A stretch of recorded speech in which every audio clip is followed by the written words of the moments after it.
Inspector Gadget, The Rogue and the Jackal, written by Aaron Winstock. Chapter 1. Uncle, you can open your eyes now, the teenage girl named Penny Howard said, turning to her Uncle John sitting in the front passenger seat beside her. John hesitantly opened his eyes, and leaned forward to look to the front of the car to its distance to the following car before it. Then to look out the window nearest to him, noting the side of the car's closeness to vehicles to that side.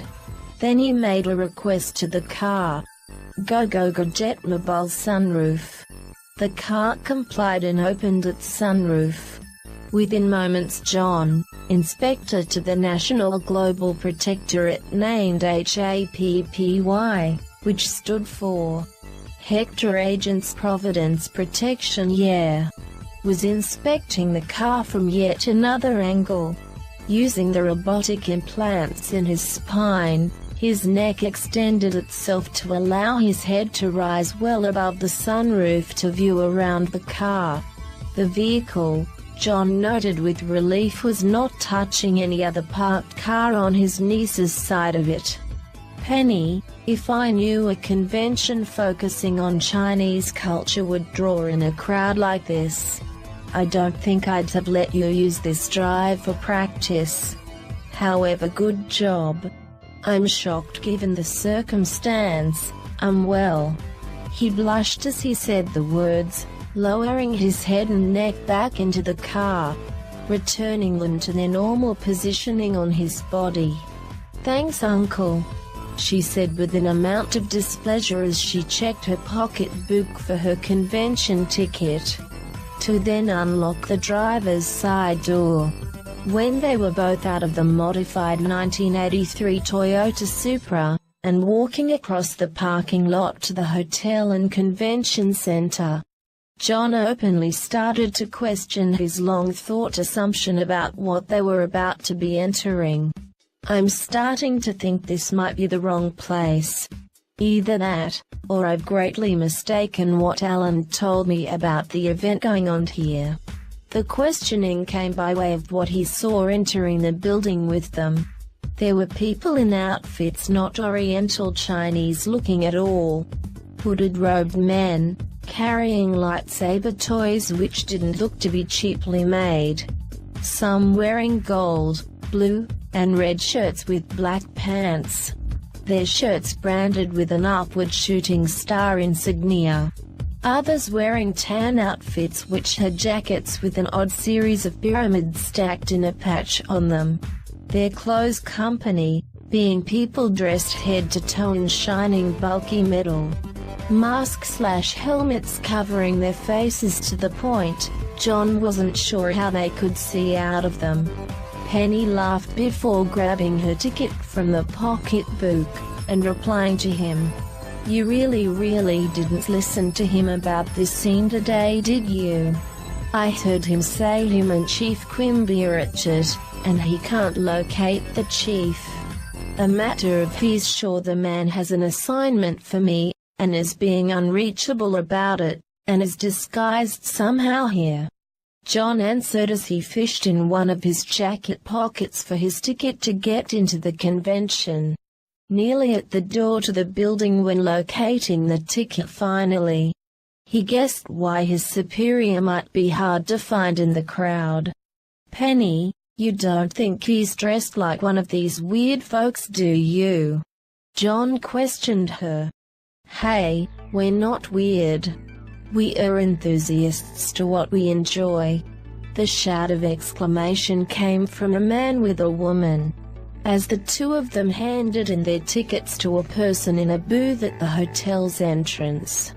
He had overheard the inspector, and John wasn't sure how exactly to reply to him except for saying, Your lady friend is covered in green paint.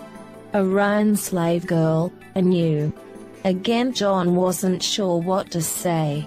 This time to the woman accompanying the man, to her proclamation and question of him.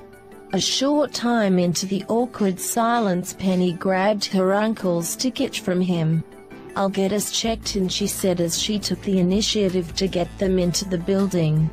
After being handed a badge black and white with clip, labeling him an attendee, from Penny, John questioned himself, and despite low voice, his niece heard him. "What sort of event is this dragon convention?" he asked. "You really know nothing about the nerdier side of society, do you, Uncle John?" Penny asked him, smiling. As the teenage girl counted her money she had just sprung out of her purse, John in a half-shout said what to everyone else was a clear fact. "It's a festival meant for geeks." He looked at Penny, still puzzled, but now for a much different reason. "You're planning on buying something here?" he questioned her. "Yeah, I want to see if I can score some celebrity autographs. Some of the cast of Serenity/Fireflies here. Brain wants an autograph too. Not sure what he sees in Third Rock from the Sun, but some of its former cast members are here too. You have fun. I'm going to try and spot the chief," John said, looking from her to then around the lobby of the building. "Do you know what movies and shows he enjoys? You're probably right that he might be dressed up. The reason Alan can't locate him, past his cell phone might be turned off."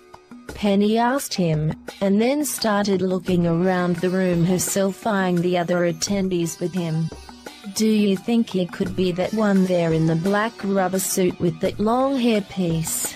He was hoping maybe she knew what these people were dressed as better than him in knowledge. While he knew what the chief looked like, he only knew what he looked like in normal clothes and dress clothes.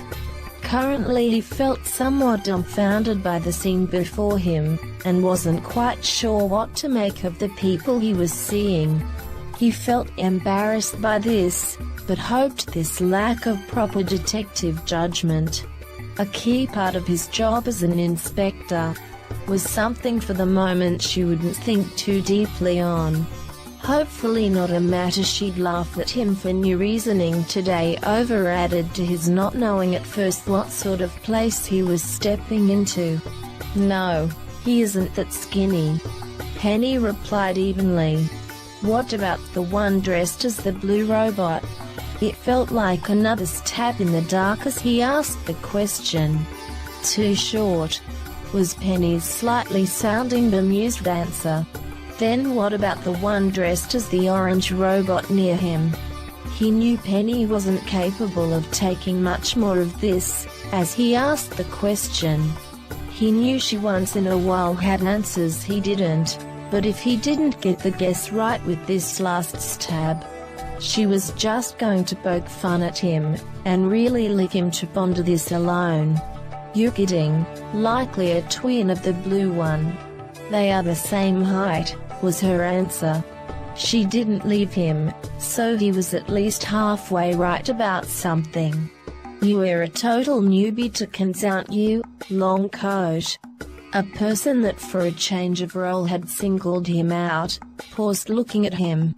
"Say, what is your cosplay?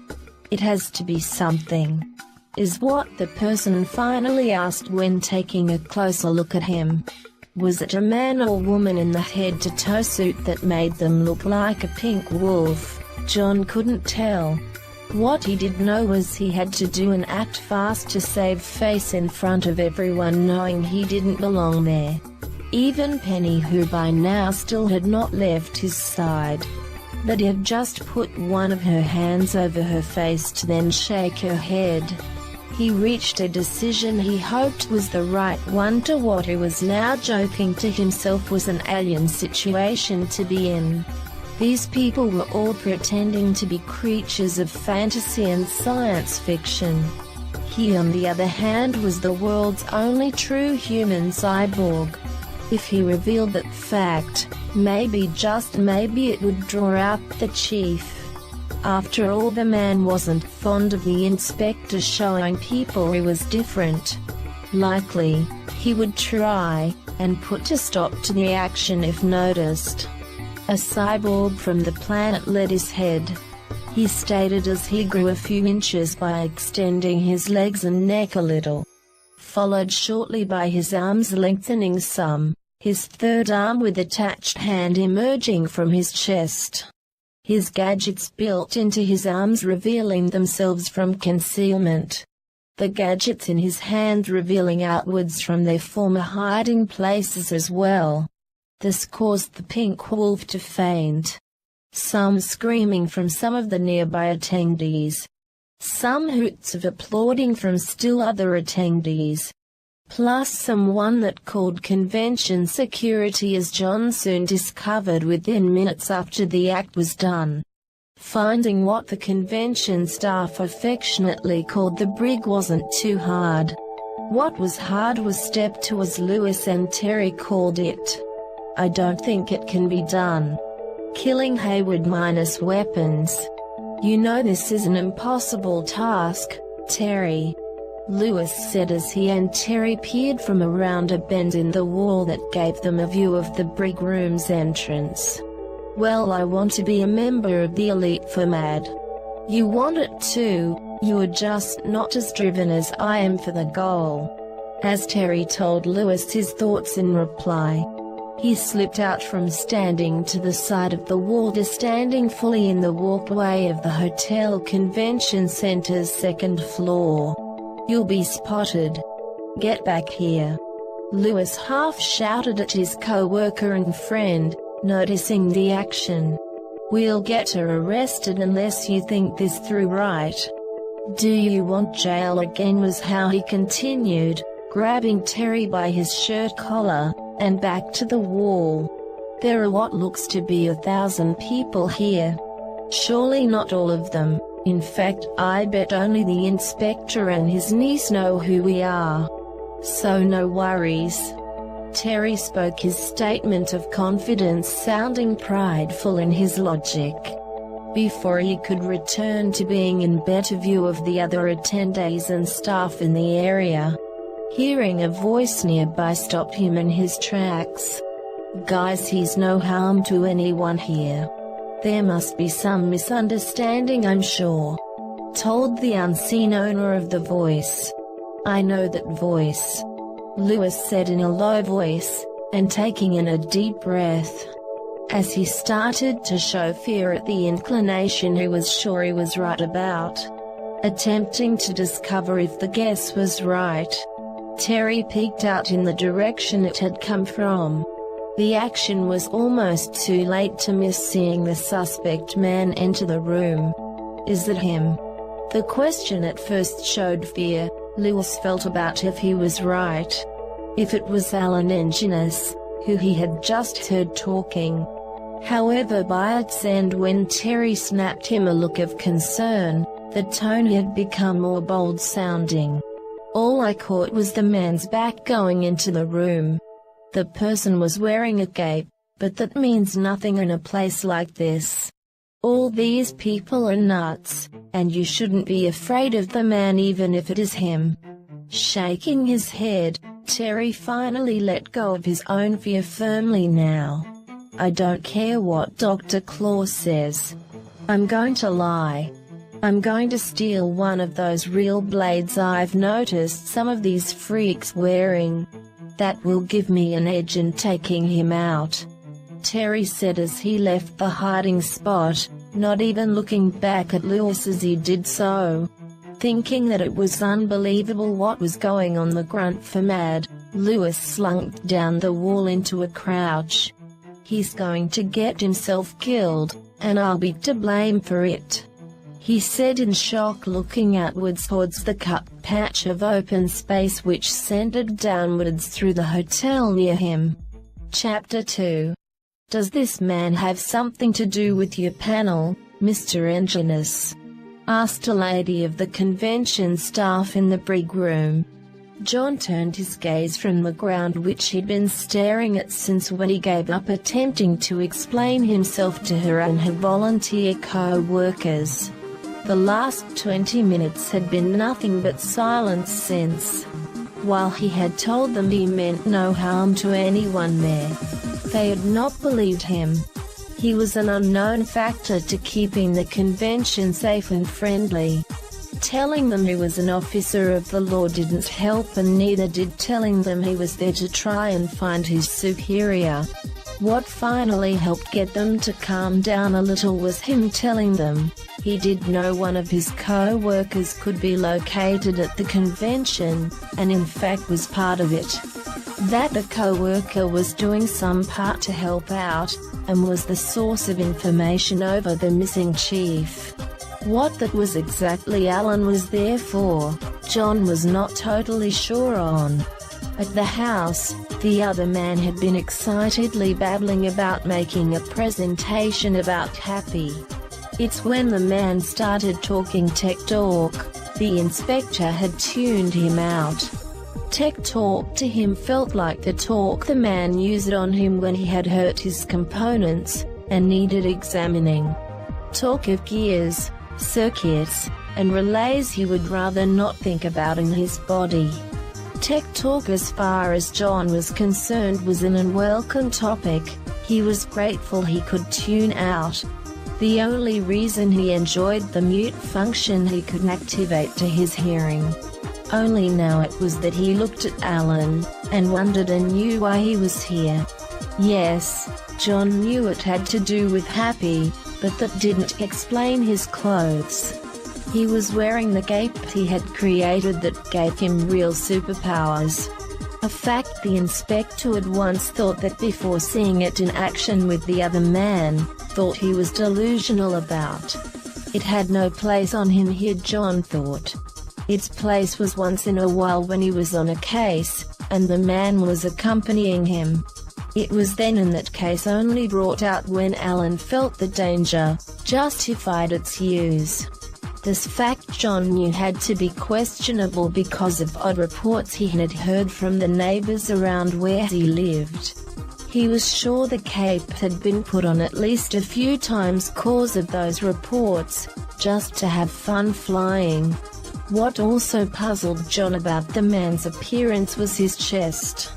A glowing white disc just below its surface which was giving Alan the appearance he too was a cyborg like himself. Alan, they think I'm making up everything you told me about the chief being here. John told the man, standing up from his chair. Is what this man telling us true? Because it sounds a little hard to swallow. Came the response of the lady connected to the convention staff. I think the chief might have lost his phone, either that, or he's avoiding both of us. Do you have a lost and found? Alan questioned her, putting both his hands casually in his pants pockets, thumbs out.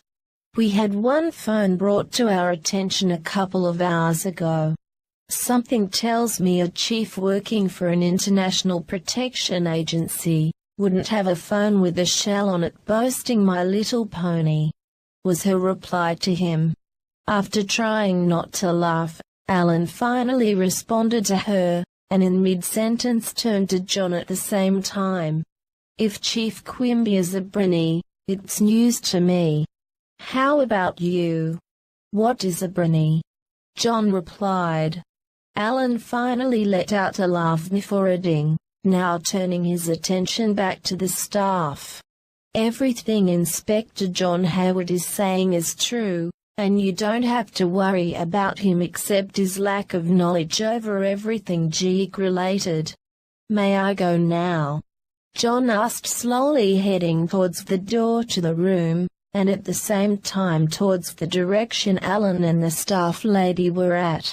Just don't do any sort of demonstration like what you did in the lobby earlier, and we'll be fine with you here. It's unnerving to all of us even if we clearly enjoy what is normally just fantasy. The staff woman answered as he reached the door. John at this wanted to say a few comments to her, but decided against it. Open-minded. Too open-minded. That is what he had started to think about the people attending the convention, when it had really dawned on him what it was. People who wanted a different slice of life that wasn't reality. people who liked to embrace what was different and generally not accepted as normal.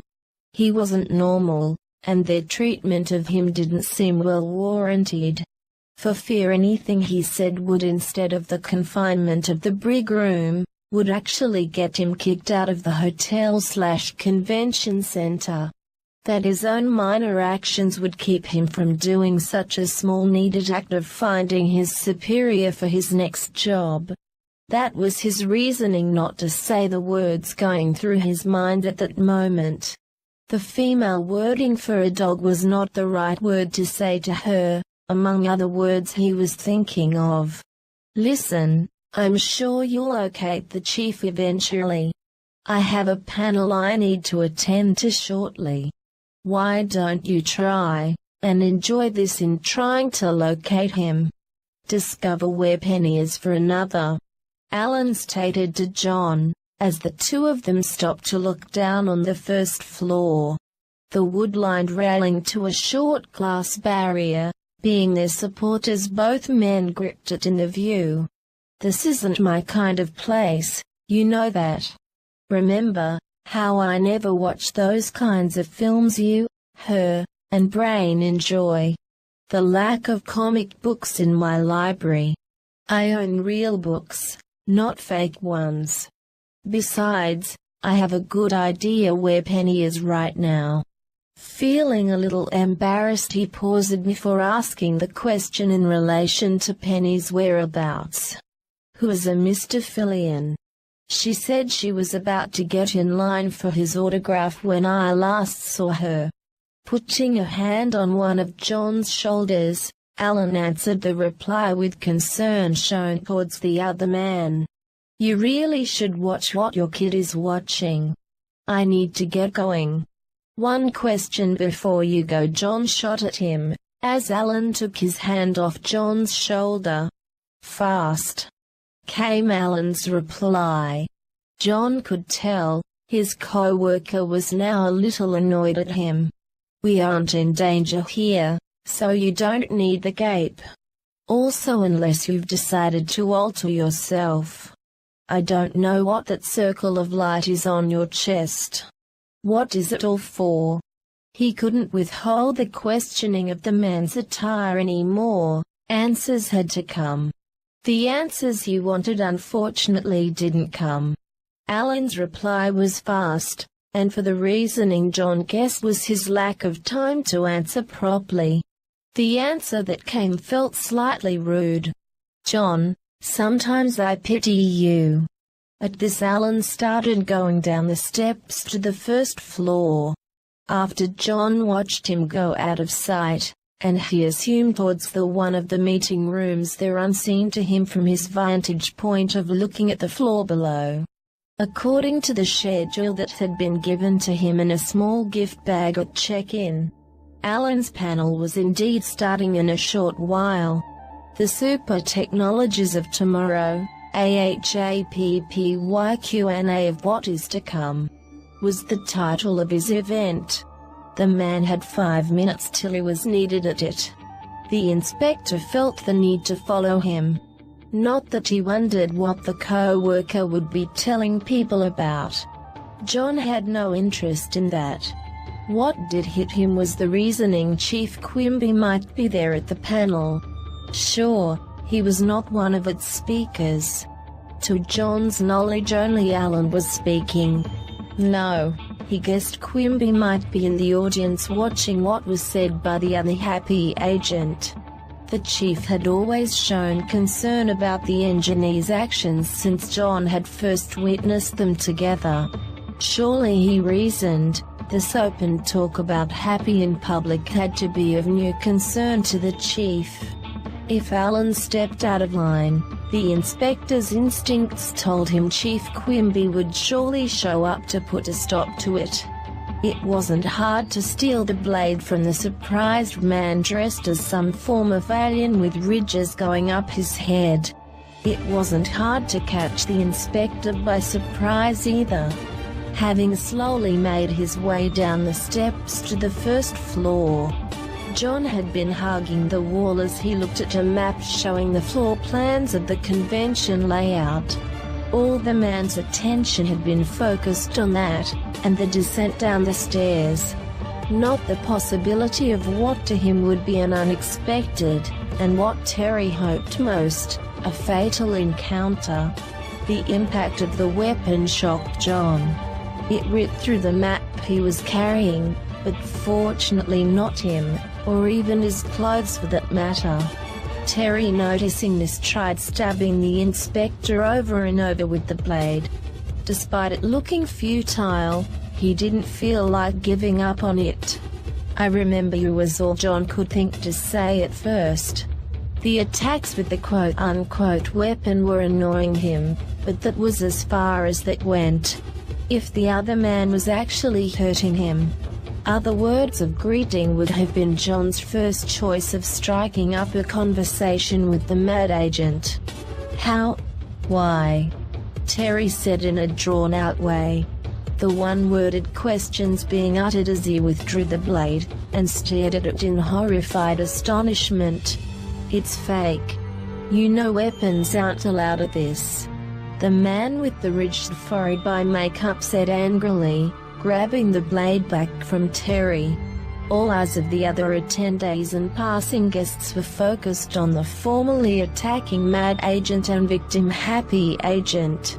Again John was the center of the attention, but this time not at him causing it.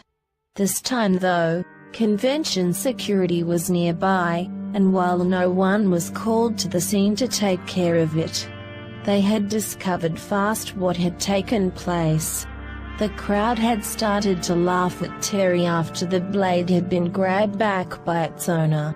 That had attracted their attention, looking out to the floor below from the guardrail lining the second floor's walkway. Soon a group joined the formerly robbed man, all with the same look of ridged heads. A comment made from the tallest found Terry suddenly more embarrassed by the failed attempt to kill his prey. His mission, the same one as his friend Lewis, in a job here. Kill Inspector Jonathan Hayward. On so many levels Terry knew it would help him in his career with MAD.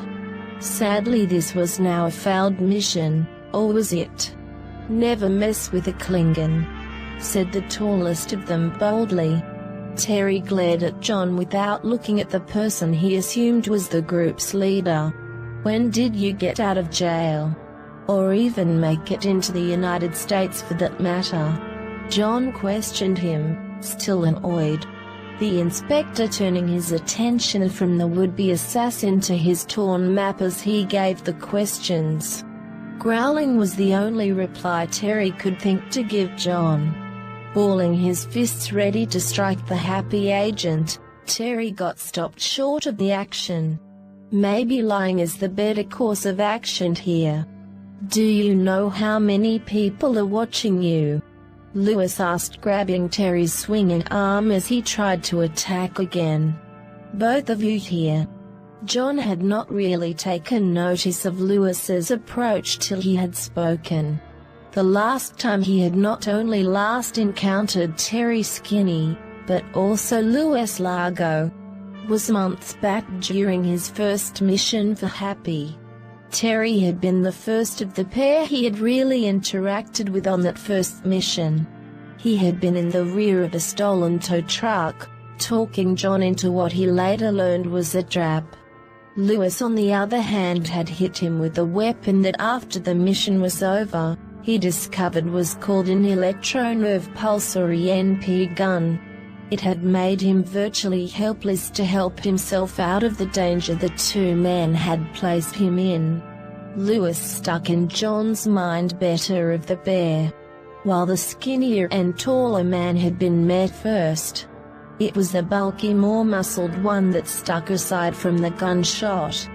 He had carried him over to a table where he was going to do surgery to him that John was grateful never came to pass. He had also been very vocal about hating his niece Penny's pet dog, Brain. plus had given John an interesting memory of watching Alan kick the snot out of him in rescuing the inspector. An odd memory to say the least, considering he had watched the event happen with his head on the floor, viewpoint upside down. "I'm not as desperate to kill you as he is," Lewis growled as by the arm he dragged Terry away from the inspector. Given the mad agent had failed in the attempt on John's life, and his co-worker was hauling him away, the happy agent puzzled over what the next action should be. Arrest the men. First thought, but nothing had happened except a toy dagger that had been stolen, being reclaimed by its owner after a short while. He had not been hurt at all, and the only damage done was to a cheaply printed map of the hotel and convention center's layout. Not a big loss when he really thought about that. The only purpose it served, as far as he saw it, was locating the meeting room Alan would be using in short time for his public talk about Happy. Given the time he had to study it, he was sure he had the location memorized. Other reasoning to have the map? Nothing he could think of. This festival for geeks was not his idea of a good time, and Penny knew where to meet him at the end of the day. Detaining the men for Chief Quimby to decide what to do with them. This wasn't a matter he liked. He was forbidden from using his gadgets in any way here. Unless... John craned his head backwards and upwards so as to look up to the second floor, making sure while doing so, not to use his robotic neck extensions at all. The convention staff that had witnessed the attack answered the question on his mind to a point when they noticed him looking at them. The lady that ran the brig shouted at him the simple answer of no. Then a second shout came from one of her colleagues, this one directed at the pair of mad agents leaving the scene. "Leave here and don't return. No violation of convention policies will be tolerated." Chapter 3. Feeling nervous about what he was about to do felt a little out of place to Alan. He had given talks before to groups, but those had not been to people not in his field of work. Those had been small lectures to co-workers over how to do their jobs, or how to improve their work. What he was thinking could be done to solve a dilemma in engineering. These people he doubted had the degrees he did. But they did have the same drives he did over what could be, and would be given effort. Working for Happy allowed him access to tools and the funds he needed for making things happen. Projects those he was watching take seats before him likely thought only existed in the pages of science fiction books. He just hoped whatever expectations they might have of what he had been planning to say weren't over the top. As he contemplated the great idea he had thought up over a month prior to this day, the thought of if he did a panel, he could get into the convention for free. The feeling of his stomach dropping as the minutes passed leading up to his presentation grew until he noticed something out the corner of his eye. Entering the room was John. The engineer straightened in his chair watching John take a seat 4 rows from the front where he was. The inspector's presence made the difference beyond what he had chosen to wear that day. The K project had been openly mocked at by anyone he knew personally and professionally for ages while it was being worked on. So much laughter and mean pokes had been given to him that after a while he decided not to tell people directly what it was he was making. That was up until he got to formally talk to John. When they had first met, John had not even been aware of Alan's presence. He had met the inspector while the man was under heavy general anesthetic. John was in an unstable state from having just been flown in from a car wreck. The man was at near death, and him and the team under his command, plus a woman named Ida Ventura and the team under her command, Both teams took to work fast to not only ensure they were saving a life, but also doing their orders of creating a happy super agent. John was living proof to Alan he wasn't bad at what he did. It didn't help that the inspector thought he was crazy. When he felt that he could reveal his project that would grant him his own superpowers, but that passed.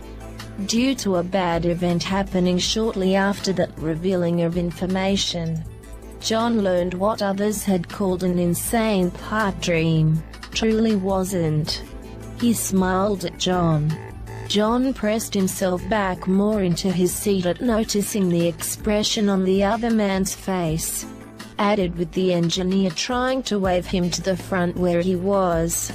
Recognizing that the inspector must think he was about to lay something on him he'd not enjoy, Alan got up from his seat behind the fold-up long table he had been sitting behind, to walk over to John.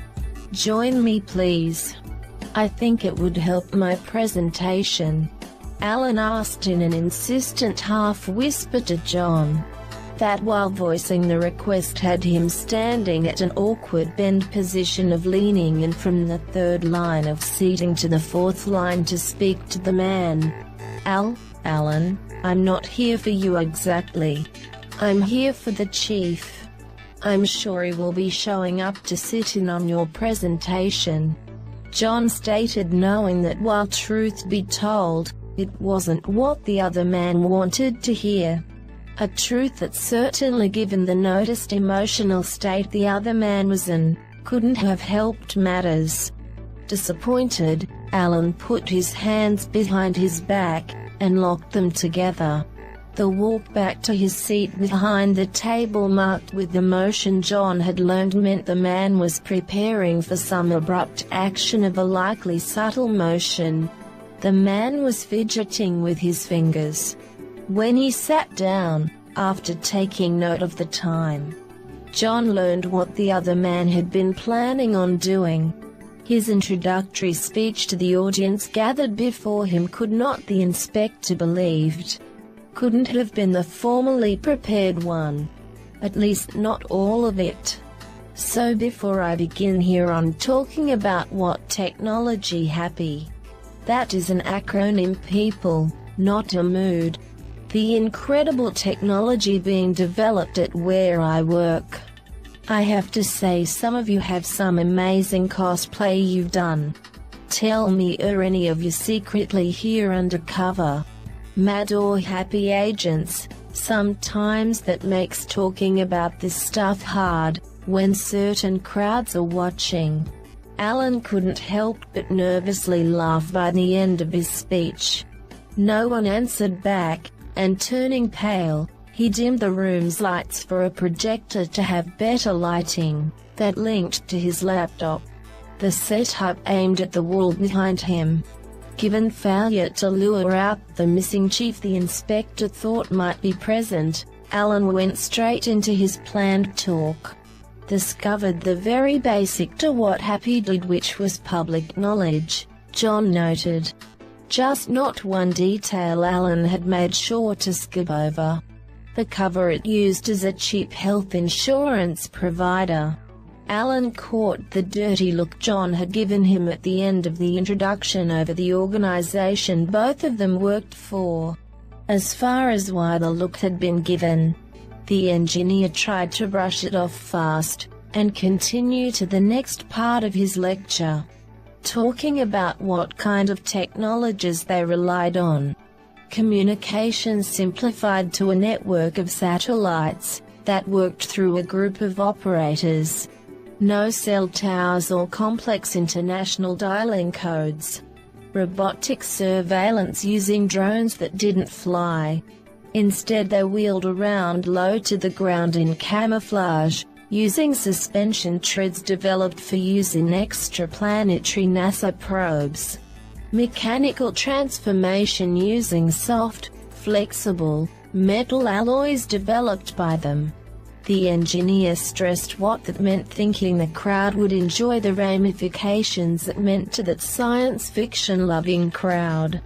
It meant machines like real robots in disguise could now be built. When asked if such a thing had in fact been made already by himself at Happy, Alan replied with saying it had only at that point been applied to revamping a car once only junk that now had used by one of their special agents. After the car was talked about to some extent, Alan started talking about projects in development. Some John had heard Alan talk about around the home in excitement. Some John had not heard about, and he wondered to which reasoning why had he not had heard the enthusiastic engineer talk about them. There could only be two explanations behind it. One, he had simply muted the conversation out, meaning it wasn't a matter he had just ignored. It meant he had done the same thing he did when Alan did tech talk while helping him with his gadgets. That literally he couldn't hear what the other man was saying. 2. What Alan was talking about was not meant to be public knowledge. That the projects he was now talking about were top secret, and were being let out without the man thinking about what he was saying. John guessed the explanation had to be the second one after a short while. To what reasoning this said was strange, and wasn't a matter he could hypothesize about. Because what explanation could explain the man's voice going out, and him trying to continue talking? Noting, he could hear others around him talking softly and wonder what had happened to the presenter. John knew it wasn't a matter of muted sound he had chosen. No, this had somehow happened to Alan's voice. The man had been saying too much about what Happy had in store for tomorrow, and now he was mute. This was not only a very concerning factor to Alan, but also one to John. Things like this simply didn't happen out of the blue. There had to be an explanation behind it. Standing up from his seat, John looked around for anything that seemed strange and out of place, causing the disruption of sound from his friend, but he couldn't see anything. That is until Alan brought up the lighting again, and the culprit was spotted. Someone in full costume, as the question, was standing along the back of the wall pointing a device at Alan. Noticing the person with the device pointed at him, Alan tried to curse a name out, glaring at him.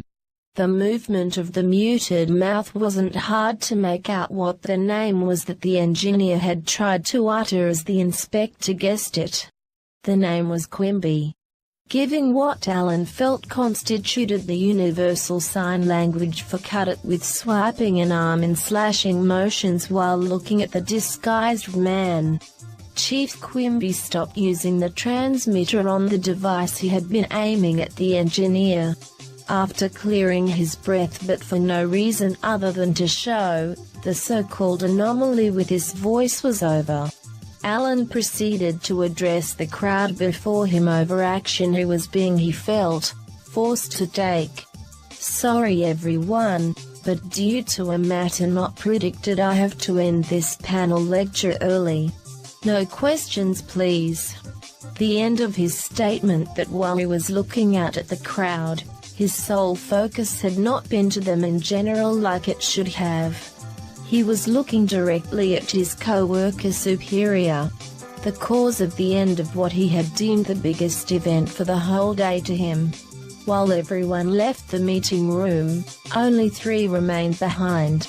The ticked-off engineer, a curious inspector, and an annoyed chief that had the odd secondary title of also being a sergeant.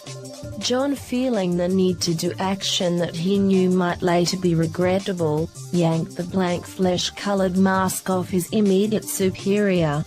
Finally being able to see the face of the chief, Alan barked in rage at him. You could have told me beforehand what you didn't want me to say here. I thought you might have more common sense about what you revealed publicly about Happy. Chief Charles Quimby snapped at Alan with equal force in his voice. Noticing the two men looked like they wanted to come to blows with each other, John quickly looked around the room for any security cameras he might have overlooked earlier. Seeing now there were truly none in the room, and also noting the door was closed to where they were, he extended his arms out to opposite directions. One hand was used to keep Alan at bay, and the other to keep Quimby at bay. Trying to break the tension further, John asked one of the foremost questions that had been on his mind, since given the request to be present at the convention. "Chief, why hasn't anyone been able to reach you all day? Alan here says he thinks you have a mission for me. My phone, at first I thought it was simply lost, but given I already have checked the lost and found and come up with nothing, I'm sure it's been stolen," he said after taking a route a fast snort of it beforehand, not looking at John or Alan as he did so. "And the mission from Happy? Is there one?" John pressed him. He hoped that while the questions were in fact relevant to the moment, the distraction of bringing them up would give the chief, an engineer, some time to cool their jets at one another. Backing away from the inspector, and still staying at an extended arm's length away, Chief Quimby reached into an interior pocket of his coat. What he produced was what John had been hoping to see: a large orange mailing envelope. The way he had learned the man always preferred to present him with his orders. After being handed the envelope, John proceeded to open it, to only be met with protest from his superior. "Not here, Inspector Hayward, we're in a public place," Quimby snapped at him. That led John to again pushing away the chief, and saying a one-word statement he'd started using to annoy the man with. He replied with saying, "Boom. That isn't real and you know it. People will see what you have there, we're not alone. There are over 1,000 people in this building right now." The retort given by Quimby was made with a break away from contact with John.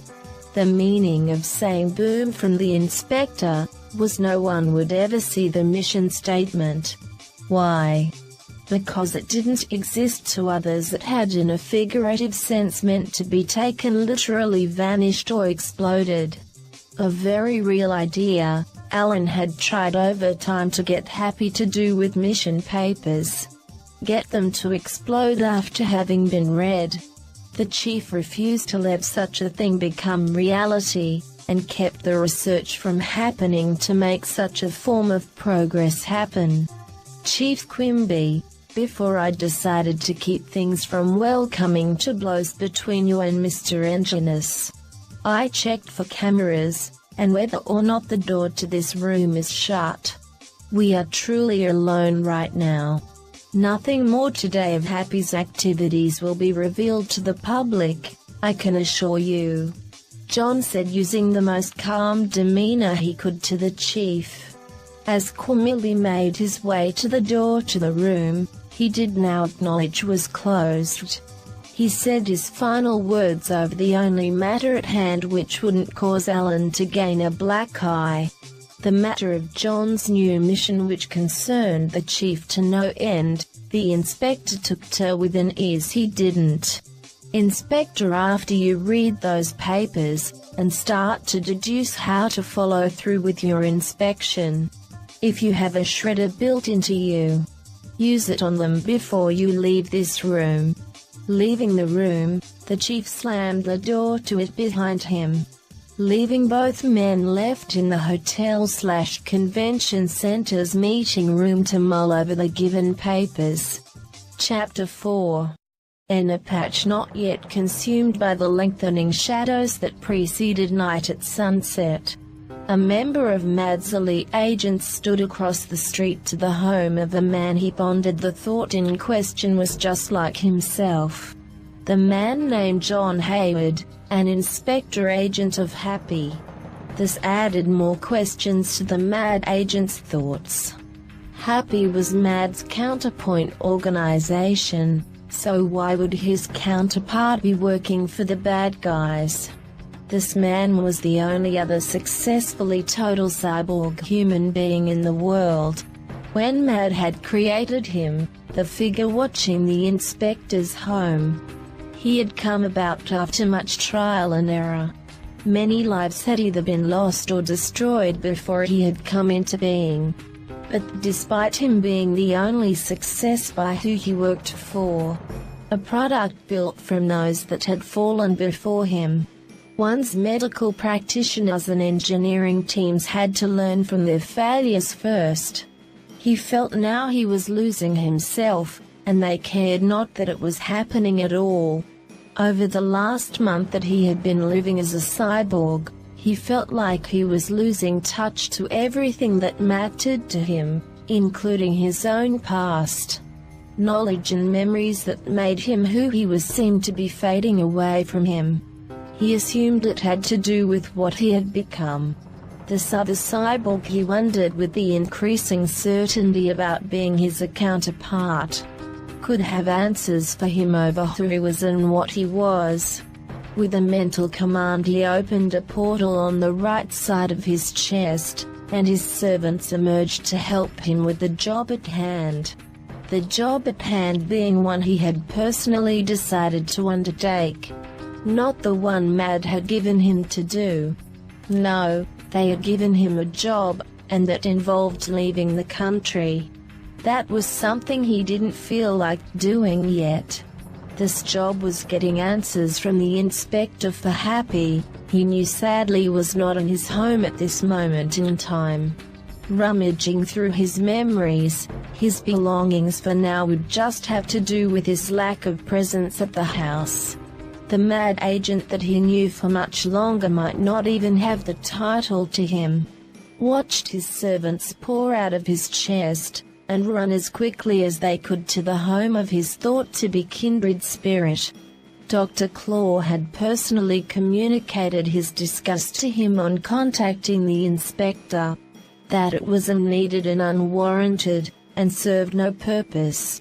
Right as his boss was threatening to dismantle him in the most cruel, inhumane way possible, the agent had cut him off by ripping out his communications interface located under and behind his right ear.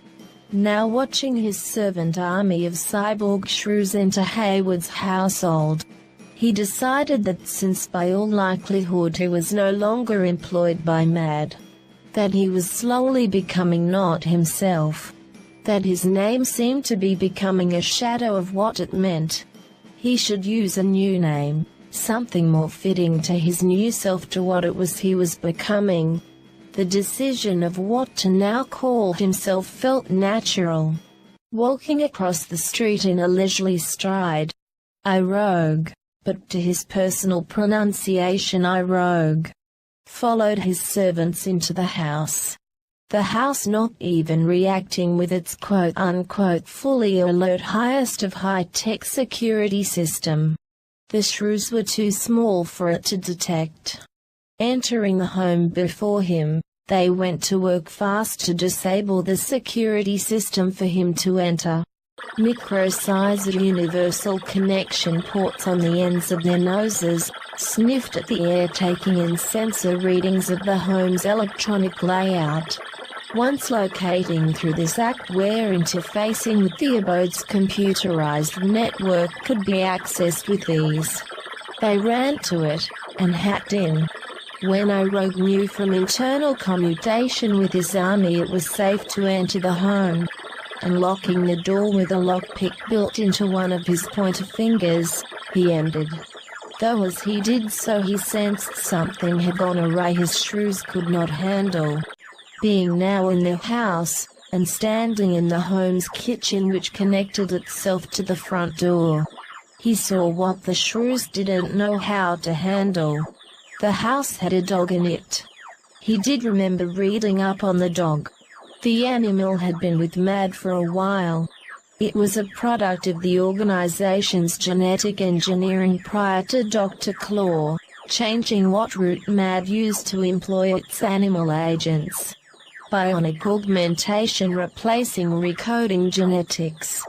That act was now no longer something MAD was reserving for its animal members.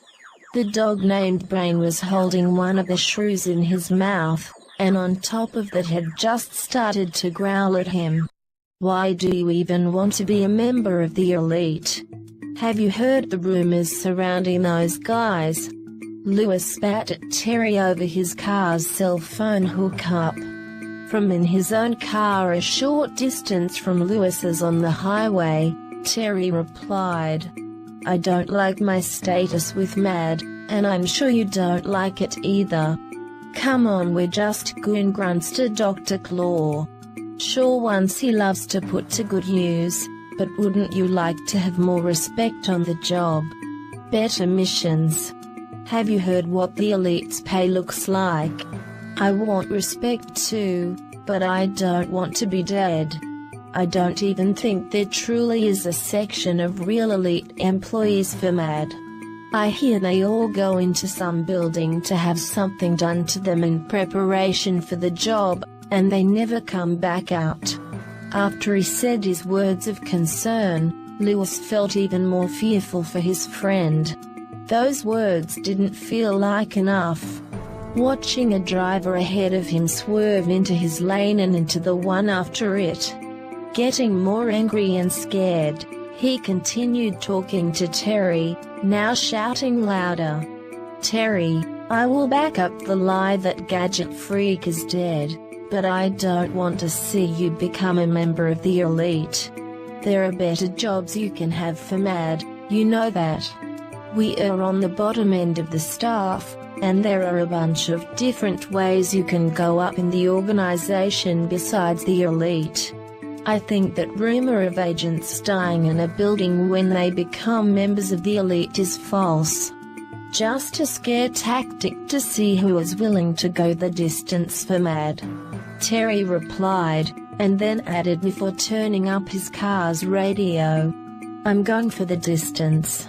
Lewis tried more than once en route back to MAD's headquarters to contact Terry again. The man refused to answer his phone.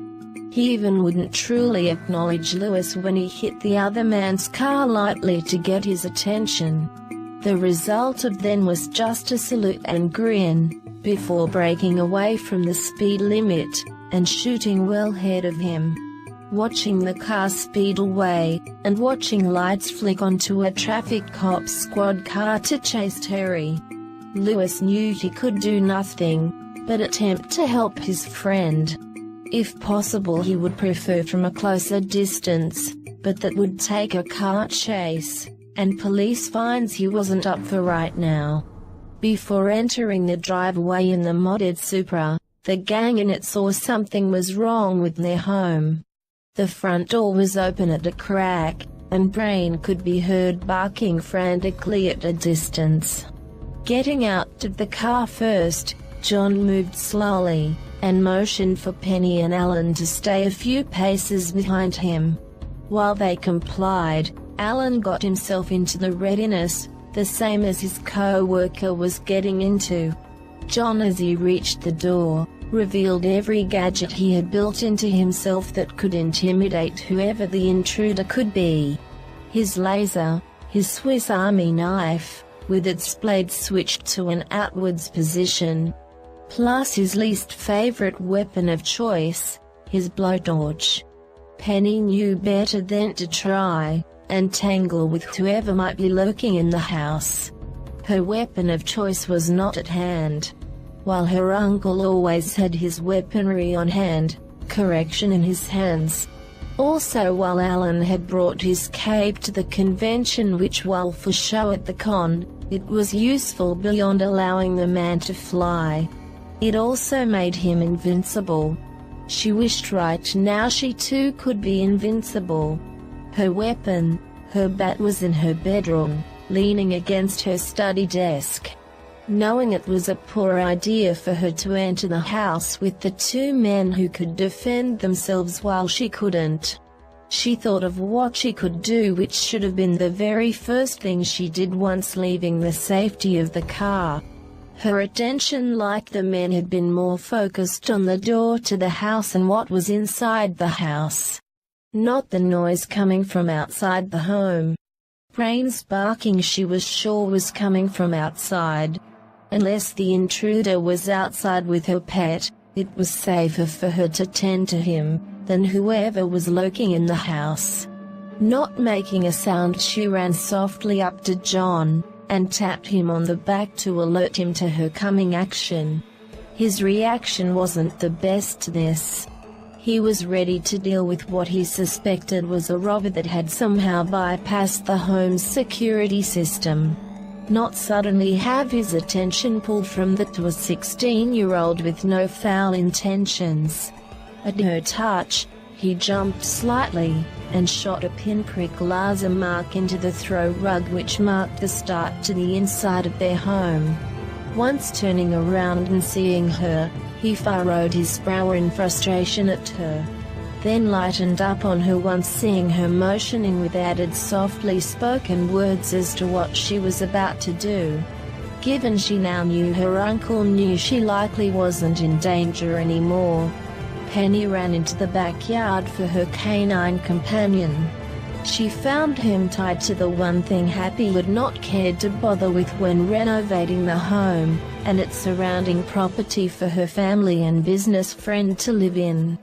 Rain was tied to the midway in the backyard with the bidden gazebo, which, whenever its good days had been, she was sure had not been in her lifetime. When she made it to him and started to untie him from the broken garden hose that had been turned to the use of rope, she noticed he was hurt. Not badly, but enough to make her wonder what had happened. The dog had slash marks across his muzzle like another animal had struck him. The puzzling factor to her about this was none of the other dogs in the neighborhood had ever shown aggression towards him.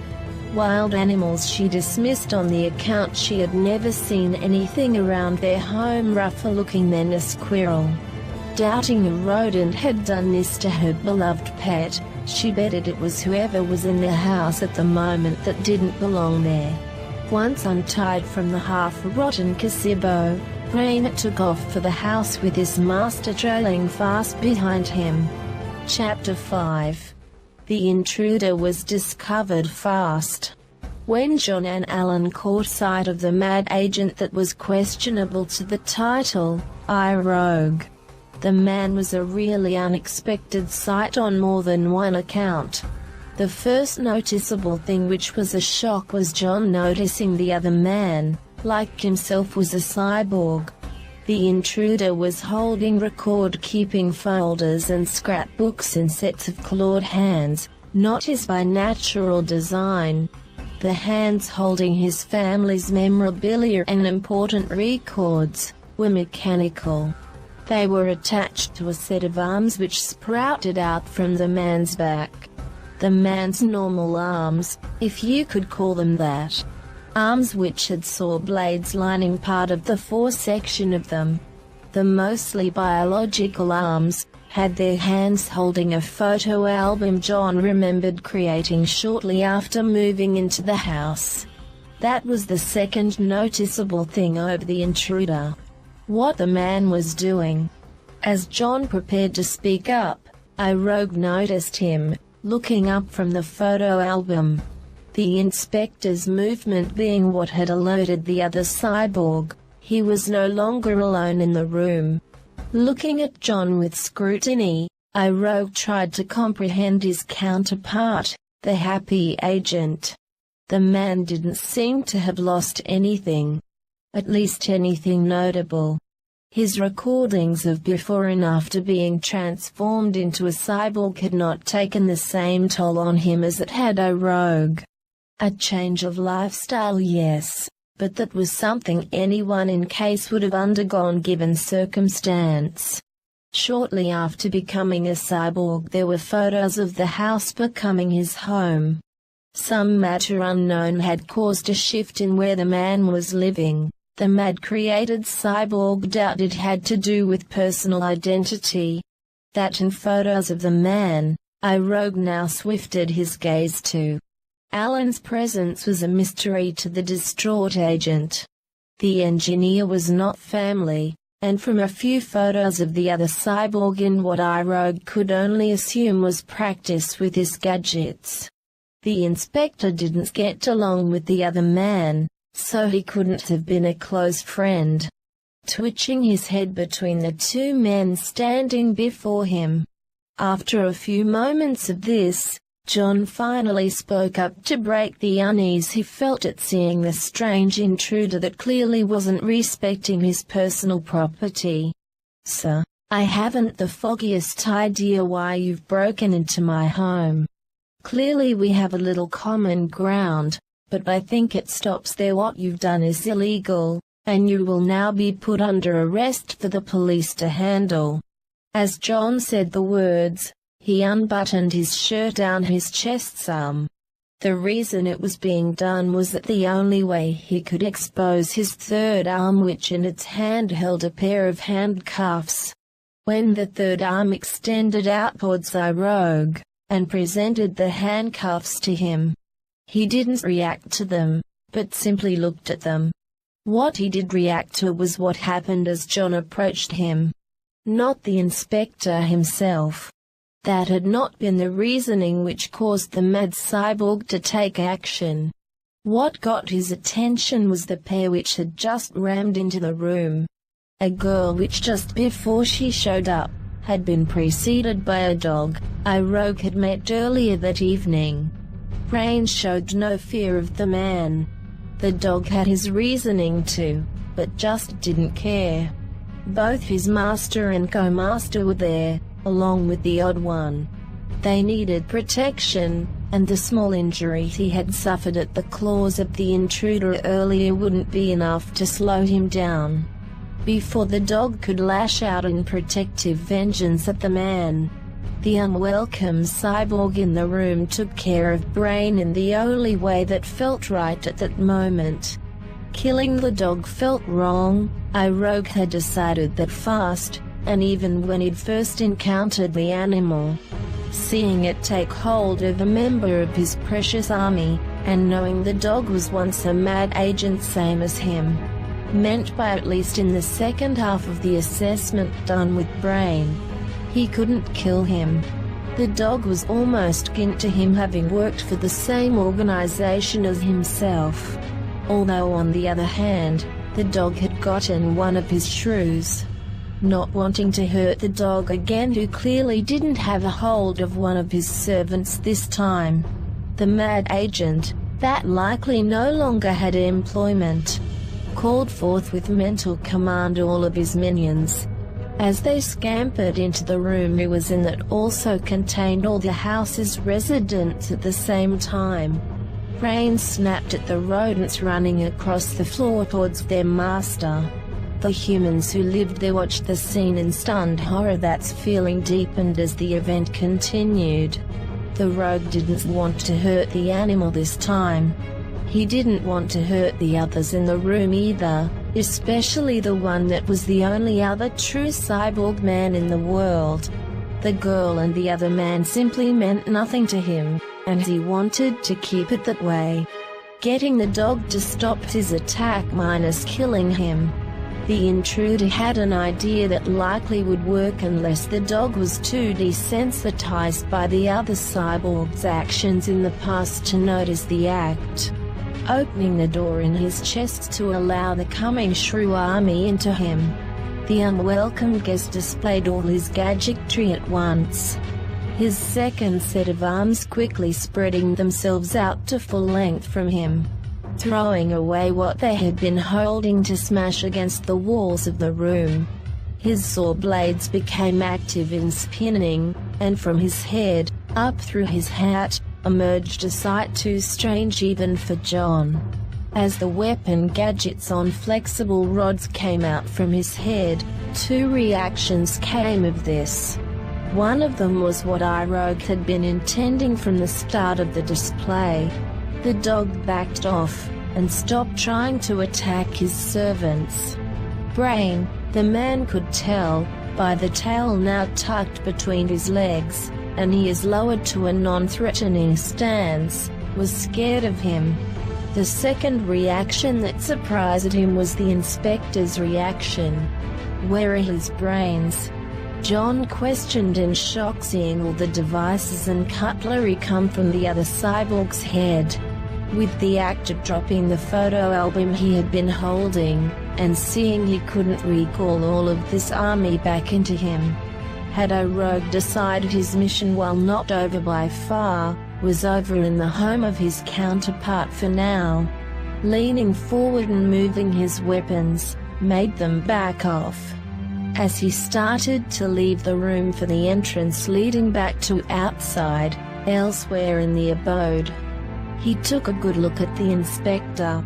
John wasn't attacking him for the intrusion he had just made into his private life. Nor was he placing his handcuffs on the man. Not what Rogue had expected at all from the happy agent. What he did get, however, were a couple displays past the disgusted reaction the man had given to seeing his army. John glared at him, and just at the tip and no further, lit his blowtorch. No one followed the former mad agent to see where he went. In the silence of the moment, which had come by way of shock, they heard the front door to the house close. Penny broke the silence.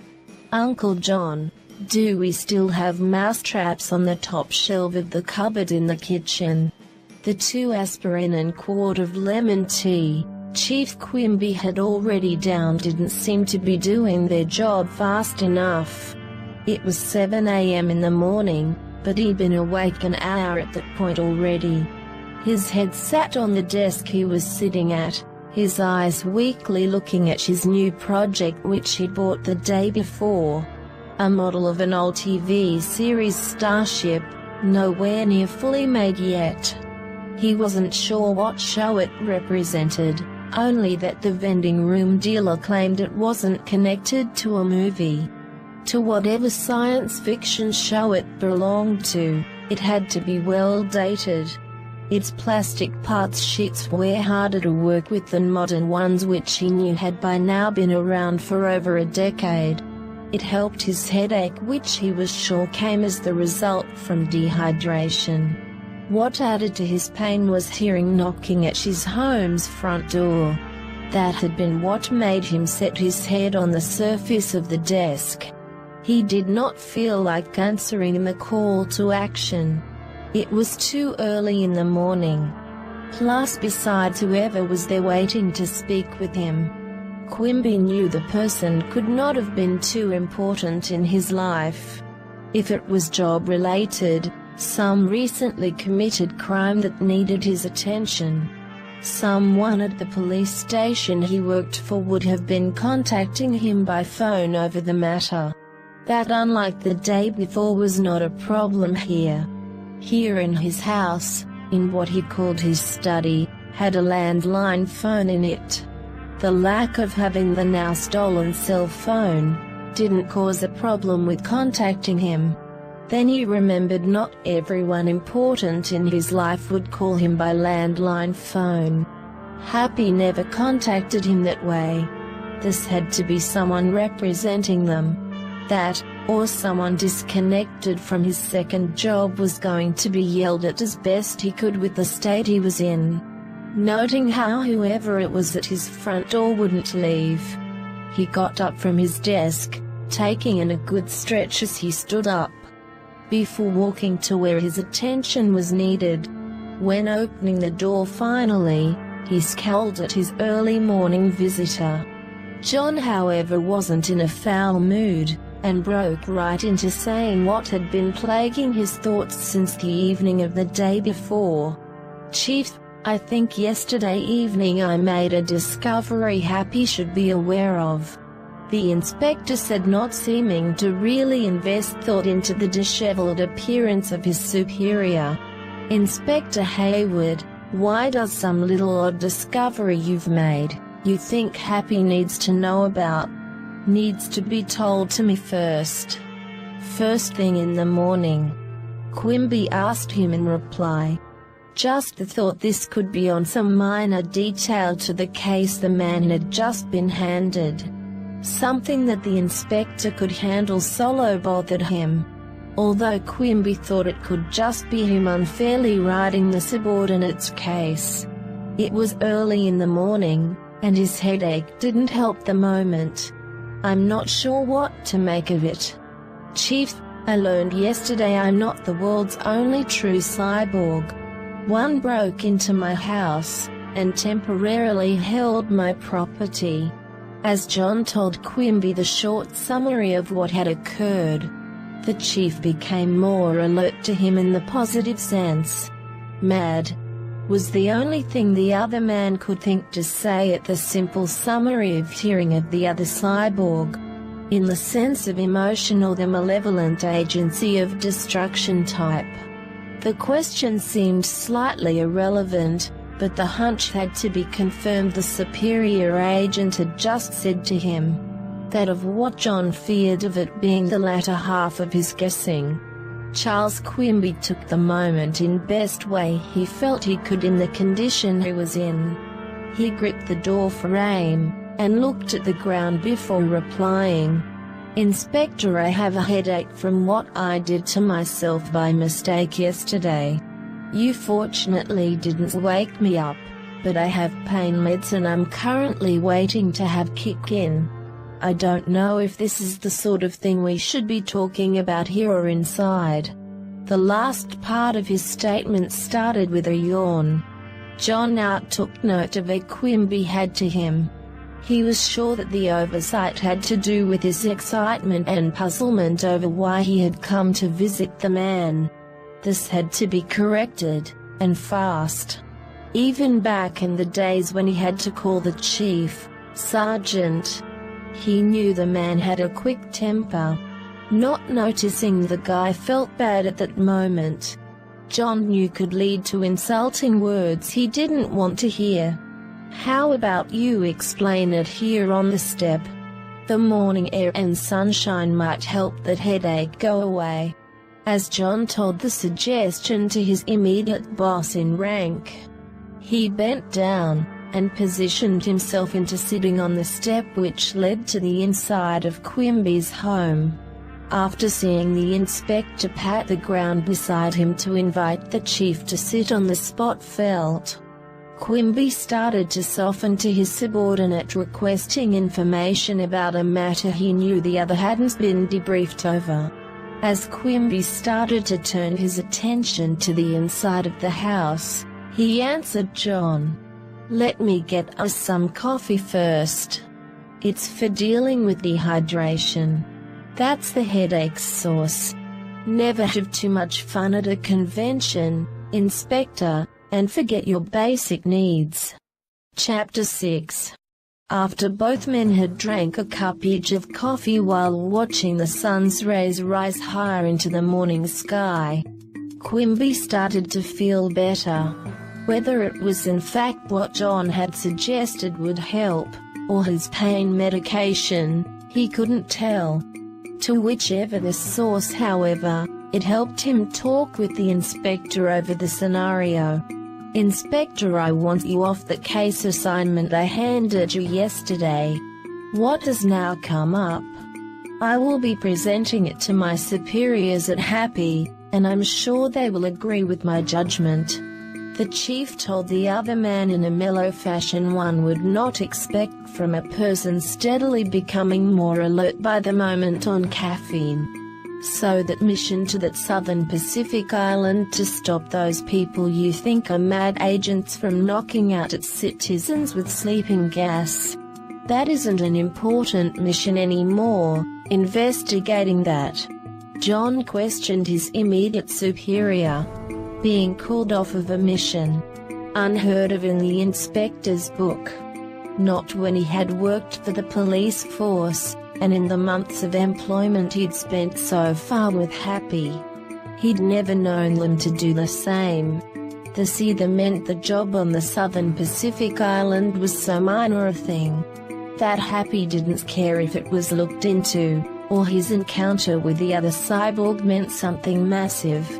Something Happy was more fearful of than normal threatening situations to the safety of people's lives. That is still important, but another agent can be assigned to the case replacing you. This other cyborg could mean world peace might be in jeopardy. Have you heard in the news about those talks coming up in Tel Aviv? Quimby questioned him, hopeful the man had been keeping track of current events well. I tend to only keep up on the local news, sir. Please tell me about this business in Israel. John asked inquisitively. The chief's explanation was drawn out. Not by how much there was to say, but by a matter of how hard it was to say. He felt fearful of what could come of the situations combined. That Happy had for months now after the inspector had been changed into a cyborg, knew Mad was well aware of him. That they had an overwhelming hunch the counter-organization might attempt making their own mechanically enhanced human agents. That if such a thing came to pass, as they were sure had likely already happened, Mad might try sending such a being into places where they could cause the most damage. Where a normal human being might not be able to accomplish the same job as efficiently. Happy knew for a fact being a force to be reckoned with on international crime prevention. That soon there were going to be peace talks represented by top ambassadors and diplomats from many different countries. Some with a long history of war, and others known for peacefulness, but that had been struck with invasion many times in the past. These coming talks were going to be named the Pax Fusion, meaning peace combined. The lead organizers had contacted Happy about the event weeks back. They asked the organization for protection for those that would be of the most importance to the event. Happy at the time had told them they had no cause for alarm, and would not need their form of protection. Now knowing for a fact there were other cyborgs out there, that the one the inspector had encountered likely was working for Mad, changed the stance of what Happy formerly was standing on with the talks. Quimby was sure Happy would approve of the inspector being sent to the Pax Fusion conference. After John took in the information he only made one comment about the new mission given to him. I don't think the Gadget mobile has a gas tank that can store enough fuel to get me to Tel Aviv. After gathering up a bundle of her clothes, Penny went into her uncle's room. Then with grabbing some of his clothes from the room's closet, added them into her load. Is that some form of trick you're trying on him? Alan asked, standing in the doorway to the bedroom. After making sure she had a good hold on the large pile of garments, carrying them on her front for padding, she struck the man in the gut with them to force her way out of the room, and around him. Sort of yes, she exclaimed with a pursed-lipped smile, as he watched her start to make her way to the stairway that led to the first floor. He grabbed a suitcase he had set in the hallway by his room. Defined sort of. Wait, does this have? Alan felt he might know what she was going to try with her uncle. She knew figuratively how to press the man's buttons right. In remembering how John had denied her going on a field trip with her school classmates a few weeks back, he felt he knew what she was going to do to get what she wanted. Winnipeg. Alan shouted at her as she descended the stairs.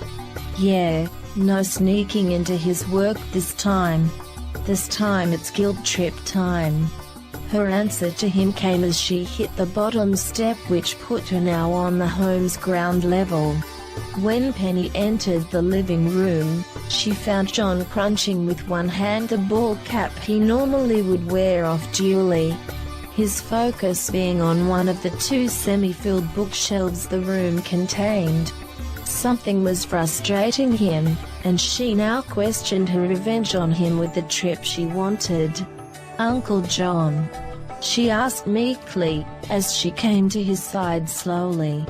I feel like such a dunce penny, and I'm sure people at the talks will treat me that way," he said, grabbing a book for learning to speak Japanese off one of the bookshelves. "Why's that, and why are you holding that book?" She cocked her head to look better at the cover of the book, after eyeing him and saying her thoughts. "I don't know one word of either Hebrew or Arabic. I only bought this one book on learning Japanese since I thought it might be nice to learn one other language. Now at this conference I'll be around people from virtually every nationality. They'll see me as an idiot when they discover I don't understand them, and can't even say one word back to them in a reply they'll understand." John replied with frustration in his voice as he put the book back in the place he had grabbed it from. After a pause and thought, Penny tried to give him what she hoped was a comforting lie he wouldn't see through. "I'm sure Happy has taken it into account that you don't know much in foreign languages. Likely you'll have a multi-language interpreter with you while you're there." "While we're there?" His reply to her was silent and just staring at her. "Winnipeg, Canada, you said you'd make it up to me someday," she continued. "Fine," he said, closing his eyes for a moment before adding, "if security at a festival for geeks is tight, I can imagine that it's even tighter, much tighter at an event like National Peace Talks. Plus I'm only going to be there as protection against a threat Pappy isn't even sure will come to pass in being true. You likely won't be in danger, and also I bet this will be more educational than a trip just a little up north. I'd hug you if it wasn't for this," Penny said, forcing a little bounce of the clothes pile she was holding against herself. Leaving the room smiling, she added in more to her request as Alan entered the room. "Brain comes too. I don't know if dogs can come to this." John replied, a little upset at her for the addition she had just put into her coming with him. Shouting from the dining room, which connected by way of the kitchen to the living room, Penny told him he should be fine. The dog is a service animal after all. This note from his niece made John roll his eyes. After a moment and cracking up at the amusement of how wrong it was what she had just given as her answer to Brain coming, the inspector shouted back to her with, "For evil and unknowing and unwilling. Plus he's no longer in service. Deny it, John. Just tell people Brain is a service dog. I don't think Happy, or anyone at the talks will mind him," Alan suggested. John hadn't really noticed the engineer standing in the room with him up until now. His focus had been on the teen, and not the man that, while older than her, was younger than him. Being reminded of his old training when he was just becoming an inspector, Alan now had his full attention.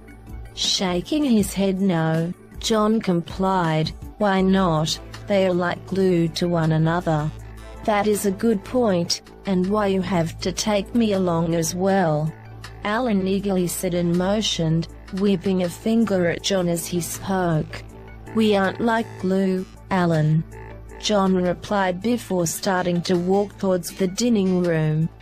Following John with his suitcase in hand, Alan continued to make his point to the other man. "You may not need me to explain and train you in how to use your gadgets anymore, I know.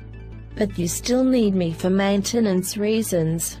Think about if your mechanical parts started acting up half a world away. Do you think Happy will provide you with a different member of my team on the fly for this mission? No, they know you have me. So what does logic tell you you need?" Alan put himself in front of John as best he could when ending his statement. A real feat in odd positioning when the inspector was standing in the dining room at its table, sorting though his and his niece's clothes over what suitcases they belonged in. Alan was bending into the table with one foot on the ground, and in a half-laying stance on the furniture. At John's best guess in the observation, he was sure Alan's attempt to get his attention had to be uncomfortable. "You're going to present every reason why you think I'll be needing you along for this trip, aren't you?" John questioned Alan, certain the answer was yes. His packing taking a momentary halt as he did so. "Yes, I am. Plus I also have business curiosity in what you might encounter in the assignment." As Alan spoke his reply, the table became too much of a pain to his ribs, and he put himself into a standing position. Unhappy with hearing this added reasoning for wanting to accompany him on the assignment, John quickly threw a bald pair of socks into the suitcase he was working on, shut the bag with a slam, and looked at Alan coldly. "You know I know what that is in regards to. I'm not a zoo animal, Alan. Looking at how another cyborg goes around, what he can do." John snapped at the other happy agent. Alan backed away from John before replying to him in a soft tone. "I don't see you like that, John. Nor do I see that mad agent we met last night. It's just getting even a distant observation of this guy could help me get ideas how to improve Happy's technologies. That's the reasoning Mad tried to use on me, remember? Dissect me, and figure out my technology for their purposes," John said, opening a suitcase Penny had already packed, and observing what was inside it. "True, but I have no intent on cutting this person up. Nothing foul, you know I'd never do to anyone like what they tried to do with you." Alan knew as he said the words, John could throw them back at him. Not that the engineer would, and had ever done what he was saying he wouldn't. It was a matter of the violation he'd made to the man already. The one John would never forgive him for. Continuing, he added, "I'd just be taking scans, and making eye visual observations. Passive stuff, John." Not feeling like answering Alan right away, John took the time to focus on the other priority to him at the moment. Turning his gaze from the bag he was looking at to its owner, he commented to Penny, "I don't see any toiletries in this hotel, motel, wherever your bosses shack us up." "They'll be there," Penny replied nonchalantly to him. John.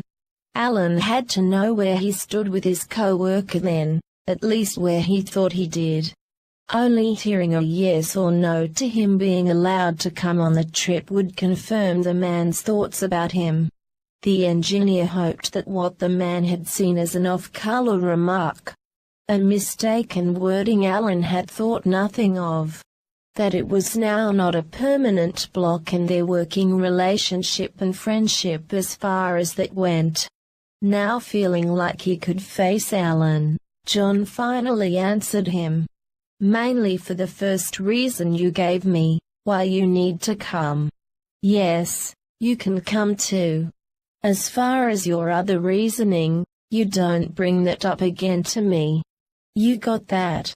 "Crystal clear," Alan said, allowing himself a slight smile in relief. Between the three of them, it took till the midpoint of the night's end to finish packing.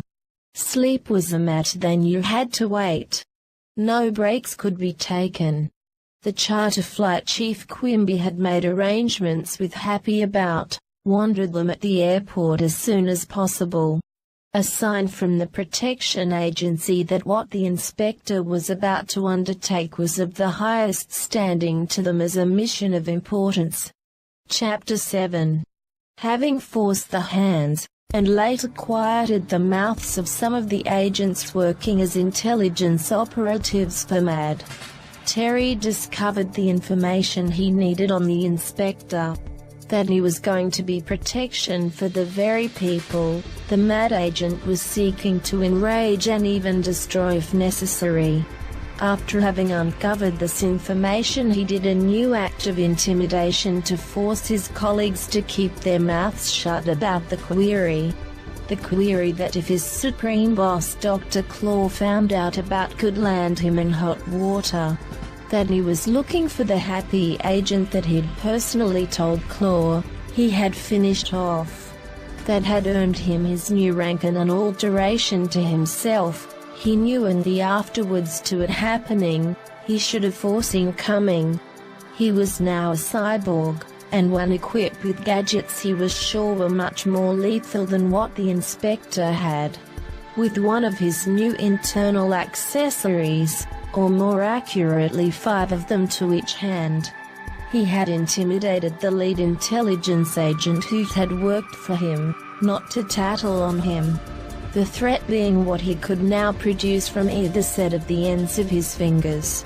Sets of retractable cat-like claws made completely from stainless steel, that with one hand posed from him at a close distance from the other man's face. Terry had produced out the claws, and moving closer, told him that he could expect the same form of death the doctor gave those he didn't like, only being more personal from him since he didn't need an armored glove to conduct the business. That if the man said one word of his questioning, or anyone working under him did, he'd strike them all down. He did the same form of threatening to the employees of MAD he could get a hold of who worked for the organization's travel department. Lewis just shook his head in disbelief about it when his friend did this for the second time. As their plane did its touchdown into the airport, they knew the inspector would be going to en route to the coming peace talks. Lewis finally spoke to Terry, his new boss just before Claw in rank, after a long silence. They didn't need to know what you blurted out at them. I was having fun, Terry said, shrugging his shoulders before unbuckling his seat belt. I wouldn't have done that if I were you, Lewis noted to Terry with concern in his voice, staying buckled into his seat. Standing up, and shakily holding on to his former seat on its headrest. Terry replied with, so I let it leak by mistake. What happened with me needing to know about the whereabouts of that happy inspector? Yes, a mistake, but we're still en route to where we should be. No detour in this. I more meant unbuckling your seatbelt, and getting up. We're still in motion. You could get hurt. Lewis shook his head again in protest a second time while speaking the concern more vocally. Mad technology here, Lewis. Unlike that happy agent, I got real steel going through me. I can handle anything he can, and better, Terry stated, taking away his grip from the headrest.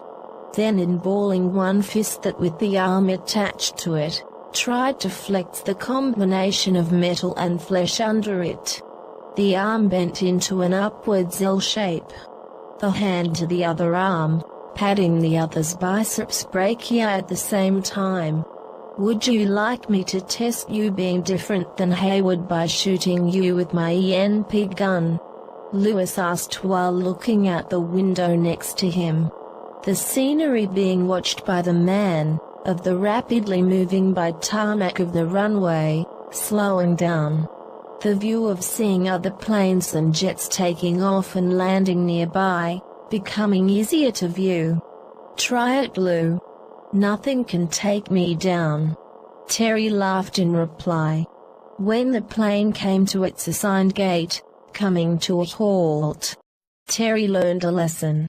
The sudden lack of forward momentum while not affecting the jet plane's pilot, who was buckled into his seat, and Lewis, who was in the same state of fixed positioning, did affect the bragging of Mad's newest elite agent of falling forward, and crashing into the floor of the cabin.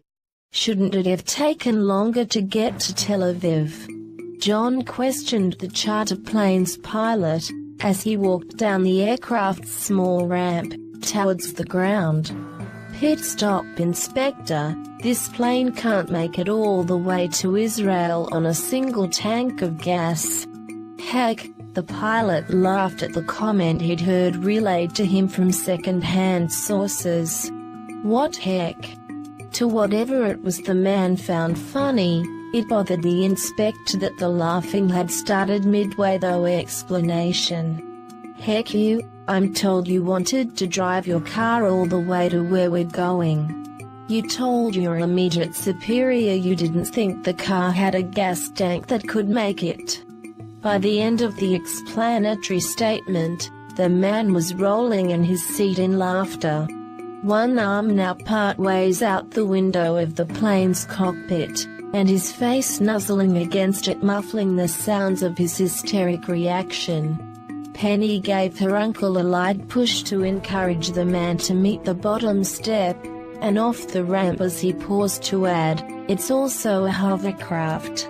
It can go very, very long distances. Why, just the other day I drove it to Atlanta and back in a day. That's fast when you consider where Metro City is." The pilot at this explanation of Gadget Mobile's hovercraft mode finally stopped his laughing, and pulled himself back into the plane. While the man was unbuckling himself from his seat to leave the plane, John asked another question he felt was vitally important. "Where are we exactly? I know it's not that important since we're not staying long, but it would be nice to know." Awaiting the answer, John hoped the other happy employee who moments ago had just had a fit of laughter at his expense by mistaken reasoning wouldn't break into it again, at yet again what the inspector saw as a very simple question. "This is Lisbon, Portugal, and we're in the Lisbon Portela Airport. Don't worry about this fuel up. We'll be back flying again after I get this place's staff to give my craft a full fill up. Go wait in the nearest lounge to this terminal gate, okay?" the pilot replied. "Should we take our things in with us while we wait?" Alan asked him. "Couldn't hurt. I wouldn't do anything to them, but I don't know about other people," came the pilot's reply as he started walking down the plane's ramp. Once the pilot was clear of the ramp, Alan ran back inside the plane, and grabbed his suitcases. When he came back outside the plane again, he got met with the question to himself. "What important things did you pack? You're not the one of high importance on this mission here," the pilot asked him, eyeing his thick plastic suitcases. "I don't like leaving invaluable equipment behind, especially when it's hard to replace," Alan answered. "Do I dare ask what kind of equipment you're referring to? You guys in the engineering department all make such wild and insane things on and off work. I can only imagine what's in there." The question asked with a smirk by the pilot. "Ignored the question, Alan. Let's just get inside and into the lounge," John told the engineer, putting one hand on the man's shoulder. The words and contact helping the other man, that John could tell since he'd now known him for a time, was fuming inside. Walking away from the plane, and pilot walking in a different direction of his own from the others. Brains started sniffing the air.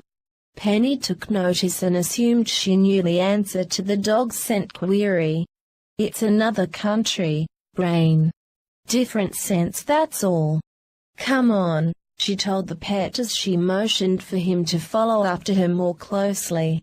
At a distance unseen to the group and even the pilot, Terry and Lewis watched them, mainly the charter plane's former occupants. Both men keeping themselves obscured from their view by hiding behind a plane only slightly larger than the one owned by Happy. "So Mr. Now Amazing, Why don't you just go after him now?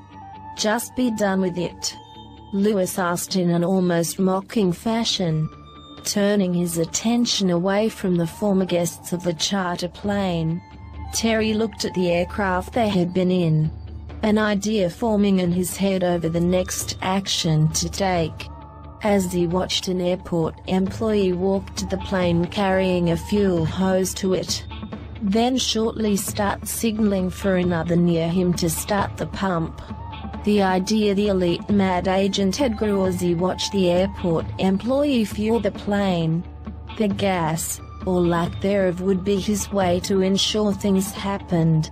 "Nothing yet, but I want to make sure they stay here for a while." As Terry spoke, his reply watched the employee finish up working the fuel hose with the plane's gas tank, and leave.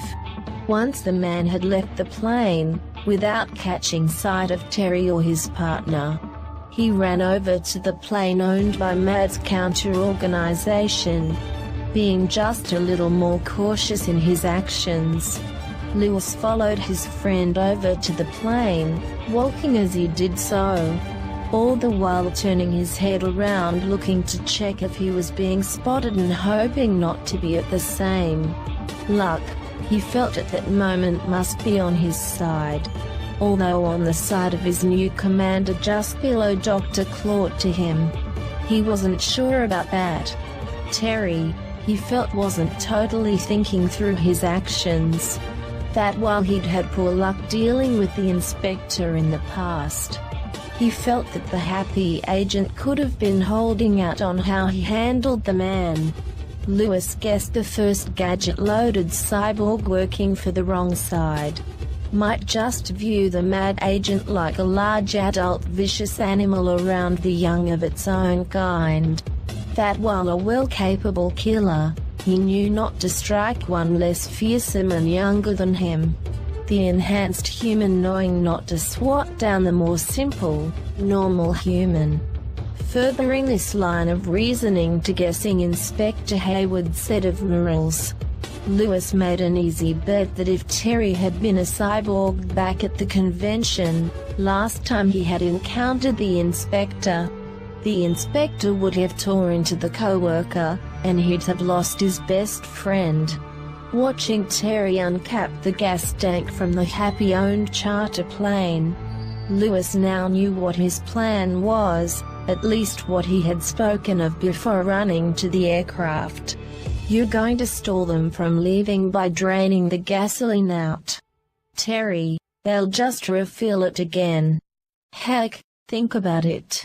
This airport can gas up that plane more times than I bet you can count," Lewis pointed out to him. "Yes, it's not the best of plans to stall them. It keeps me busy." The elite mad agent broke off his reply while siphoning off the gas for a new idea. One he should have had the moment he had thought to render the aircraft useless over and over. He was now boss to Lewis.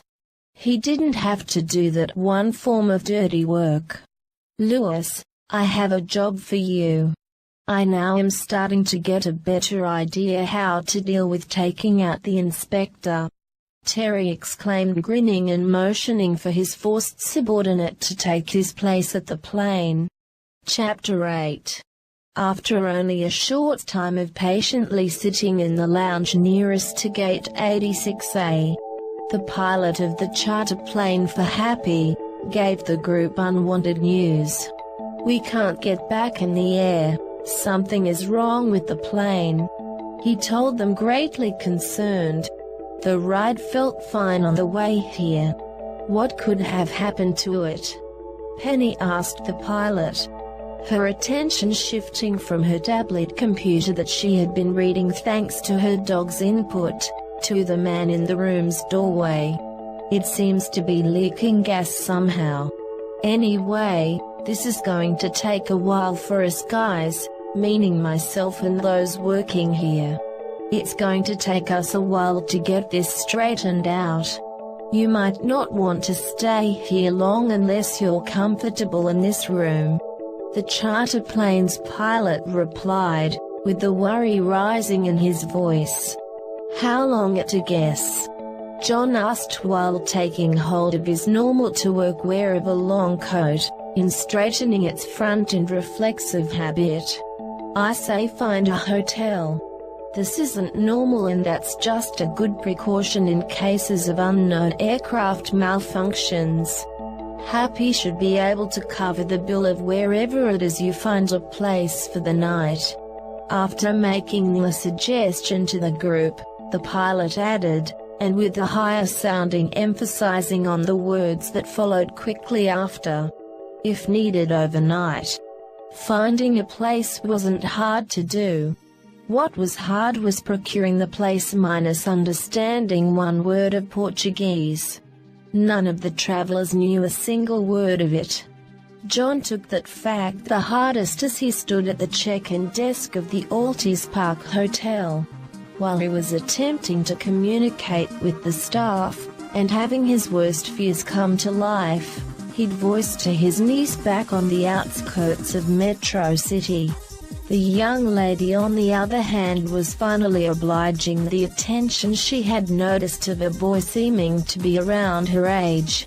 She'd noticed him as she, and the company with her traveled from place to place near the airport in seeking shelter. Stalking her. While she knew such a thing was wrong, she couldn't help but take it as a compliment. Being vain wasn't much of a part of her, but seeing something good come along, a boy interested in her, that even if there was some form of foul play up his sleeve for her in interacting with him, she knew she was safe from any furthering embarrassment or relation complications. She was not staying in Lisbon long, or even the country long for that matter. Plus, if he was a truly bad sort, she knew she could take care of him. Security didn't care what was carried into the airport for aircraft such as charter planes.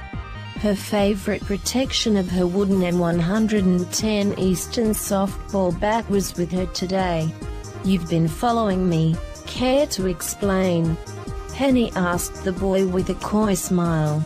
Returning the show of affection and attitude, the young man answered to her.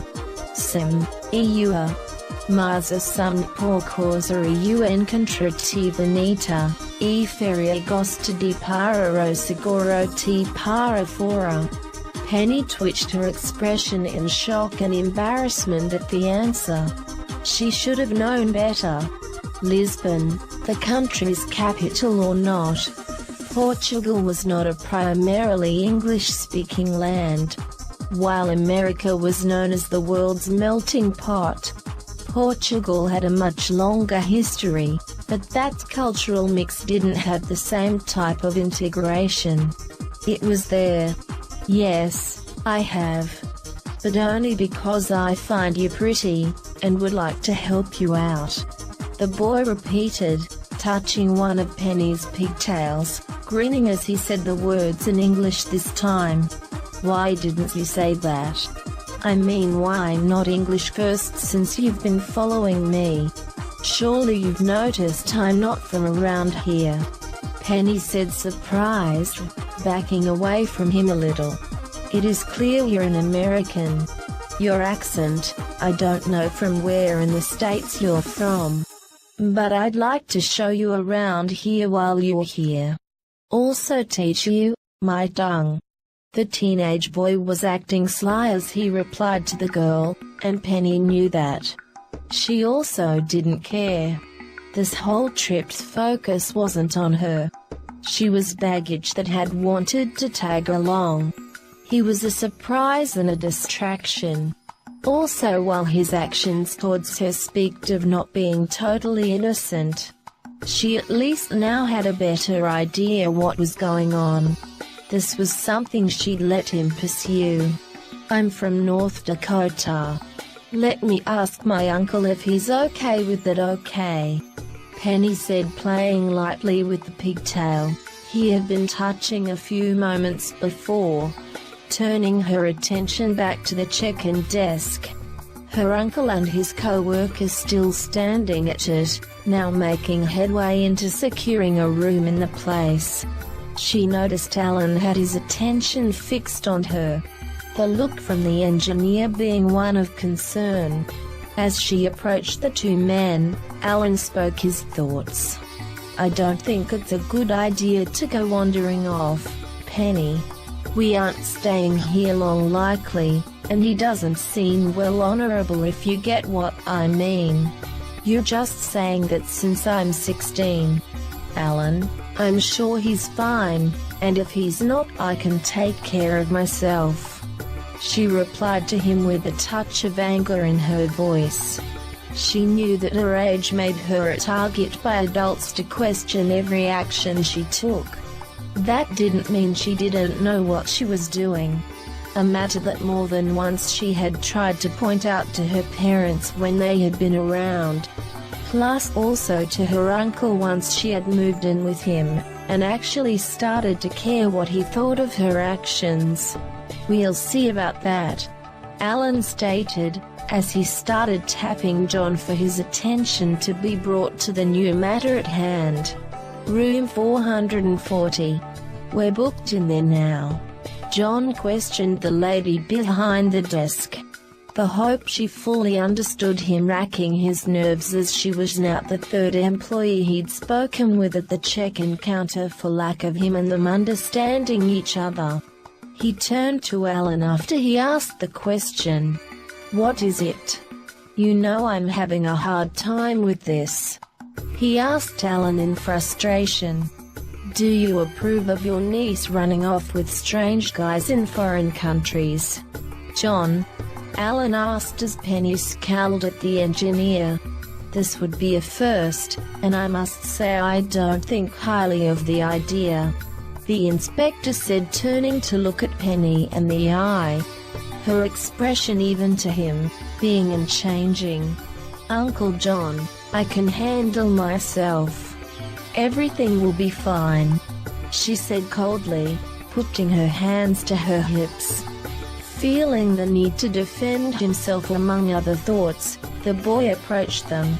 "I am honorable, I will not do anything bad to her. I only want to show her around. Show her a good time, and give her some teaching," he said, looking to John, showing a smile that the inspector would more associate seeing on his present co-worker. The type of smile that said, "Beware, something is coming. Would you mind it if I accompanied you two around? I think that doing a little sightseeing would be a good thing to do while grounded here," John said before turning to Alan, and continuing with, "Do you think you could finish things up here? Ensure we're really checked in, and get them to confirm payment with Happy. That sort of thing." "Uncle," Penny snapped at John, trying to keep her voice down. With the fact that her anger had already been building, this act had now set it to the boiling point. She didn't want to make a scene, but thanks to the teenage boy, he helped her evade doing such a thing. "It's perfectly okay if your uncle comes along. Perfectly understandable given you and him don't know me. Senya, would you like to come with us?" the boy asked, extending a hand to the inspector. "I can finish things here, John. Remember, it's room 440, okay?"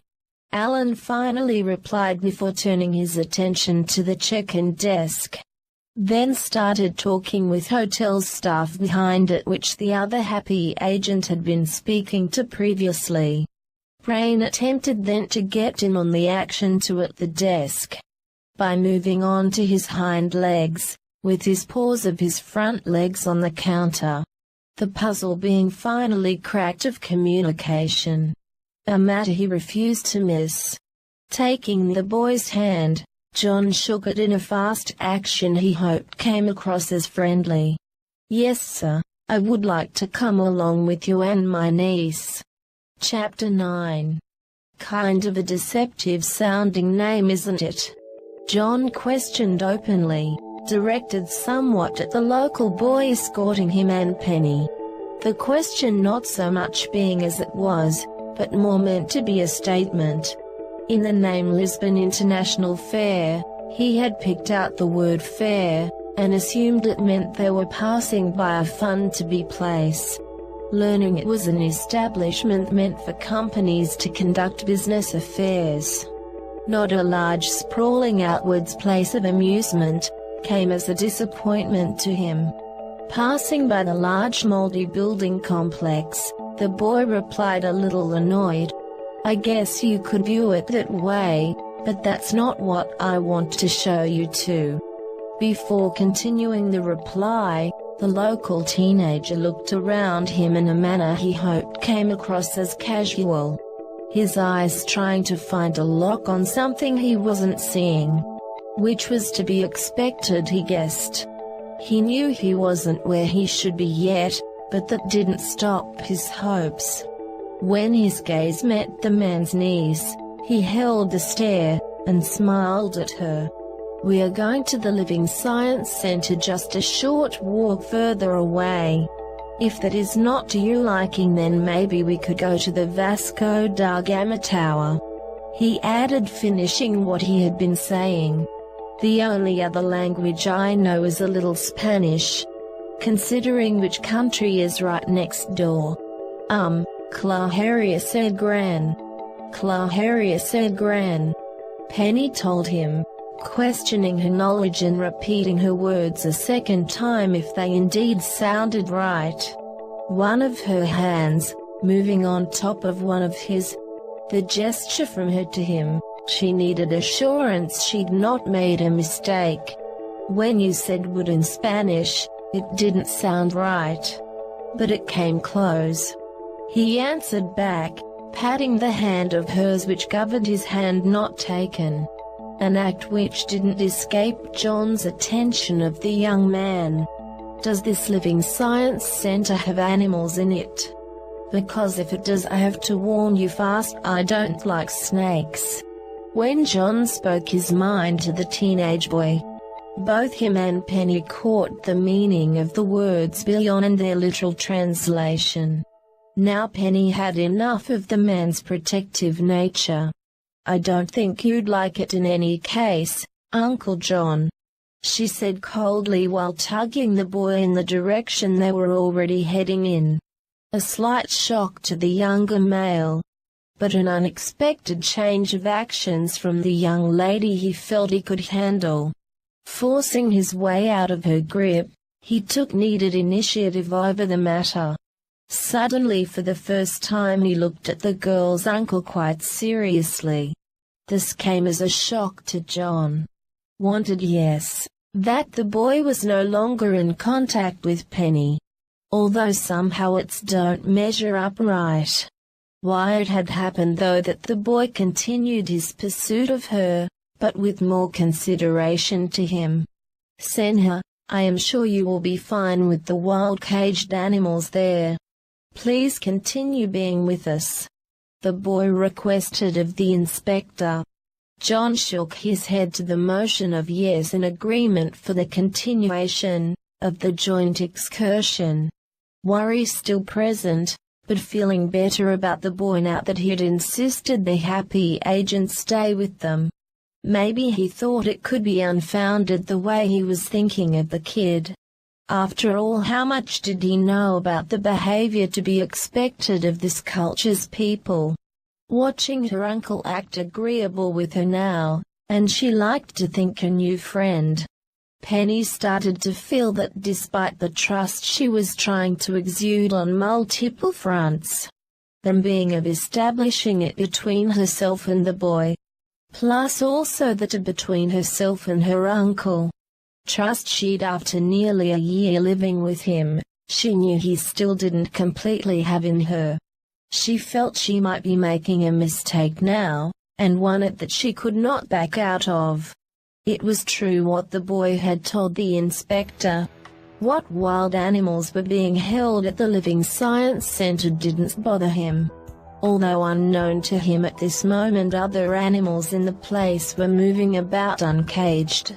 As Terry sat in the position he'd been in for half an hour, he'd been waiting and watching for his chance to strike at the happy agent he swore he would finally take down. He too was being watched, but by eyes belonging to an animal unnoticed by him. A single shrew with red eyes, and metal parts that replaced some of its natural body parts. The shrew's master saw what the animal saw. Not only that, but what all his servants were seeing at that moment. The former elite agent of MAD currently had that function of his extra computerized driven sensors active. The sights being transmitted into his brain feeling like almost too much for him to handle. The visual data surging into his brain like video media played in fast forward, and from different screens all at once. It didn't help his already building confusion. After he had left Metro City to pursue his mission, the one he had been assigned to overseas, he learned by way of a death threat from one of MAD's minor hitmen, that he was no longer employed by them. That his job, and also his life were now forfeit. Breaking into the home of the happy agent had been going against Dr. Claw's orders. Ripping out his communications hardware, an even bigger violation. MAD wanted closed tabs on the man that had recently named himself iRogue, and taking that out made him a true rogue. One MAD could not afford to keep in the organization, or even alive for that matter. The MAD agent was beneath him. A fact he was still sure of, with fog in his mind becoming greater and greater.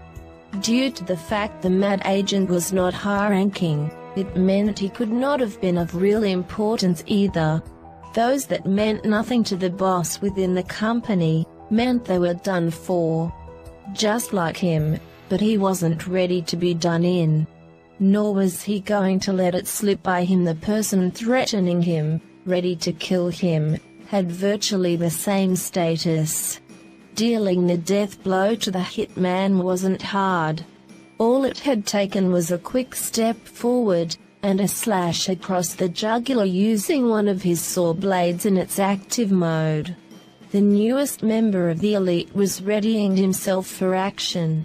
The former agent could tell this by the changing of position, and the twitching of his head around. A sign the man was trying to figure out the best place to strike from and making mental calculations. The inspector, iRogue felt was his counterpart, was nearing. Happy's cyborg agent was in the building, and the rogue had to do something. Standing just within the entrance of the center, the young man of new acquaintance to Penny, took her into a hug from behind. A surprise to her at first, but one she let pass. A violation of space as far as John saw it. This was moving too fast for him, and a stop had to be put to it. Seeing that the concerned man was ready to tear the boy away from the girl he was embracing, the local teenager moved off the man's knees, and calmly attempted to explain himself. "You don't hug ladies in the States?" he asked John, the look on his face betraying his tone of voice. The expression missed by Penny with his positioning.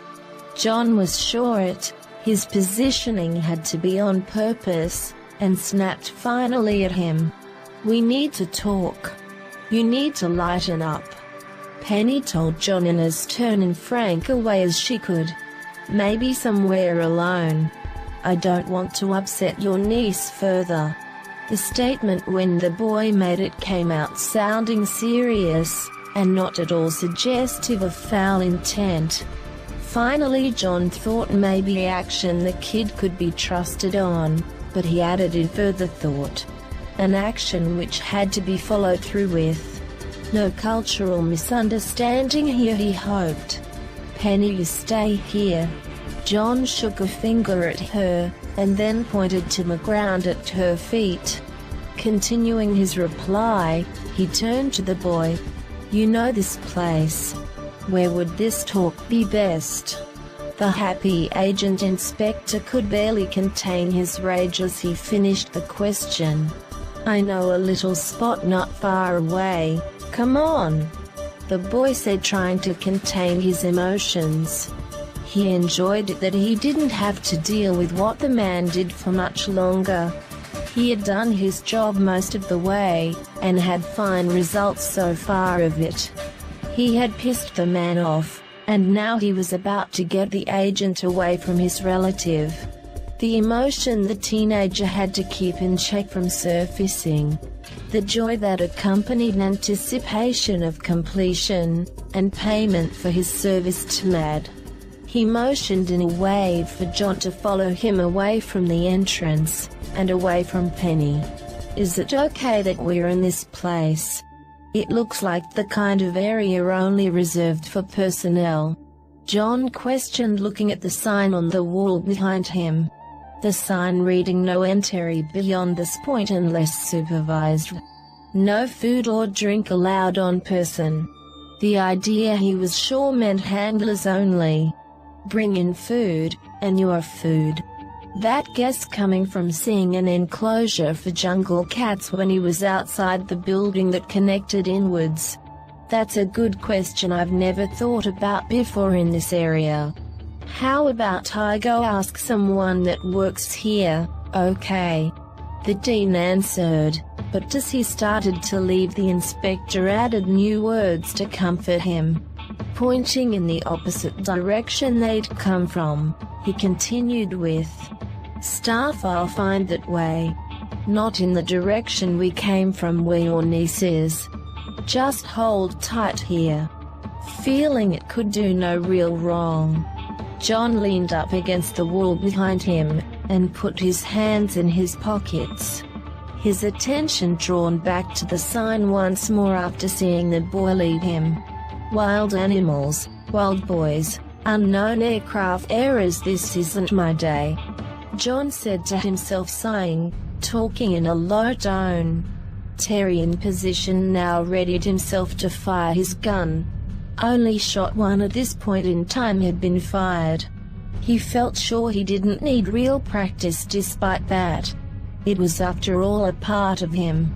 It was his right forearm on its underside. A chamber cavern which opened up to reveal an energy cannon. The first shot it had fired had been by mistake. Him in a gym shortly after having recovered from the anesthesia used on him from the surgery which made him a cyborg. He wanted to test out his new implanted gadgets. The gun being a fun discovery, but a cut from his next paycheck. Dr. Claw wasn't pleased with the hole the new elite agent of his had shot through the floorboards. Damage to MAD headquarters of level 6 straight into level 7 by energy fire, $200, and a reprimand that warned never to do it again unless he wanted to lose his gun. In considered what he thought to be two delightful choices. Terry waved his revealed energy cannon gun over arm at John. The choices he favored being either the man's head or chest. The elite MAD agent wanted the moment to last longer, but knew such a thing was a bad idea. The inspector might move, and his shot would be missed. At least the sniper shot he wanted in any case. Before he could fire, however, after finally deciding to shoot the happy agent between the eyes, Terry got an interruption from a source which made him fall back into his hiding spot by surprise. Augmented by technology, hands attached by robotic extensions coming down over his gun. They wrapped around the arm, only to bend it backwards in his direction. He wanted to shout in shock, but this sense of professionalism told him not to. He did want to catch the inspector off guard, and revealing himself through a cry of surprise spoke nothing good of his rank status. Elite MAD agents, as he had been told, were the best of the best, and never made mistakes. While no one working for MAD aside from his friend and subordinate, Lewis, Others he'd made the mistake of informing, he hoped knew what was good for them. This knowledge that he was even on this side mission from his assigned one.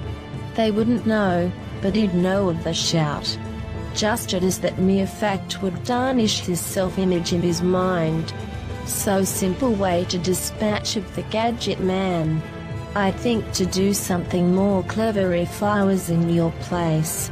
You are such low-tech to me. Came the voice of the man controlling the movements of Terry's right forearm.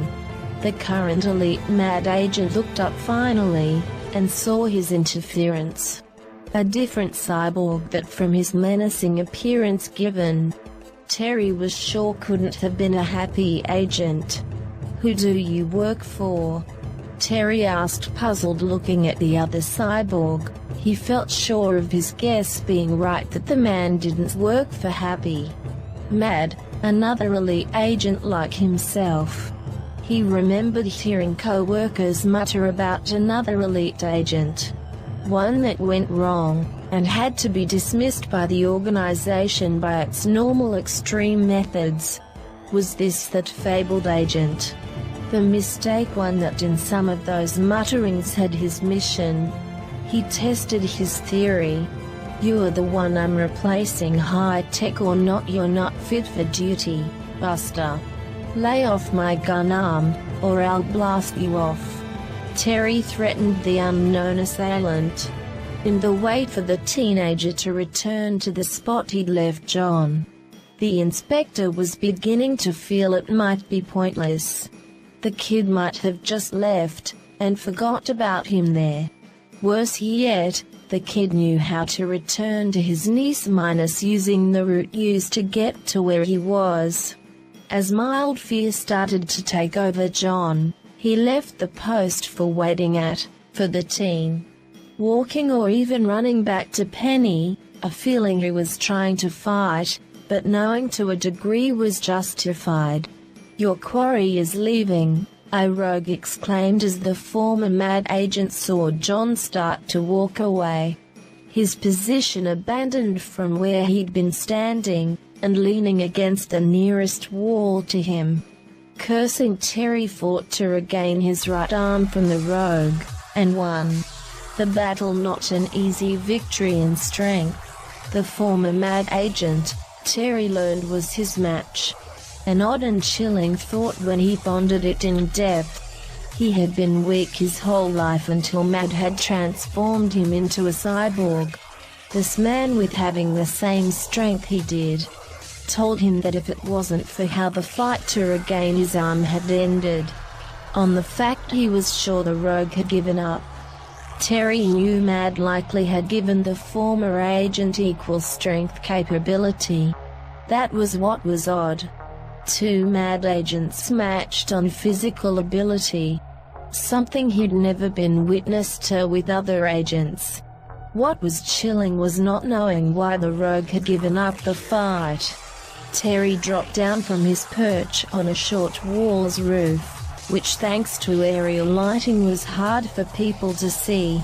The point of the short wall's architectural design being that of unique design and aesthetics.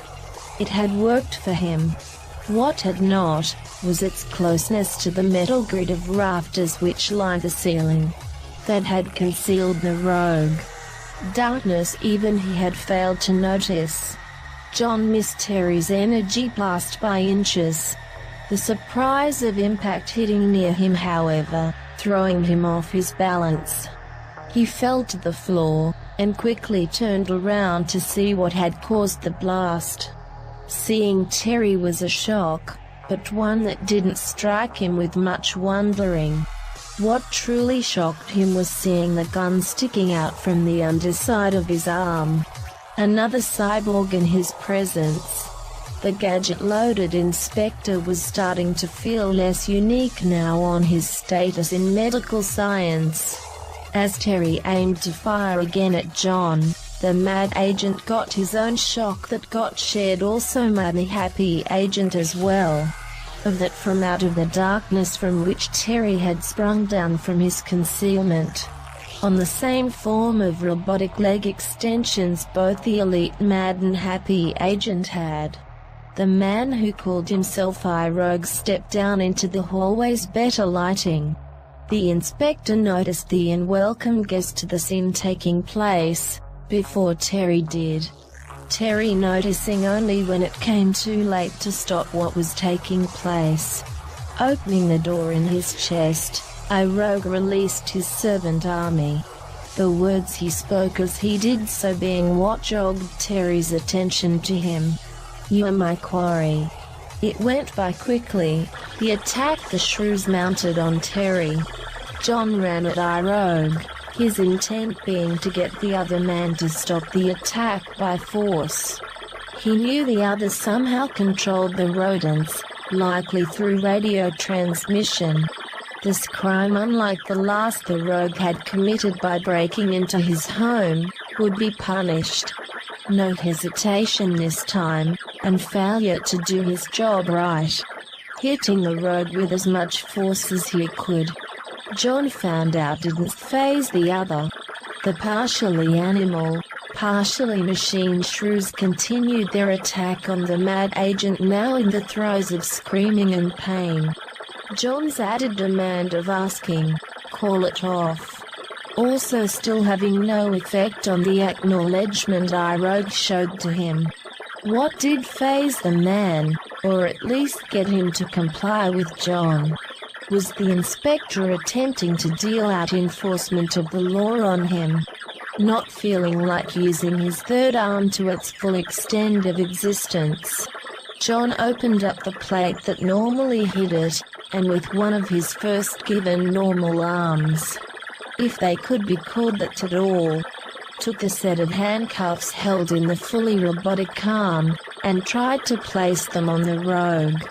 A feat that failed fast due to the rogue's saw blades becoming active, and slicing through the restrainment device. The former mad agent twisting around afterwards to face John at an unnatural position.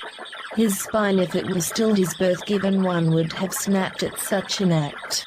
All his body beyond his hips backwards from where it should have been. "He was my only reason to be here, Gadget Man John Hayward.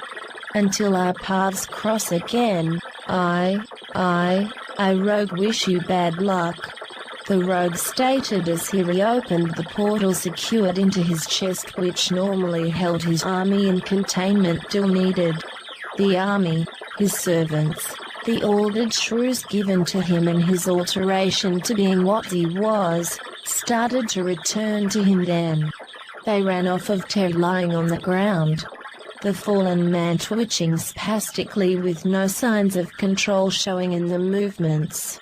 Once clear of the animals loose in the area, all the servant army returned to iRogue, but a few. The ones not retreating back into their masters seeming to act like normal rodents. Something John had witnessed back in his home with his first encounter of the rogue. The former mad agent, seeing he could not finish the needed retrieval of the lost shrews, twisted his upper body back into a more natural positioning, and broke free of the grip of the happy agent. Penny saw the men, then she'd started running to the place where they were at, hearing not only the blast of the energy cannon gun in Terry's arm, but Terry screaming as well. She had known something was very wrong, and had to investigate it. Beginning to take his leave of the inspector and his niece, plus the man he hoped he had destroyed. The man known as iRogue in a bowl lifted up his hat for a moment towards them before exiting their view. The view they got stuck with them, and sickened John. At his home, John had voiced his thoughts in question. Where were the rogue's brains with all the mechanical devices built into his head, which were confined in it? This tip of the hat in iRogue's bow showed him what the man had in his head. Nothing but machinery that filled a hole through the center of the man's skull. Trying not to lose the breakfast he'd eaten on the charter plane, John started to more deeply give thought to what could make the madman tick. as he made his way over to the mad agent named Terry. He lifted the elite mad agent up part of the way to take a better look at him. Terry didn't seem to notice the actions given by the inspector at all. The other cyborg seemed lost in whatever pain he was still experiencing from the attack he'd suffered from the enhanced animals. Uncle. Beyond just saying that one part of his name, Penny wasn't sure what to say. What to make of what she had just seen, and what she was currently viewing. I know he wants me dead, but I don't want to see anyone dead. I think this man might need a doctor, and Alan's expertise. The inspector said with deep concern in his voice, still holding Terry up in a half-leaning position against him. Chapter 10. In room 440, Terry awoke to feeling his head lifted, and seeing a form of scanner being held in front of him. It looked very much like one of the ones he'd seen carried by the medical staff he'd met the other day. The staff he only knew now because of becoming a member of MAD's elite. Turning his eyes to who held the device, sent him into shock followed by anger. The person before him wasn't so much his mortal enemy, but his friend and co-worker's one. Alan Engineers backed away with the device, and asked him how he was feeling other than being in rage. "How are you feeling? Where am I, and what were you just doing?" Terry growled in answering the engineer. "Grateful for helping to save your life, thank you," Alan said, with at first looking at the mad agent, and then to John. Noticing the inspector, Terry's look turned meaner. John's look was no less as aggressive in nature. Neither were the looks he noticed of the others around him too. The girl whose feelings he'd chosen to manipulate by using the local kid to lure her uncle to what Terry hoped would have been his death. Also the dog, the mutt, was there too. Not his mortal enemy, but the animal felt damn close in his book. Rain was baring his teeth at Terry, as the mad agent looked around the room he was in. "Are we in a hotel room?" the mad agent questioned, sounding a little less hostile than he had with his first question. "Yes, we are." "First answer, my friend. If it wasn't for him you'd likely be dead. The shrews didn't do much to harm the natural parts of your body. That just needed attention by antiseptic and bandages. Your mechanical parts, however, those were a different case. Now once you answer him, you answer more questions that I intend to give you," John told Terry in demand and statement. His arms crossed across his chest, his further stance of positioning being one of, Terry could tell, a man ready for action. "I hurt, but I'm feeling better than I did at that living science place. Attacked by cyborg shrew. That's something I didn't see coming. Attack by other animals employed by MAD. Bigger, much bigger animals, I think, that I would have expected." His answer when delivered not said to the engineer despite him being the one that was meant to take in the information. Terry told it to the inspector. Looking at John, and not letting the pain he'd mentioned make his voice waver. Uncrossing his arms, and putting one behind his back, John started his grilling of the would-be assassin. Question 1. You're a cyborg now. That's new because I'm sure I would have noticed that the other day, or when we first met. Did you become a cyborg to overcome your shortcomings? That your bigger friend got to do all the action that first time, and your only job was torturing my niece's pet? Terry wondered if the inspector's glare could look any colder, as he answered in shouting at him.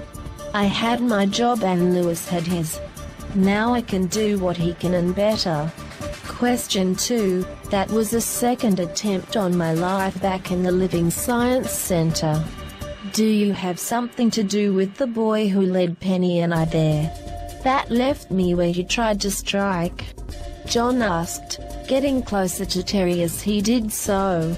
Meant as a form of intimidation, the inspector hoped it would work. Also that the mad agent was in no shape to strike at him now. Answering the second question, Terry activated the function in his new mechanical muscles that resided in the ends of his fingertips. He presented his favorite of his new weapons to John. One of his set of talons. "Your niece, and your friend, and your..." He glared at Brain, then added, "dog," returning his look back to the inspector, away from the canine that looked like he wanted to bite him. He then continued, "They came to your rescue. I wanted to see how devout you were to them by putting the weakest of them in harm's way, or at least what you'd perceive that way. Yes, I did set up the kid to lead you to me." Terry finished, snapping in tone as he did so.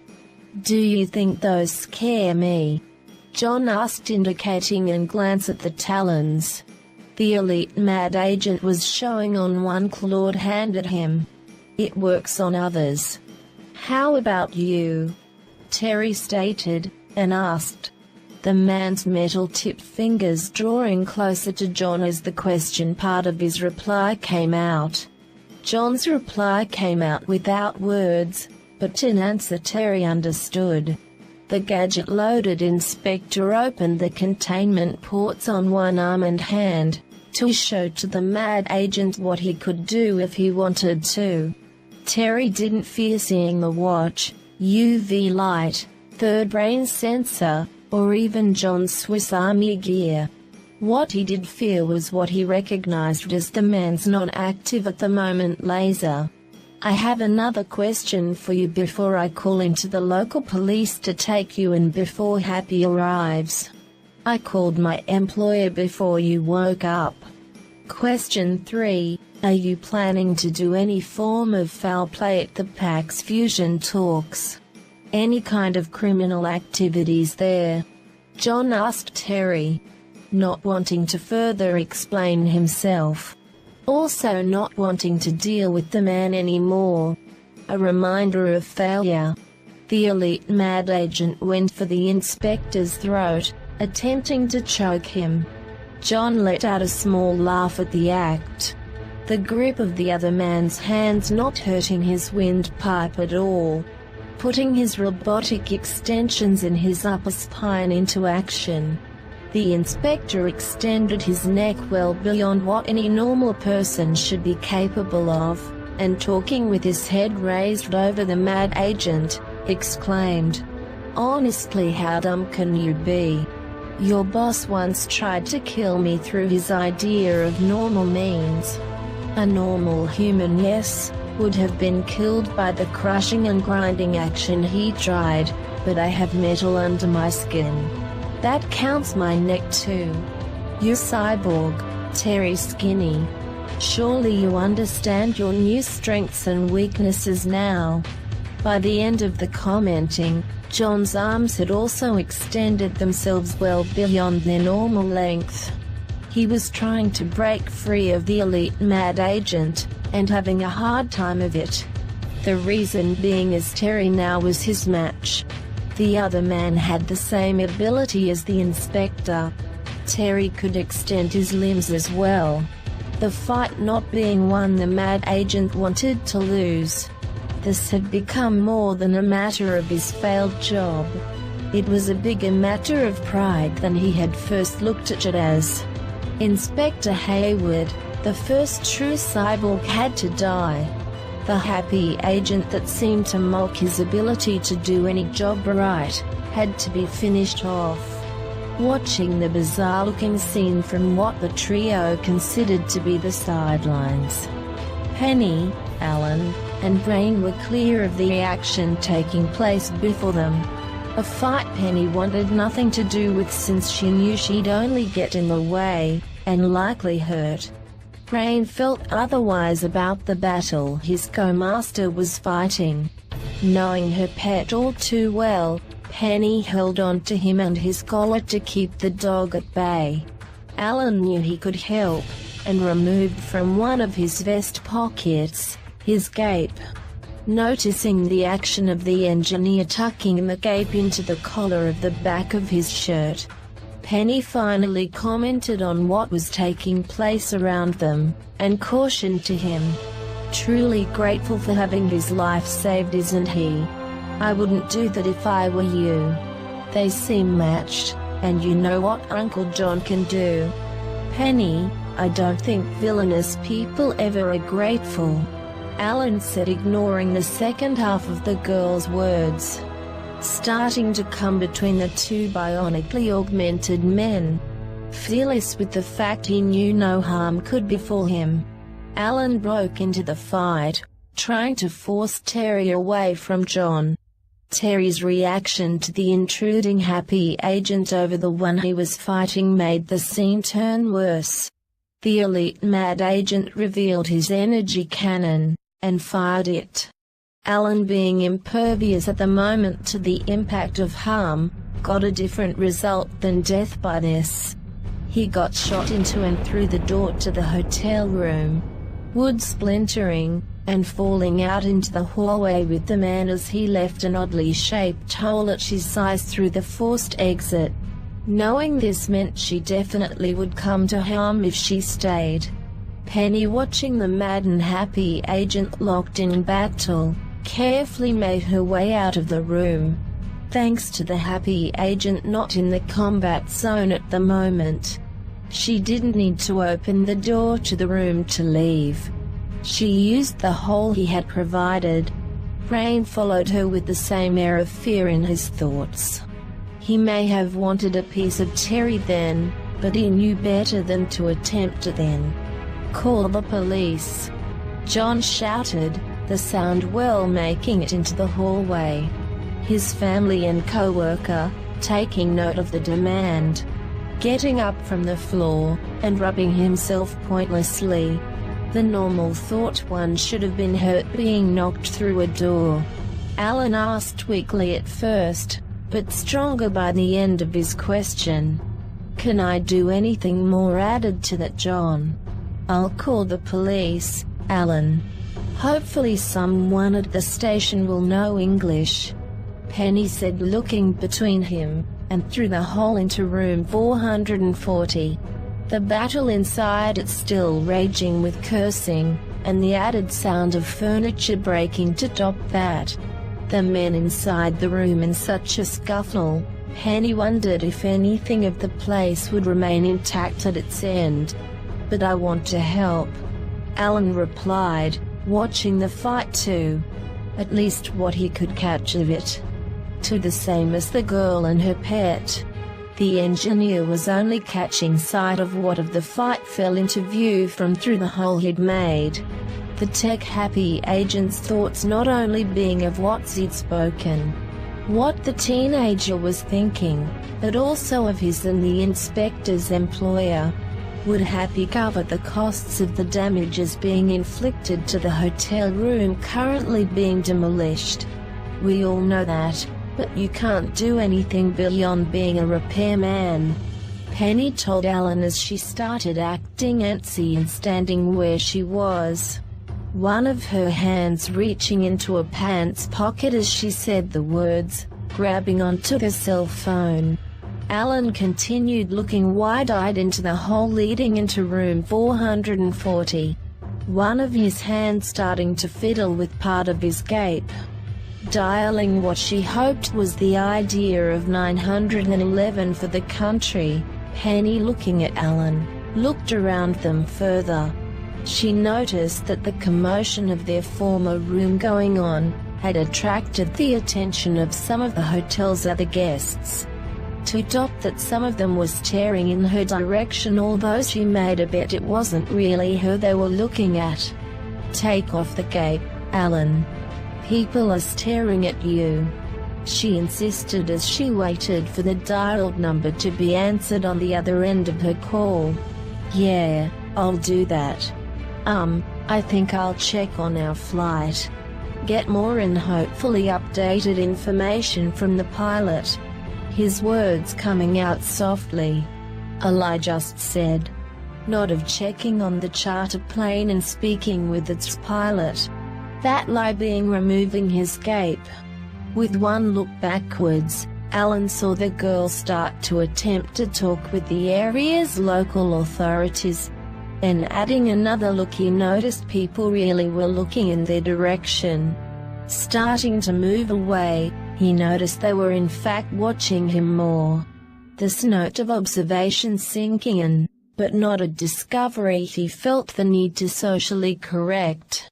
Walking into the elevator nearest to him for the 4th floor, Alan didn't currently care who was looking at him.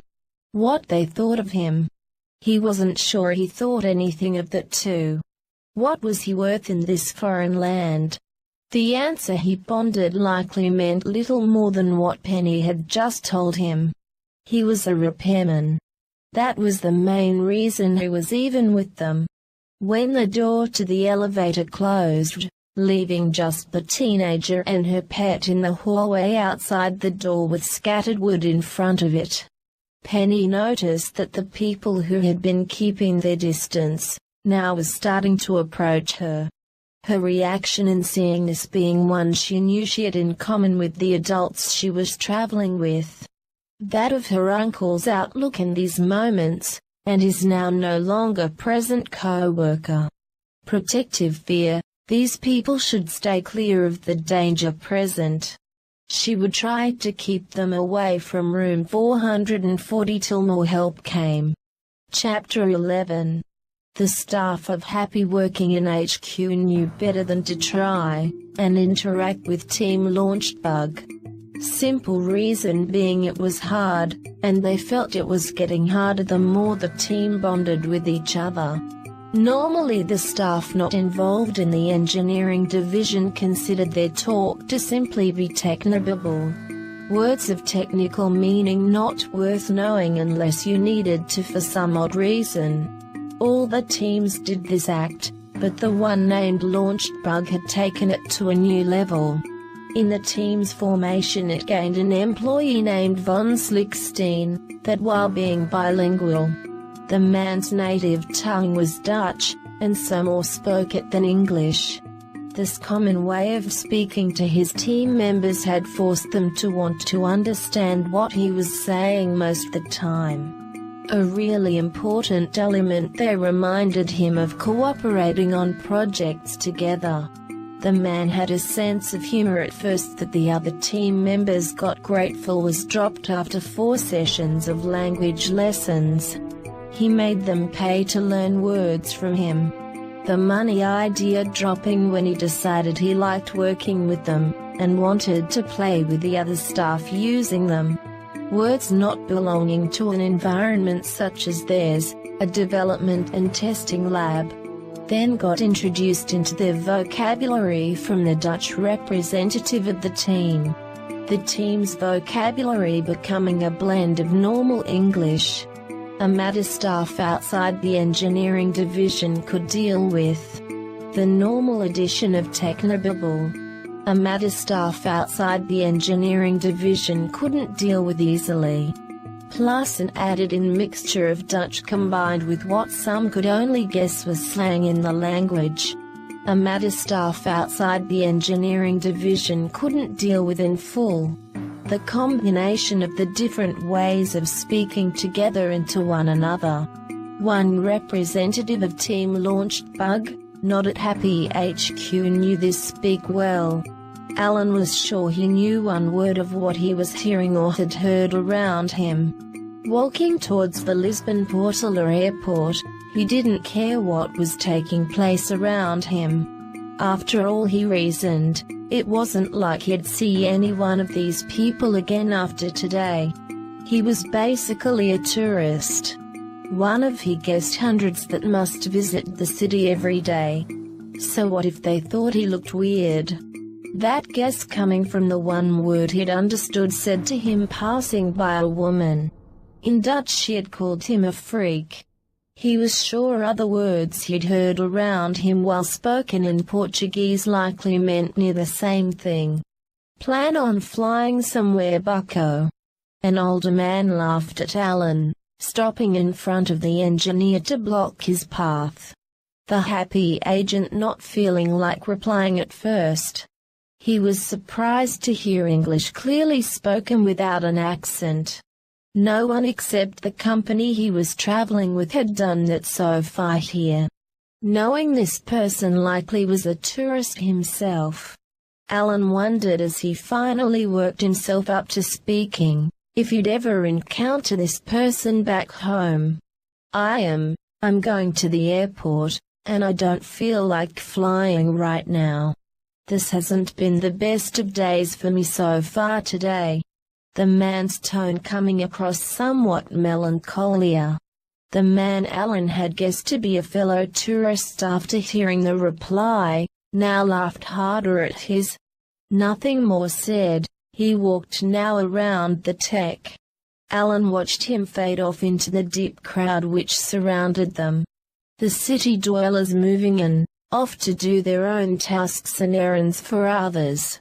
The fellow tourist, when he had been leaving the man, had looked behind himself once in a while to chuckle at Alan.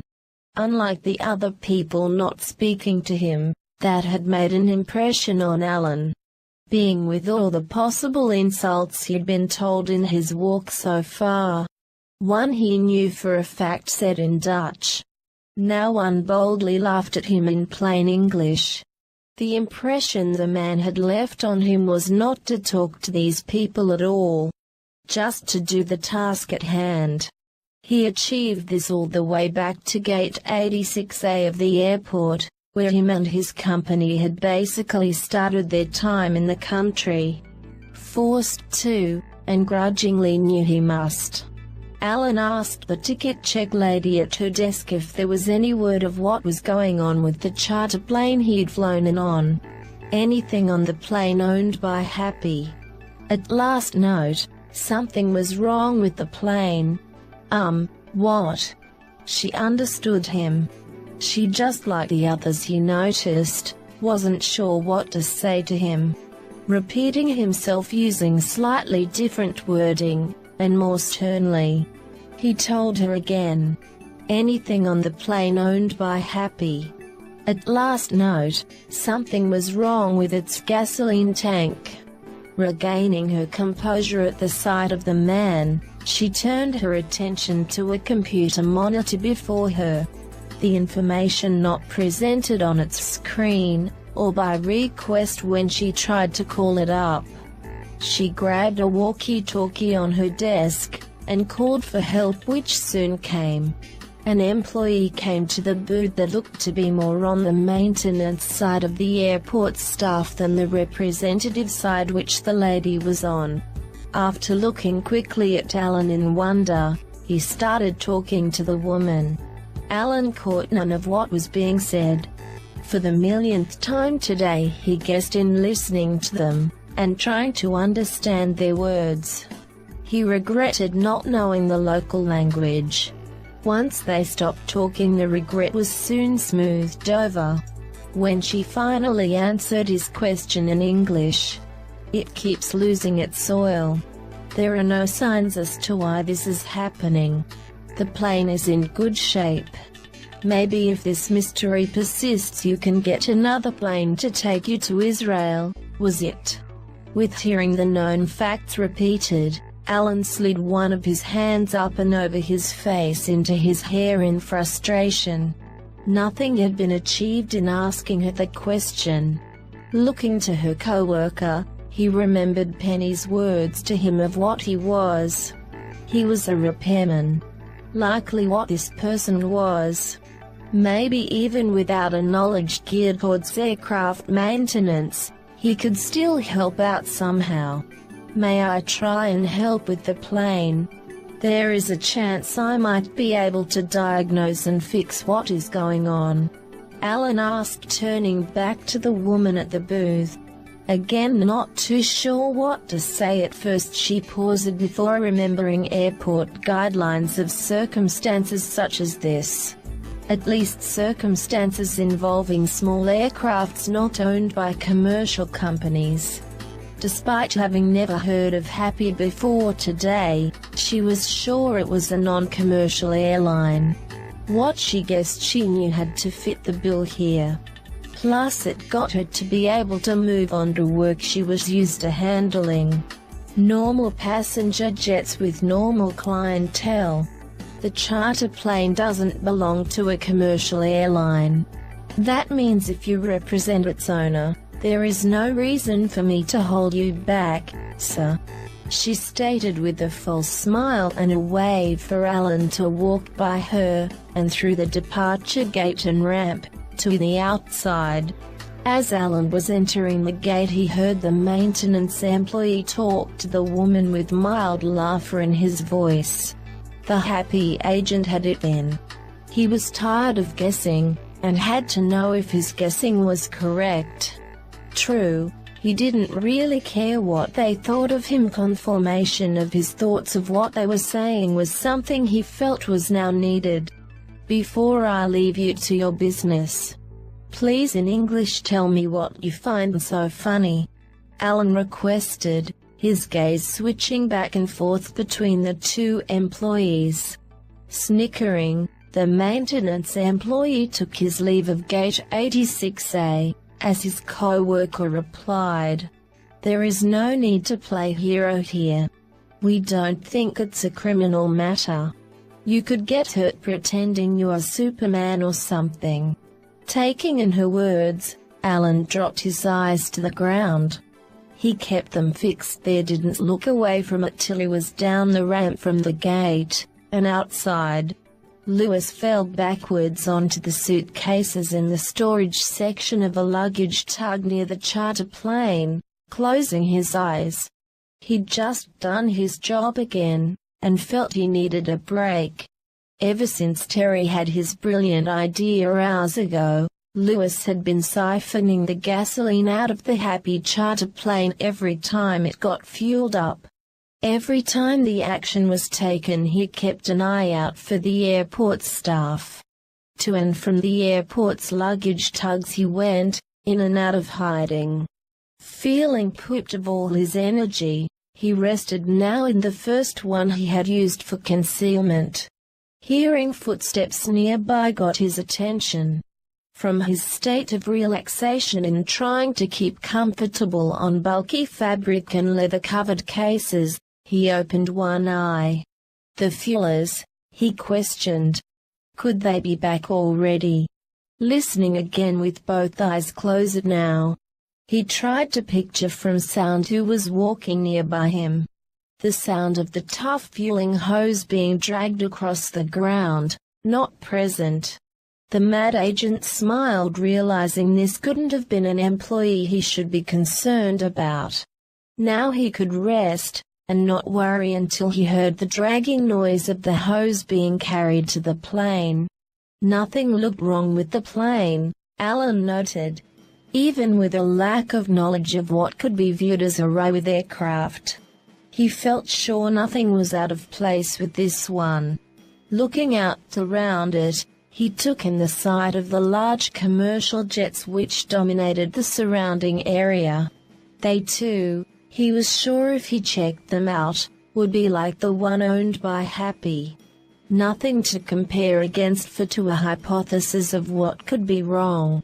With feeling disappointment again, now in the loading and fueling area of the airport, the engineer turned his eyes downcast to the ground again. What could he do now? Sit in the lobby of the Altis Park Hotel until a new room could be booked? If they'd let John or him even attempt such a thing again, Alan ventured they would be sore about the destroyed room, and wouldn't allow the Happy agents to get a new one. In his time of pondering what to do next, looking at the ground, he shifted his look from directly below the charter plane's gasport, to nearby it. Gasoline-soaked footprints, and a lot of them. None of them leading back to where the tanks surfaced to the cement with their connection port leads for the fueling hoses. These tracks went to most of the luggage-tugged vehicles around the immediate area. Feeling the need to quench his curiosity about the footprints, not expecting to really see anything other than other people's luggage, Alan went to peer into the tugged vehicle nearest to the charter plane. The sight he got, not being what it was he expected. Although he immediately guessed he might now have an answer about the Happy Plane's gas problem, Lewis, feeling a slight rocking of the cart's compartment section, sat up to view the disturbance. It was Alan, the last man on Earth he ever felt like meeting again. The mad agent growled in frustration as he with effort stood up in the compartment to face the happy agent. Alan was also standing as best he could in the compartment section, the suitcases which covered the ground beneath their feet causing both men unsure footing as they faced each other. "What is it with you?" Alan exclaimed in shock, and shaking of his head a little in disbelief. "I could ask the same thing," Lewis replied, the urge to shout being controlled, but barely. Holding onto the plastic wall of the compartment section, on its top rim, Alan, moving closer to Lewis, questioned him. "You're here with your partner, aren't you? He's locked in battle with Inspector Gadget right now." "Inspector Gadget?" Lewis openly questioned, not knowing what to make of the name. He figured it could be a description applying to one person he knew of. The Happy Inspector could be given that name if one wanted to overgeneralize him. "A code name I gave him he uses off and on now. It happened after you two tried to do him in the first time." Alan replied to the question. Then after pausing continued with his query. "You have to do with the charter plane owned by Happy not keeping its fuel, aren't you?" An assumption I can only make by the oily footprints across the tarmac. Some of those sets of prints leading here. Glaring at Alan, Lewis felt he knew what this could lead to, and then voiced his thoughts. "This is gonna be history repeating itself, isn't it?" Taking on an air of calmness, not befitting the moment at hand, Alan answered the question. "Well, you guys have a habit of trying to do away with my partner. You shot me multiple times, and you're causing an important mission to be delayed. Do you want Corporal Capeman to kick your behind back into a jail cell again?" The engineer's left hand motioning briefly in a wave-like circle as he finished talking. "God, you've got a codder name too. What did Hayward or aka Inspector Gadget come up with that for you?" Lewis rolled his eyes as he questioned the tech. The idea both of the counter-organization agents whom him and Terry were dealing with having these comic book-like nicknames felt unbelievable to Lewis. "No, I invented that one as well," Alan replied as he reached into one of his pants pockets to pull out his cell phone. Shaking his head in the fashion of saying no, the happy agent continued, now showing more frustration about the matter being dealt with. "Just F this," he said while starting to dial on the phone. The memory of the airport's security center number still fresh in his mind. Something he wouldn't have noticed if not for being held up by waiting at the booth by the charter plane's gate. It had been on a sign behind the lady standing there. Everything posted on it being vital information for patrons of the airport's business. Figuring he knew at a strange guess what made the man seem to have superpowers, Lewis pulled off Alan's cape, fast. At also the same time, he attempted to take away the man's cell phone at the same speed. With a forced pause in the use of his phone, Alan went pale in the realization of what had just happened. He was up a creek, and couldn't help but vocalize it. When speaking, it was hard not to show his fear about what the mad agent had just done to him. "Okay, you figured right. It is the Gape." The words had come out right. He didn't have the fear into his voice, but he knew the opposing agent knew better. Bending down and trying to balance himself on the suitcases, Alan went to pick up his Gape. "You're nothing without it.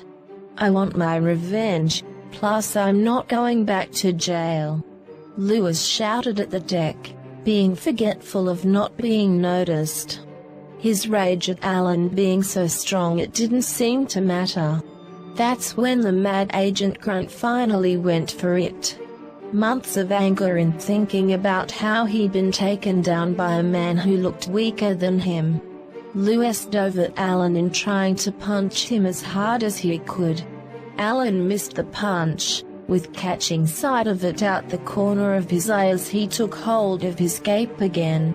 The impact of the blow, however, and the shaking presented in Lewis moving fast over the suitcases, did cause both men to fall at the action of the punch. Alan in a short smack into the luggage. Lewis with a larger fall, but onto Alan. The impact felt at full force by Alan without his Gape tucked back into his shirt. The simple-looking cloth-enhanced garment, still held in one hand. Funny, your partner felt the need for upping the ante more drastically. Alan snapped and shouted at Lewis. The hand of the engineer holding Gape attempting to slide correctly on his back to duck in the fabric. The man's other hand at the same time, trying to reactivate the cell phone's interface screen for calling. Seeing the double action the tech was trying to undertake, Lewis made a choice. The choice worked, but he hoped it wouldn't cause him to regret the action. The mad agent got hold of the happy agent's phone, and threw it out of the luggage tug. Forgetting about trying to reattach his Gape into the back of his shirt, Alan stood up to try and climb down out of the vehicle's compartment section, for the ground. The urge to have the mad agent removed from his sight, to see him put behind bars again being the most important thing he could think to do at the moment.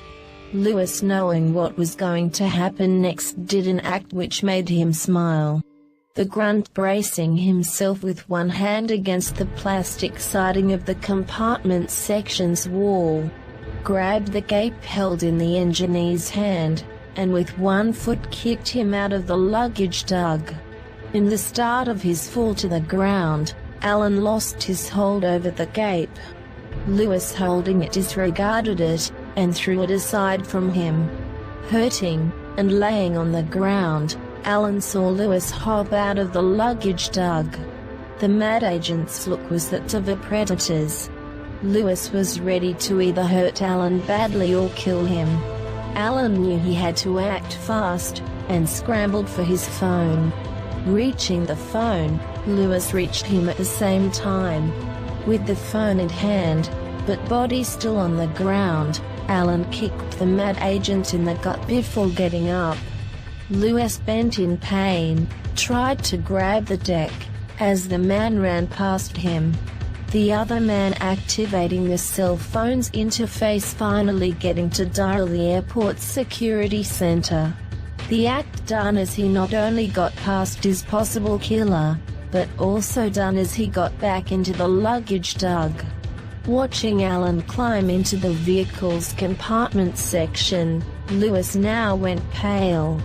The call, now connected, presented the engineer with the same problem he had been getting since speaking with the country's First Natives. The security center greeted him understandably in Portuguese. The person talking to him on the other end changing fast as they heard which language he was using. They had other staff on hand, and by the sound of Alan's voice, knew something was wrong. The questioning started with asking his location. Look for the only man in flight out here not using a plane. Alan answered, holding the phone in a pressed state against his shoulder to one ear, his hands busy at the collar of his shirt. The answer about to become a reality as he fitted his shimmering technology-enhanced garment into position.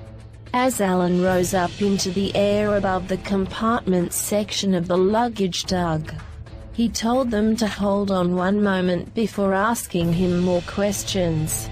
Glaring down at Lewis, and holding the phone away from his head, he spoke to him. "Okay, maybe I'm not much in a fight without this, but I don't need to change who I am to be useful. Maybe the inspector, he can pretty much handle his own, but that doesn't mean my assistance isn't needed." Lewis only wondered lightly what the words meant, although he had the feeling he did know what was about to happen, what he could do to stop it. The answer was nothing. Returning the phone to his ear, and speaking into it, the engineer stated he had found out why the charter plane couldn't hold its fuel. That as soon as they could send men out to his location, they would have the explanation in their custody. Chapter 12. Terry watched his friend and subordinate co-worker get led into what constituted the police station he was in. Handcuffed and looking like he had taken a beating, the elite mad agent wondered what had happened to Lewis. Only 2 officers were moving him along into the room. Normally Terry knew it would take more brute force to move the man. He wondered more now what event or events could have taken their toll on him. He had to break the ice somehow for answers. His own failure felt like as best a place as any to start from in this. "I tried dealing with the inspector. How'd you get busted?" "I'd rather not talk about it," Lewis replied as he got pushed up against a desk. An officer sitting down to the desk, starting to type at a computer, noted the 2 men conversing, asked the logical question. "You dois saber each other?" he asked, looking between them, eyeing one another. Both the mad agents, looking to each other, didn't know how to reply. What to reply? Standing by the door which had been the entrance Lewis had been led in through, his niece and her pet along with them, John answered for the counter-organization agents, to the questioning officer. They were a team, and a pair of mad agents at that. The officer at the desk with Lewis on its side shook his head in acknowledgement, and continued typing. Coming in through the door now, Terry now got his answer, or at least what felt like a part-ways answer. The only man Lewis seemed to hold a real grudge against. The happy engineer that always accompanied the inspector on his missions, Alan was walking in. What Terry couldn't figure out about the picture was the guess Lewis had put forth about the man looking wrong. The source of his power, the gape, wasn't on him. The thought was voiced at the same time it had occurred to him. Terry asked, how could he without the gape? Lewis didn't answer, but Alan, smiling in his normal Cheshire cat way, did. "Oh, I was wearing it then. I'm just not wearing it now." Hooking a thumb at Penny, he continued. "She made a good point to me earlier today. It makes some people stare at me the wrong way." Once he'd finished with answering the mad agent's question, Alan wondered what was going on with the man. A major question, he thought. Terry Skinny should not be out in the open. Sitting in a chair, wrapped up in cable, and handcuffed, only felt to a point like a good precaution in dealing with him. Alan had witnessed Terry to a point was like John. Except for the talons and energy cannon. That is what made him more dangerous, and Alan wondered then beyond those differences. Plus the extending of his limbs and neck, an act the inspector could do. What other surprises the man contained, he wasn't aware of. Why isn't he in a jail cell? I mean Terry, the ungrateful sob that could easily. Alan paused, thinking deeply about what the elite mad agent could do if he wanted to. The station is too fearful to lock him away with other prisoners. Now at least he has company. Alan, you were behind this. Catching what was Mr. Louis Largo did this time. John answered and questioned him at the same time. He was causing our flight delay. Alan answered, looking at first to Louis, and then to John as he did so. Walking away from the wall, the inspector went over to, and looked over a fingerprint machine not in use. He flipped up its on switch before stating his thoughts openly to anyone who'd listen, that and questioning his niece. The turning on and use of the machine, something he'd started doing in his old police department station back in Metro City a few months back. He'd started this habit shortly after he had become a cyborg. While I don't know how it is a crime, I'm sure these local public security police, Penny, the officers who noticed the inspector's actions with the fingerprint machine, didn't object to seeing the man make use of it. To them it meant more records, and why not let the man use it to begin with? While he claimed to work for an international protection agency, they still questioned its place in upholding the law. The name Happy not being one they had heard often. Getting the man's fingerprints felt like a bonus they were going to allow. The man acted strange, and what better way to start a profile on him? Penny, Alan, and Brain understood the act. Penny paused, watching him in light worry while the machine scanned in her uncle's fingerprints before answering him. He didn't need it again, she knew. The confirmation he still was himself. Still had his from the day he was born fingerprints. Not a set of new ones fitted to him after he'd become what he currently was. Altered drastically inside with little that really showed different outside, not unless revealed. Happy had managed to make sure he had kept 90% of his skin after he'd been changed. His fingerprints included in being kept. What worried her was he wasn't on familiar ground here. This wasn't a Metro City police station, this wasn't even the well-familiar with Happy, 21st Precinct station in Stanley. Given these facts, she was sure for the first time since her uncle had started doing these self-checks on himself, he was about to get disappointed, and even possibly emotionally hurt at the results. I think I remember from geography class, they are formally called the Polícia de Segurança Pública, but you're right, Uncle John. Not in Portuguese, that's what they are called. I thought you didn't know the language. Never mind, I don't think I can pronounce the name. But I'm sure the public security police know what they are doing, and stopping planes must be a crime in this country. John replied, getting a lump in his throat. Not because of what was being talked about, but what came up on the fingerprint machine's monitor. The inspector was not recognized in its system database. John Hayward did not exist in its listing. The machine at reading his fingerprints was requesting new and standard information on what to do next with the fresh set of prints it had just been fed. Was he listing his prints as an offender of the law, or defender or rookie officer of the law? The information shown at first in Portuguese. English after he'd used the machine's mouse to click on the British flag. The translation only taking one moment to change over. He clicked the second choice listed before turning off the machine. After taking in what he knew to be a disappointing lack of information for his co-master, Brain decided he'd help distract the man, and at the same time enjoy the moment.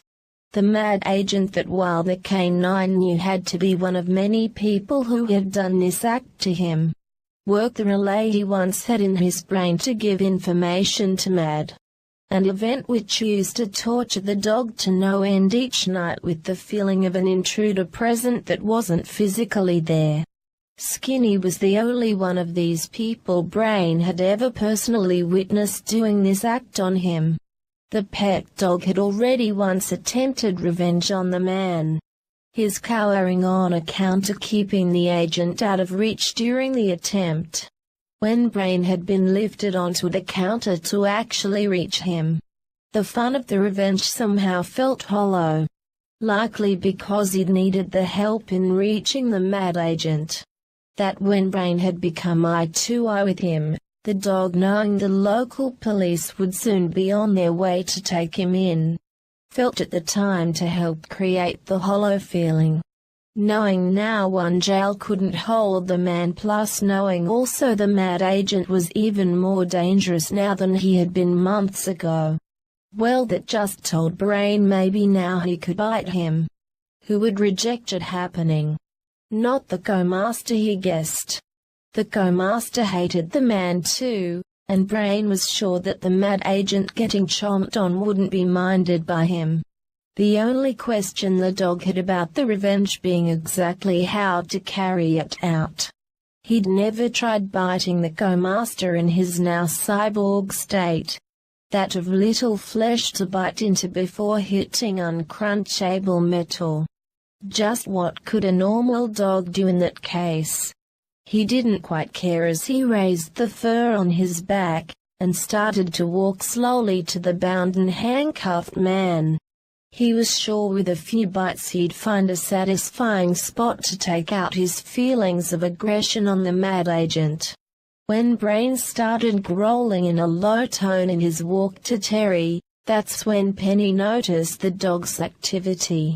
That's when she quickly ran to him and grabbed hold of his collar to stop him in his tracks. Brain, he's bound and handcuffed. It wouldn't be right, Penny said to the animal. His reaction, his reply to her being one he knew would get him what he wanted. Brain replied to the teenage girl with the fastest pouting and pitiful expression he could bring himself to muster on the fly. It worked. She released his collar with a smile on her face he'd grown to love. A look of approval that after his collar was out of her grip, now got words to further validate her expression. Well, maybe if we weren't in a police station. He wagged his tail, and smiled back at her in as best a fashion as his canine face could. Then after the turning from her, dropped his tail down again, keeping it now in a still state. His face turning fierce and determined once more. His ears folding into his head lower than normal. His walk resuming, now feeling more rewarding than before. Fun things like this had Brain let his face scowl and thought. Don't last long sometimes. Not when people who you'd think would approval of such actions are nearby, and don't want you to do them. His thoughts after being grabbed yet again by the collar. Not by his loving master, but by his co-master, the girl's uncle. Terry had been watching the dog the whole time the animal had been in the act. The elite mad agent now grinning with joy at seeing one foe take care of the other foe. That at least with this encounter with the mutt, he'd been spared of it. Thanks to strangely a man at any other time he'd rather see dead. That's right, you can't get me now, you dumb dog. Terry shouted across the station to Brain. The man reveling so much in the moment he failed to notice a new dog near him. Not another dog like Brain. A mutt created by geneticists working for Mad. This was a police dog, and what at least appeared to be a full-blooded German Shepherd at that. The animal was being led into the room without leash by one of the station's officers. Calm when entering the room, that soon changed when the animal caught sight of Terry. At the animal's acknowledgement of seeing the elite mad agent, it shook its head as if trying to deal with the matter going on in its mind. The police dog's temperament suddenly changing after it had dealt with the shaking. Looking at Terry now as if studying the man, the dog broke away from its handler, and walked up to Terry, putting its paws on his upper legs. Not being fearful of this dog, all the mad agent could think to do at the animal's interest in him was try and poke fun at it. "Did that comment offend you?" He cracked at the canine, figuring somehow the animal must have heard his comment to the former mad agent mutt. Not expected, the dog started into a reply that caught everyone in the room watching the man with beast off guard. It narrowed its eyes and opened its mouth, an act which could be looked at as odd. No. If not for what happened to the animal's mouth when it became fully opened. That coming up from under the dog's tongue, somehow concealed well inside the lower jaw of the creature, came a speaker. The police dog was in fact a cyborg. Knowing Happy could not have been the party responsible for the animal's bionic augmentation, John only had one word to say in seeing the unexpected sight, what he'd always utter when caught off guard in such a fascinated way as he was now with the sight of the altered German Shepherd. Wowzers. No one else spoke until the next unexpected thing happened. The police dog spoke. "Did you honestly think you could keep this life from me forever? Inspector Hayward is alive, and here in the same room. You deserve what is coming to you, but you are my only option right now over the peace talks." It was Dr. Claw's voice. The animal was being used as a puppet for the will of his boss. Terry didn't know what to do except face the music. He'd been caught, and knew what fate was about to befall him. Death. The elite mad agent asked the dog, questioning and hoping he was somehow wrong. The man wincing at the thought as he spoke the single word. Knowing that the end was near for his friend, Lewis brought up the courage in himself to do the most insane thing he'd ever done in his life. Ask the bad guys for help, but more accurately the only person in the room beyond his nemesis, he thought could handle the cyborg animal. "Inspector Gadget, a little help here?" Lewis shyly asked John, turning his attention to him.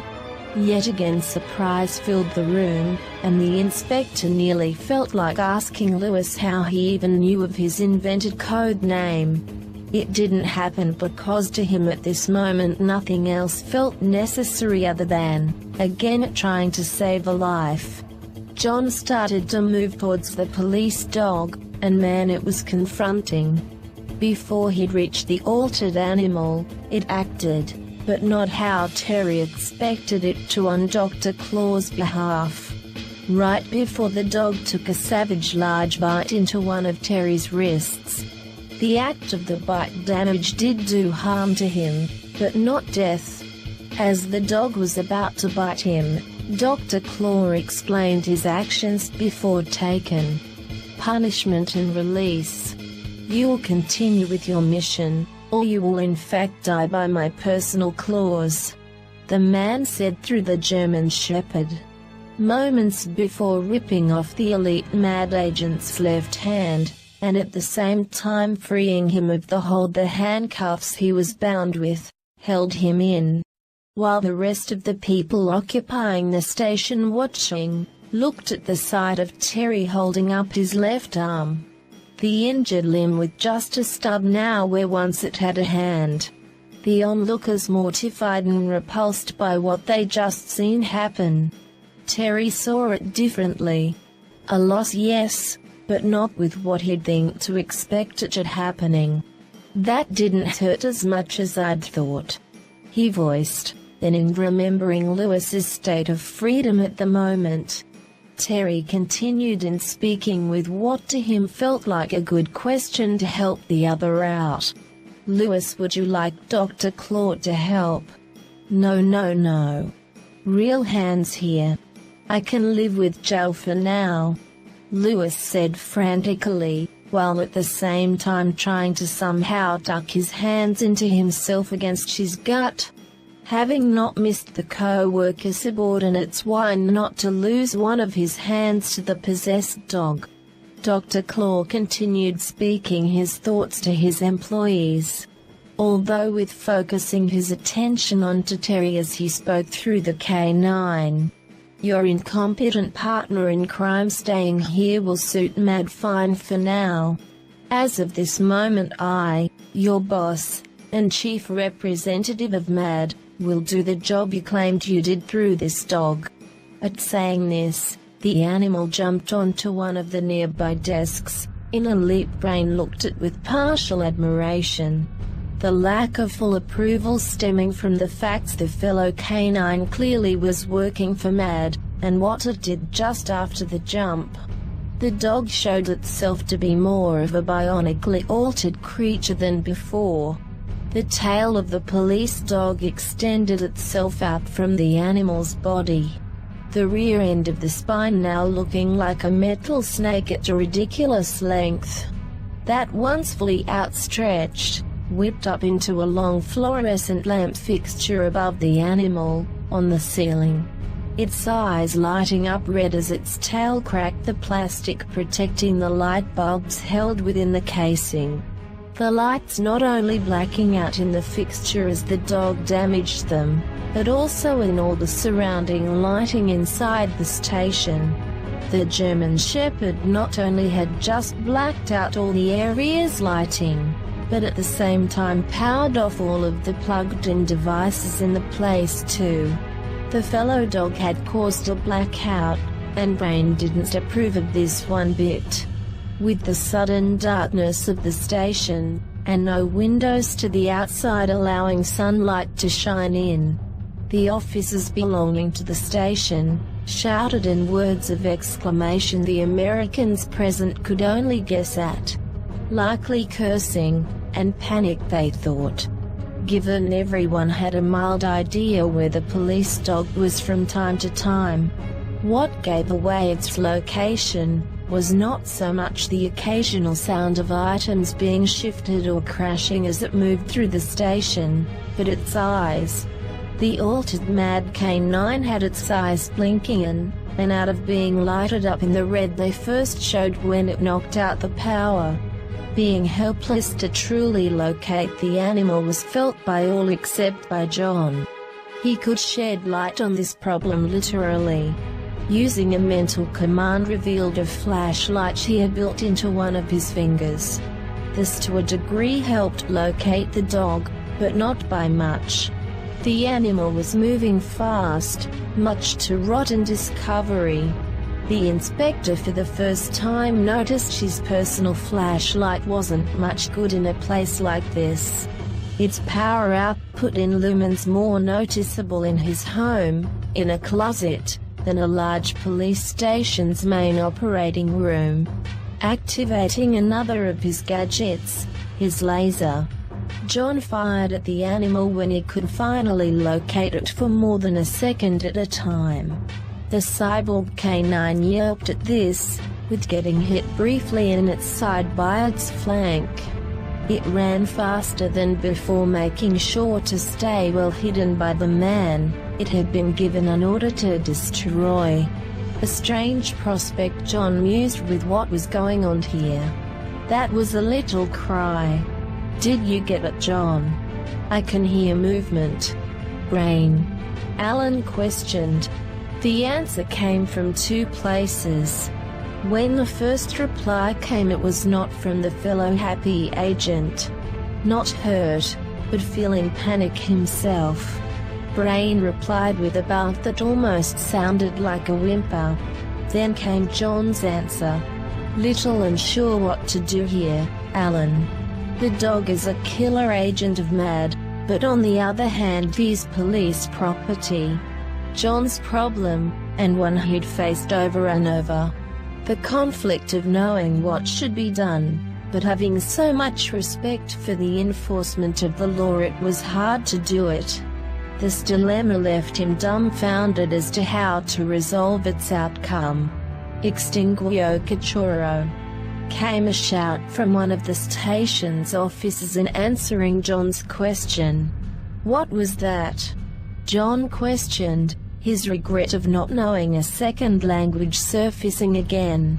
Now not just to his niece Penny, but also, and new to everyone else present. I think that might have meant you have permission, Uncle. Uncle, shine your flashlight at me. I think I know. Penny was feeling too afraid to continue her statement. The reason being was the feeling of hot breath on the skin of her neck, and the smell accompanying it. Dog breath, but she guessed not from her beloved pet, as she started trying to move away from it. Penny, he replied, turning in the direction of her voice. John saw what neither of them could when she had spoken. The altered canine was upon her. The animal was standing on its hind legs, its forelegs holding onto the wall on either side of the girl. Mouth open, it looked like it was ready to bite, likely in the throat, since the dog stood to that height with her. Although that was not the dog's plan right then, at least at that moment. Dr. Claw spoke when taking notice himself through the animal. This had been discovered. What the police dog was doing without orders. Such is the animal. The predator. The weakest and normally the first to die. Not my choice, young lady. You are a bonus. Words said as when the animal drew in closer to the teenager's throat. The speaker under its tongue starting to retract into the lower jaw of the animal. Its reasoning being for a better chance to take hold of the flesh of her windpipe. She couldn't speak to whatever words the young lady wanted to say. They were caught in the throat, so near the dog. John, knowing what must be done then without hesitation, extended his arms out to take hold of the police dog, to rip it away from his niece. The animal, catching sight of what was approaching it, then took action to prevent the inspector from protecting his family. It wrapped its abnormally long tail around his arms up to his wrists. The hold the tail held over the happy agent was like what John could only imagine was the same form of restriction a boa constrictor must use on its prey. As the altered canine started to touch the girl's neck with its fangs, John spoke the last words it would ever hear.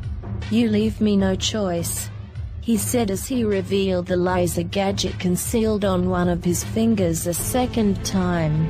The weapon without true aim, being locked into the place, the grip of the dog's tail held over it, ripped into the animal's back for where it was pointed. No noise was made in the action, for when the beam of deadly red light hit the beast through its back, it went straight through to one of the animal's lungs. No longer alive, the altered dog fell onto Penny, who shrieked at the feel of the mound of lifeless fur hitting her. Knowing the threat to his family was over with, the inspector knew there was one other important task at hand. One created thanks to the now-dead cyborg dog. The animal had helped free one of its fellow mad agents just before the blackout it had created. John was sure the man was now free of his bonds given his resourcefulness. Not to kill, but now on to the other on the loose. John said, wide-eyed, sweeping his flashlight in the direction he'd last seen the agent in. "Terry Skinny." The inspector continued his query, now more worried at the confirmed fact found by his light. The elite mad agent gone from location the happy agent had his attention focused on. "I think he's gone." The reply came by the way of one of the law enforcement officers that worked in the building. Having the urge to know who had just spoken to him, John shined his flashlight onto the officer, before asking, "You know English, I take it?" "Little Palco, he's gone." came the officer's reply, blinking at the light hitting his face. Now knowing it, seeing the basic reaction of the man at John's light. The sole light in the whole room being welcome, enough to bother his company and the area. The inspector shut it off, leaving the station in total darkness in its absence, being both a literal and figurative matter at the same moment. In the darkness the bilingual officer spoke up again. "So what do we do now, Louis Largo?" John now questioned into the darkness. "Still here, you dumb lug," the only mad agent left in the station replied. Chapter 13. It was a little unexpected getting the call to duty for the peace talks just around the corner. Getting shipped out to Tel Aviv, and now standing in the reception area of the conference center holding the talks. Agent of Happy Fairfax Caldwell reviewed the faxes and printed emails being found all over the building. On every computer screen upon startup the name Ferdinand was in bold print on the desktop. The same occurrence was present in the faxes and emails as well. The reason it was brought to the attention of the freshly dispatched agent to the scene. Caldwell guessed with dread why this was happening, which reminded him why he was at the PAX Fusion talks. From another agent of Happy, one that had been assigned to this mission of protection from the start. The other agent had informed Happy that there were now two mad agent cyborgs out there. One which could only be guessed was the threat Happy suspected over the talks. Plus a second one, the Happy agent was sure was a threat to the talks. The second cyborg agent had attacked him when questioned if he was planning any foul play during the event. The man had escaped while in custody, and Caldwell wondered what he could possibly do to stop this mad agent from disrupting the talks. He wasn't enhanced by machinery like his co-worker, who was about to arrive on the scene. All he had was normal training to deal with normal hostiles which might threaten others. The Happy agent had a partner though, he was grateful for. In the form of one of the staff representatives working in the conference center. The other man that, while not in the employment of Happy, Caldwell had noticed could have easily been one. He was efficient in his job. He was giving the Happy agent all the requested documents, and making sure none of the international guests of high importance knew he was doing it. Agent Caldwell didn't want the representatives of the conference to see the electronic message which was all over the building. Reason being, he was sure he knew why all of them read the name of Ferdinand. His dreaded guess being he was sure it was short for Archduke Franz Ferdinand, the man that's assassination had helped kick off the start of World War I. A scare tactic, Caldwell was sure Mad was trying to use to create anxiety among the representatives. Mad was trying to start a war. All the Happy agent could do then to stop the scare tactic was hide the name message from those who would take it for what it was. When his partner delivered the last papers which relayed Mad's message to Caldwell, the Happy agent thanked him for the good job. Then, after confirming everything seemed safe in the building for the moment, and all the messages created by Mad had been taken care of, the official and non-official representatives of Happy left the conference center for the nearest airfield. Given what had been also relayed in the report of what had taken place in Lisbon, Happy didn't want to risk further expense in landing one of its charter planes at an airport again. The bill from the Lisbon Portela airport being through the roof on gasoline. The protection agency figured that even with the culprit caught who had caused the problem, it was best not to risk further cost for budget's sake. Without laughing, the pilot of the charter plane watched the aircraft's former occupants leave the aircraft. The aviator, now aware the people he'd been helping in transportation were serious in what they told him. He waited inside the cockpit of the plane in silence until seeing two men run onto the airstrip. "One of you, Agent Caldwell?"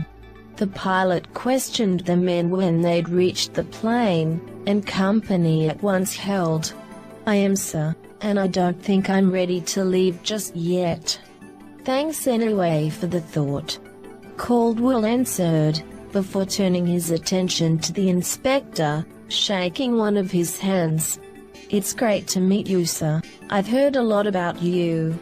Happy called me in to help with this because of what you reported to them, Inspector Hayward," Caldwell continued, sounding rushed as he did so. Stopping the handshake, John withdrew his hand, and taking note of Caldwell's help, finally spoke up. "I have a bunch of questions for you. One for starters, and I don't know how relevant it is. Who is that with you?" "He's not with Happy. He's just a new good friend. Local guy who works in the conference center. I feel glad to understand Hebrew. Care to introduce yourself to him, Inspector Hayward?" Caldwell said, putting a hand behind John's back, leading him to the assistant. Feeling nervous on the account that yet again John knew he couldn't communicate with those native to the land he was in now, he declined the new co-worker's gesture of goodwill to the new friend. The assistant to Caldwell not taking it well, giving the inspector a cold look at John backing away. Penny had to go over to him to attempt to explain the barrier between him and her uncle. Not understanding Hebrew herself, the teenager tried her best and prayed in private that he got the message she was trying to relay through sign language of her own design. "Inspector," Caldwell said softly, watching the man's niece work with the native worker to the conference center. Penny was a surprise to him. Seeing Alan a surprise too, but one that didn't shock him too much, knowing the inspector was a cyborg who the other Happy agent had helped to create. The dog fell into a category of surprise he wasn't sure what to think of. The extra assigned man to the mission knew of the inspector's presence, but his company was a different matter. John wasn't sure where to start with explaining things to him, but tried anyway. "My niece Penny, it's a bit of a story that dates to me not letting her go on a field trip with her schoolmates. Plus she's been helpful to my missions with Happy in the past." "Alan, forced reasoning I had to comply with," John stated, thinking that at least made for a good start in talking with the fellow agent. "Well, I don't think they belong here," Caldwell told John before turning his attention back to the charter plane. Attempting to get rid of the passengers in the inspector's company failed too late for Caldwell to take care of. For when he had turned to face the plane, its pilot, knowing he wasn't to take the additional agent back to Happy HQ, had decided he didn't need to stick around. The plane's engines were roaring too loudly to have speech overpower them.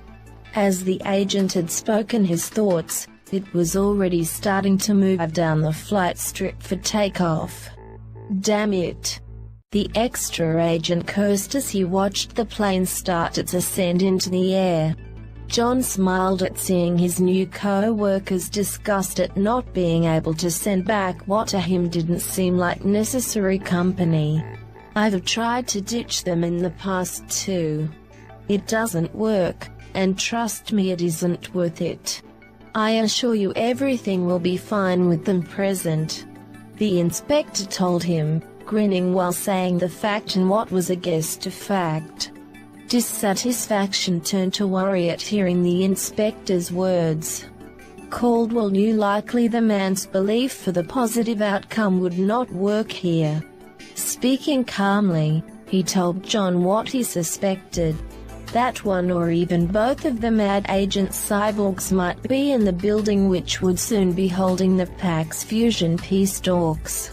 Remembering the danger presented by the strange and disturbing first cyborg suspected of being a mad agent, John knew his family and co-worker friend might be in danger from the one who, of all odd things, used an army of shrews to help do his bidding and destruction. This person had not only broken into his house for some unknown reason already, but had also later, and John assumed he knew why, attacked another mad agent, nearly killing him through his bionic augmentations, in the shrews distorting and destroying their circuitry. Reasoning guessed, the insane one wanted his co-worker out of the way, a rivalry being the likely reason. As for the other mad cyborg, the one John knew slightly better, he was nuts, but not in the same way as the first encountered. He'd met Terry prior to his transformation into what he currently was. Once a minor threat, now a bigger one. Thanks to a fight the man had started with him, the two of them had destroyed a hotel room. If not for the protection Allenscape rewarded him with, Terry in all likelihood would have killed the co-worker with one of his energy blasts when shooting the man through the hotel room's door.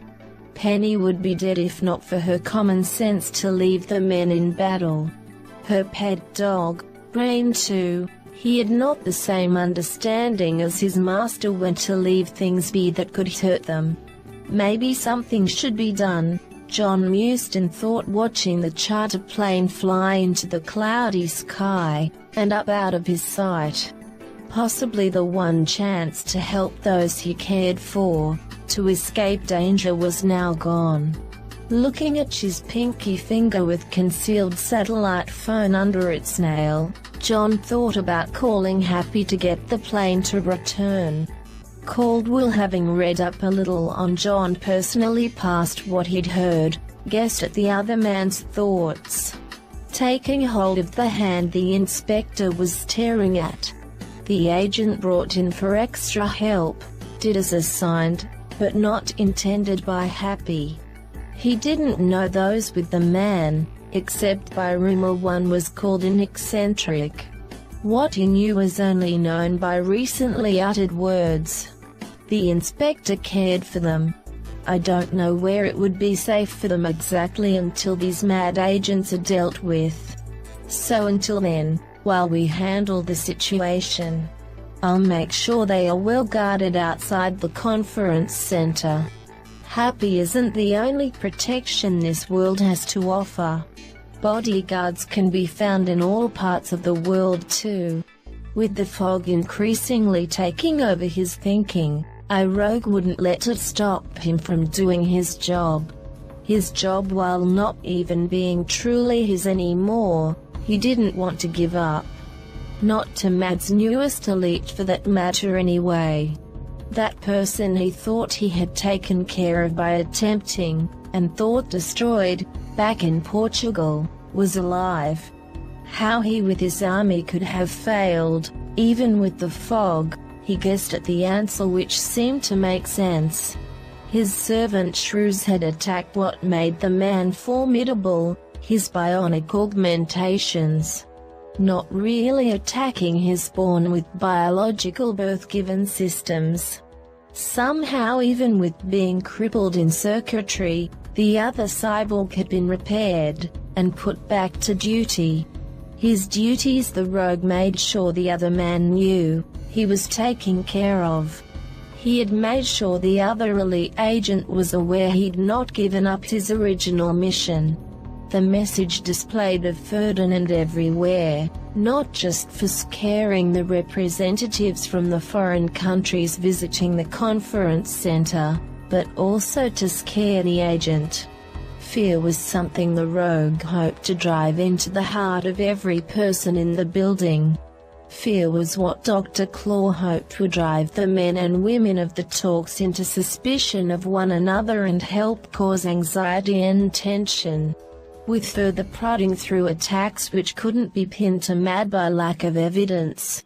That hopefully would make the first mission of iRogues a success. War, and the biggest one seen in decades.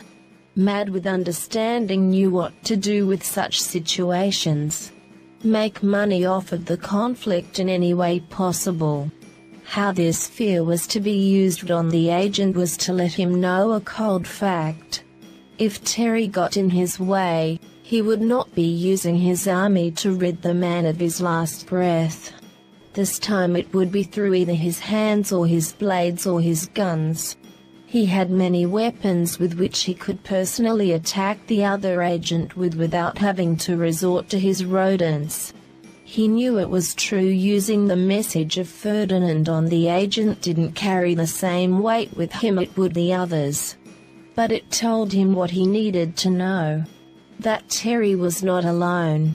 Feeling increasingly more alone, iRogue felt this place offered an opportunity to help him lift his fog up. Possibly up all the way. With increasing speed he was forgetting more and more of who he was.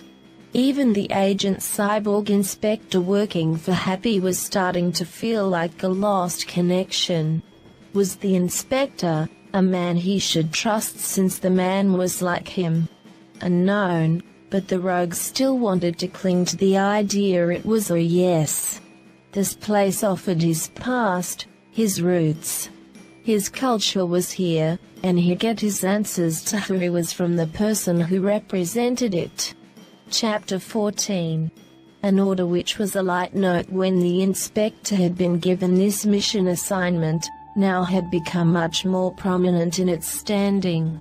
That none of the talk's representatives were to know of the Mad Agent cyborg threat. The reasoning behind this being Happy was sure it would raise tensions during the event. While the cyborg in the employ of Mad represented no nationality per se, the presence of one just as a hostile man questioning which could lead to competitive development outside the two quarreling agencies. That among two national powers. One good, which was accepted, and used to help keep the peace. Plus a second dark mirror version, that while not accepted by the international community, had power.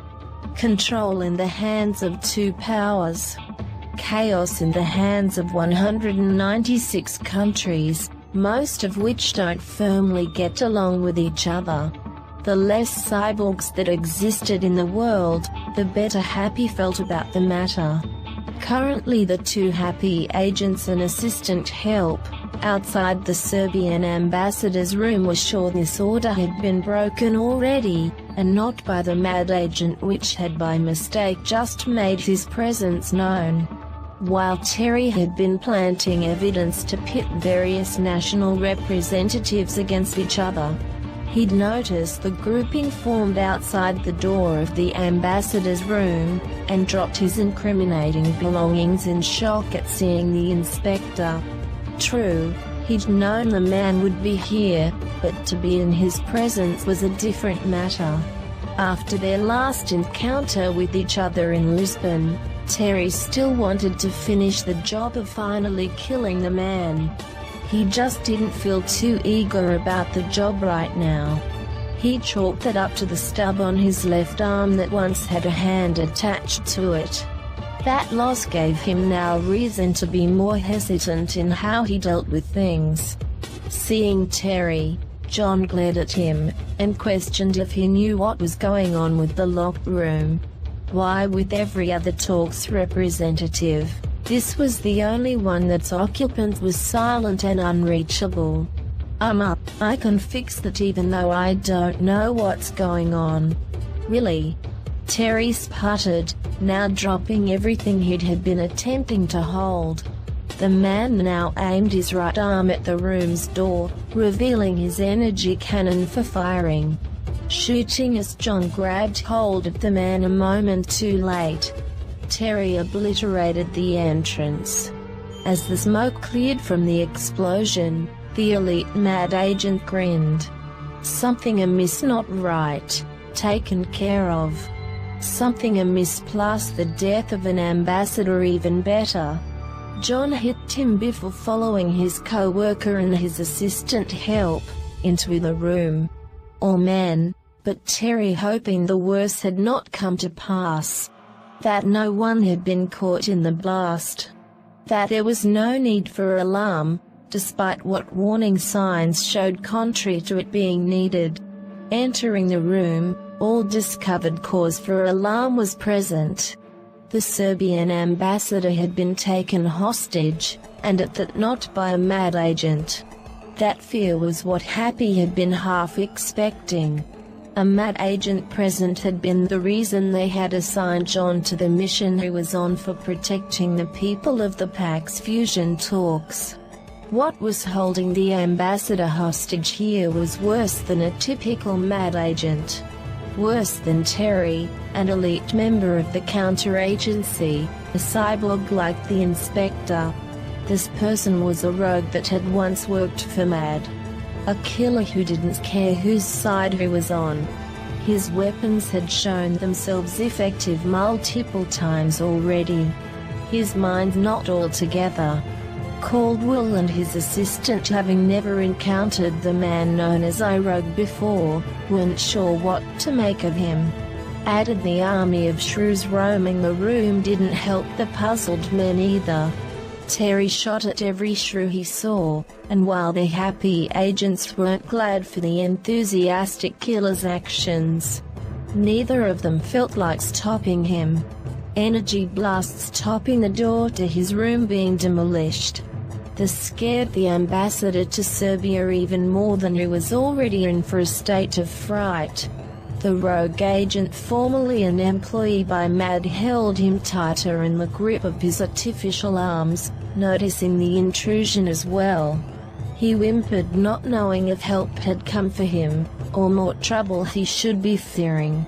As the shrews, which weren't out of Terry's sight, got destroyed, the rogue yelled in rage, and in an extra tone John wasn't sure about. That at a guess it almost sounded pained. Joining into the cry, the Serbian ambassador yelled too. "Home at me." The words being said through tears, while iRogue held him, with his clawed metal hands sinking into the man further than they had been already sunk in.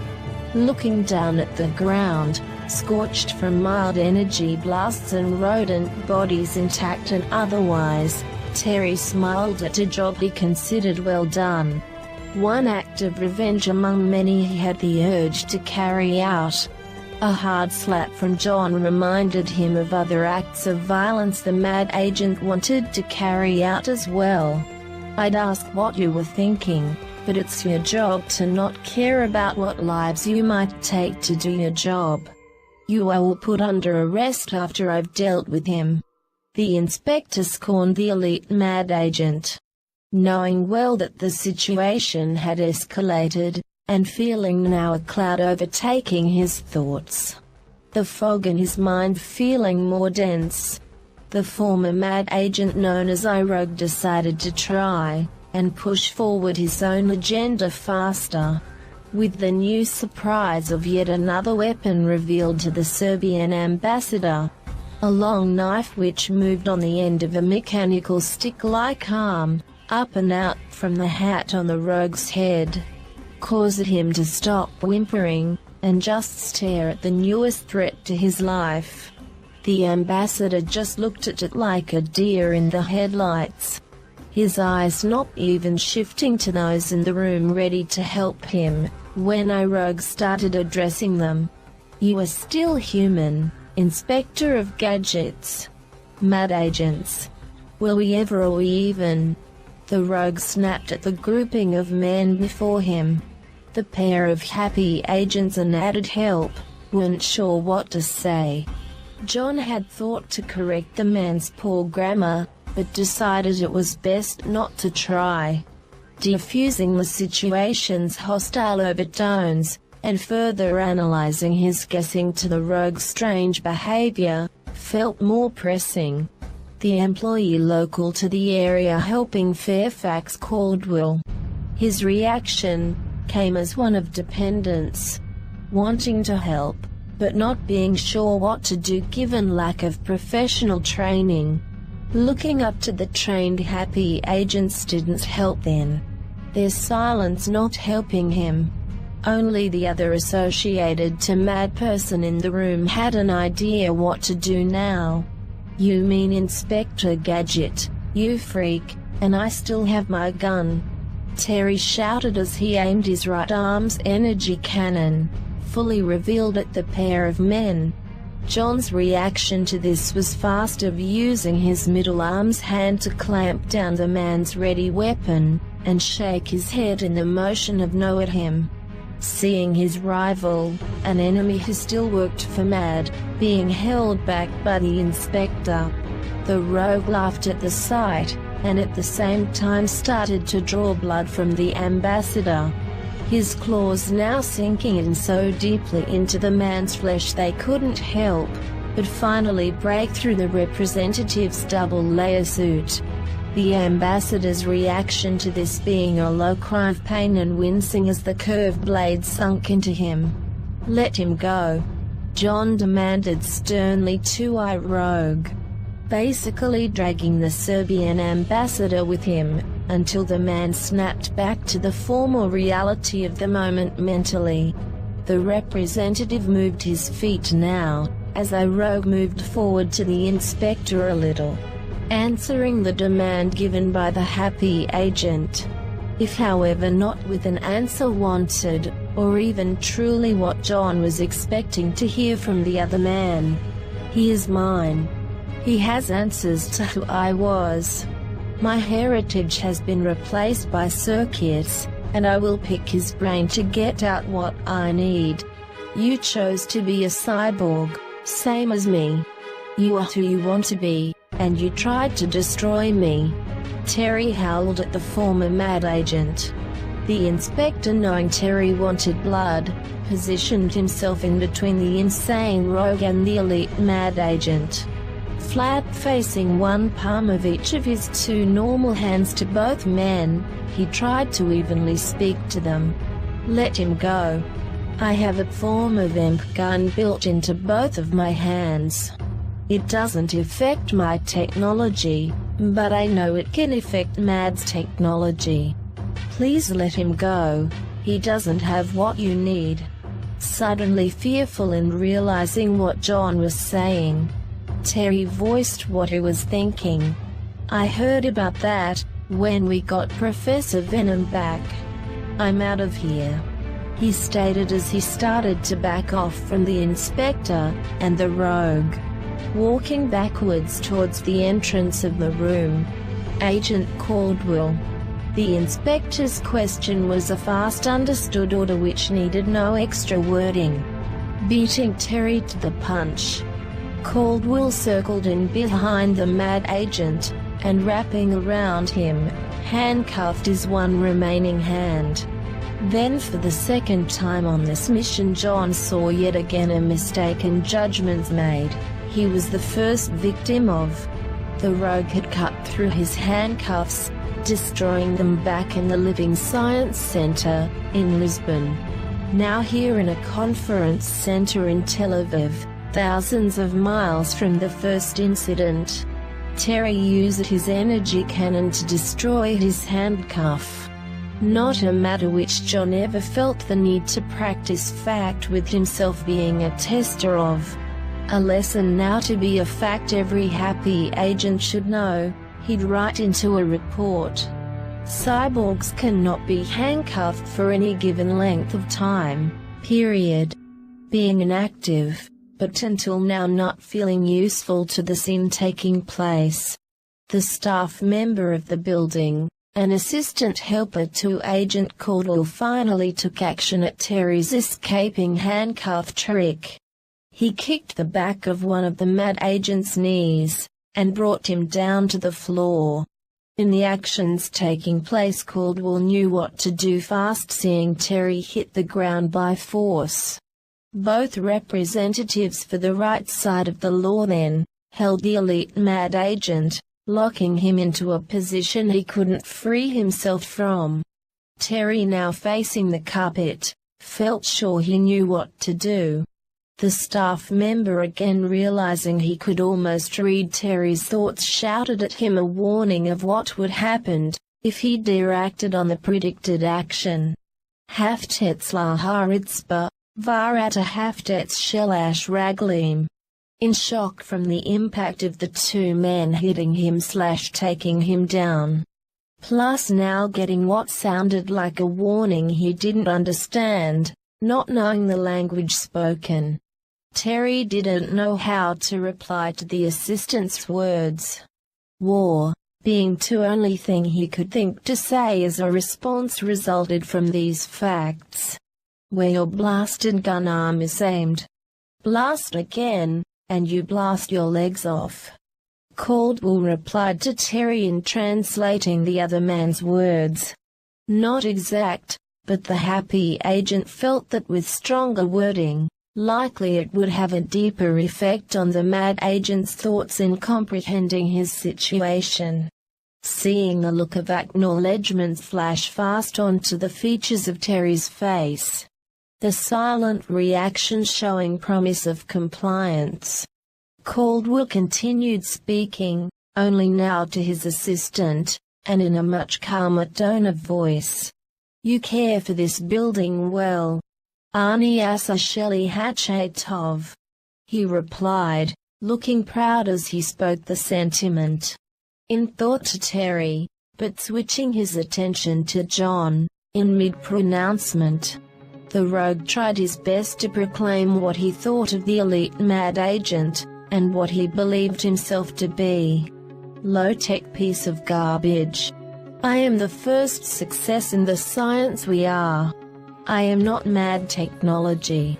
I think I have an answer figured out that I questioned back when I first saw you, John stated in a sober voice, worry touching on his face that didn't meet his tone of speaking to the distraught cyborg. And what would it be? The former agent of MAD shouted demandingly at the inspector. Starting his explanation, John couldn't really look the other man in the eyes. One reason being, a rogue's face didn't have eyes anymore, at least not in the traditional sense of them. Thanks to medical engineers at MAD, his birth-given eyes had been replaced by camera lenses. Those lenses now fixed on John, ready to hear his words. The second reason John couldn't bring himself to look at iRogue's face, other than feeling it to be a monstrous distortion of nature, was what he knew to be the explanation wasn't at either man's height. It was much lower to the ground, where your brains are with the technology packed in your noggin. Why you act this way? Your mind isn't really in your head anymore. What do you mean by that? Nothing is missing that he can't answer for me. He knows what makes me tick, not you, Gadget man. The rogue shouted, not feeling at all that what John was beginning to say made any sense whatsoever. Listen, rogue agent of MAD, I have a question for you. John continued in the same tone as before, only now sounding softer and quieter as he did the act. What? I have no answers for anyone. The rogue screamed as he spoke. His claws dug further into his hostage at the same time as the words were spoken. The inspector felt like he was failing in dealing with the situation.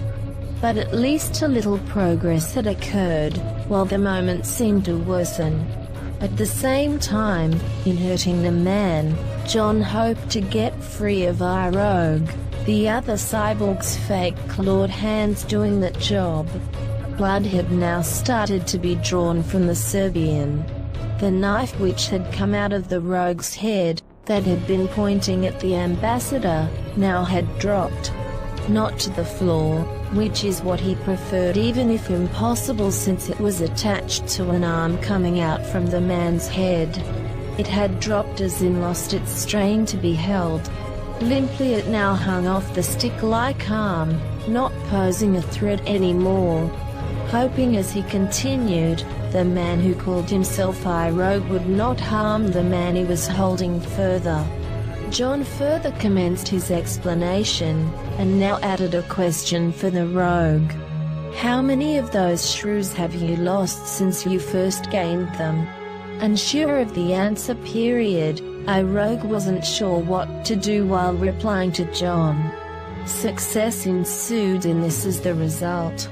With the confused cyborg shaking his head and moving his limbs, given by birth and given by alteration made to him, the man let go of the ambassador as he verbally attempted to bring out his thoughts. Some are known. They are tiny. I can keep track of what stays in my range. They have minds of their own, but I control them almost total. They are you. The happy inspector told the former agent of MAD. True, John had satisfaction from knowing the foreign representative was now better out of harm's way than he'd been in since first he'd been noted in. The inspector refused to smile in noticing this development. As the words had been delivered, a good man was freed, while a man that had worked for the bad guys. Unknown purely what sort of man he was prior to MAD turning him into a cyborg. That man was now more broken in mind than he had been before. The rogue now laughed hysterically. The inspector's answer to what had been plaguing him in thought felt mad to him. His identity and memories slipping away. The fog clouding his brain, making it harder and harder to think as time passed. His servants. His little helpers in the form of bionically augmented shrews, being to blame. Being his brain. That couldn't be so, and he refused to accept the reasoning of this. You're mad. The rogue laughed at John, weeping as he did so. With one hand pointing towards the floor to one of the shrews Terry had killed earlier. The inspector didn't reply to the accusation which had just been thrown upon him by iRogue, but did continue to explain to the man who he actually was. You aren't you. Those rodents are you, not this man. As the words were uttered by John, the hand not pointing towards the dead shrew made contact with the rogue's forehead. No expression crossed iRogue's face before he fell to the floor. After a few moments of silence, Caldwell finally spoke up while watching the other happy agent crouch down to check on the vital signs of the fallen man. Inspector, Caldwell asked hesitantly, not sure how to take what he had just been witness to. Also not sure what to make of what he was now seeing. He's alive, but happy. Can happy help put what remains of his marbles back into his head? John answered after a second, now feeling satisfied to note he had not done the unforgivable.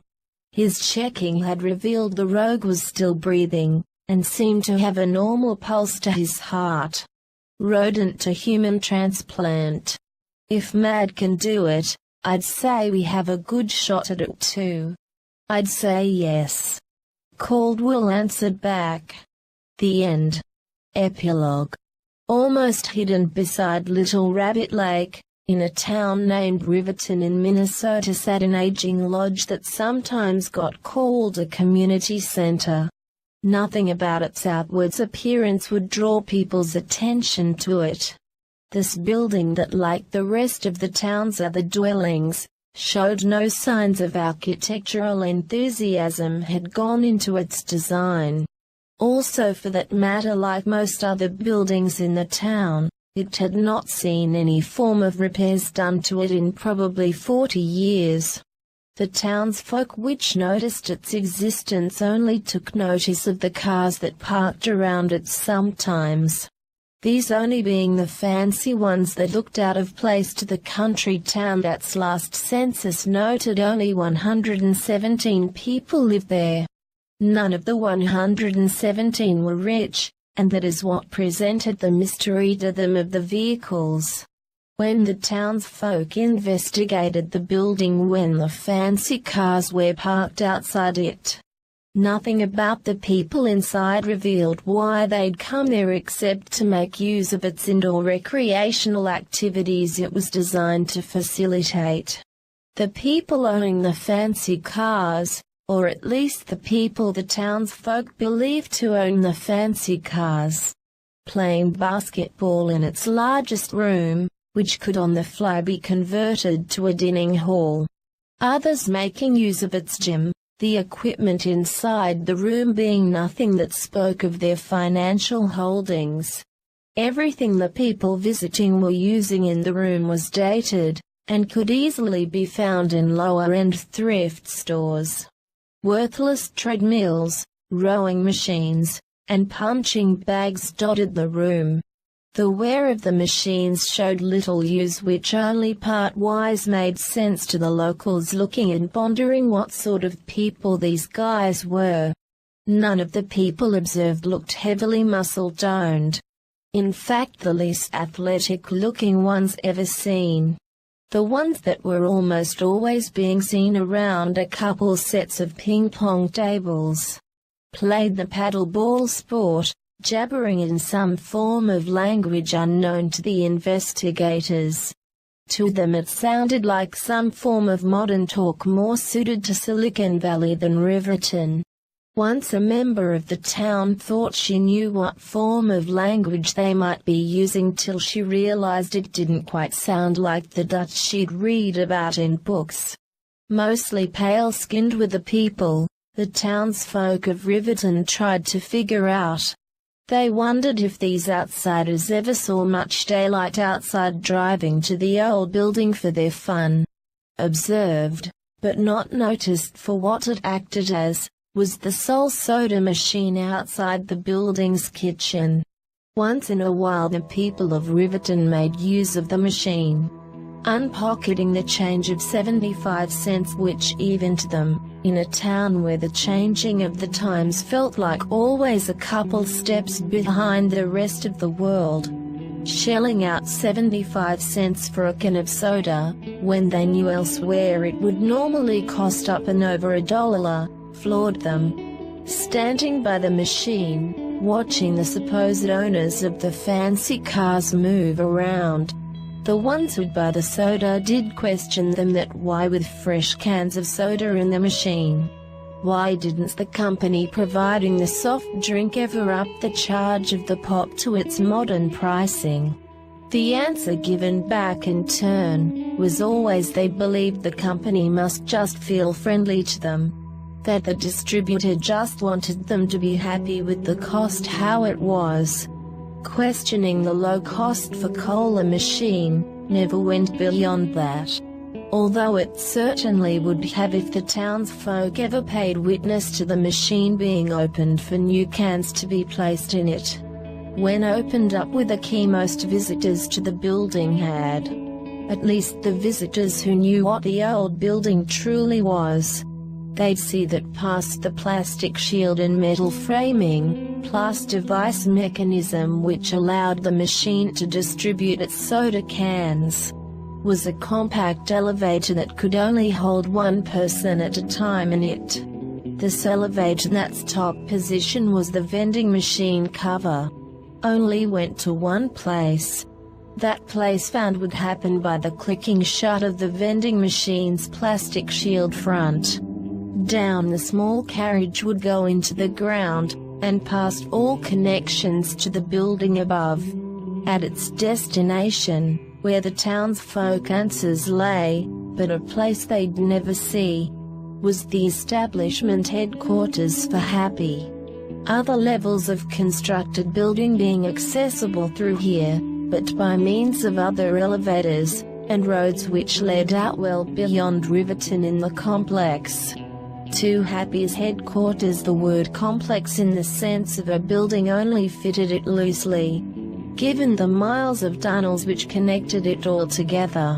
If the locals to the small town, which served as quote-unquote its entrance, ever did discover it. Surely they'd up to change Riverton standing from being a town to a city. It was a good thing the townsfolk who questioned the lodge's visitors had yet to discover what the building acted as.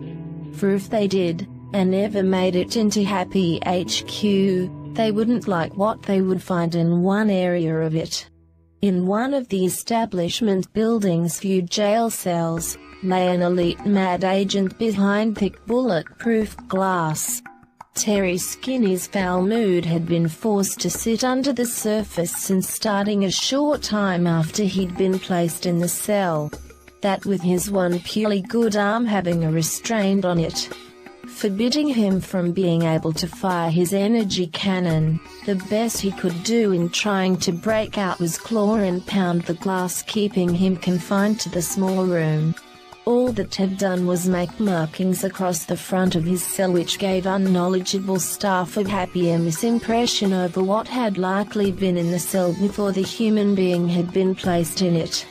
The claw marks made by Terry's right hand gave them the impression an animal had once been in the cell.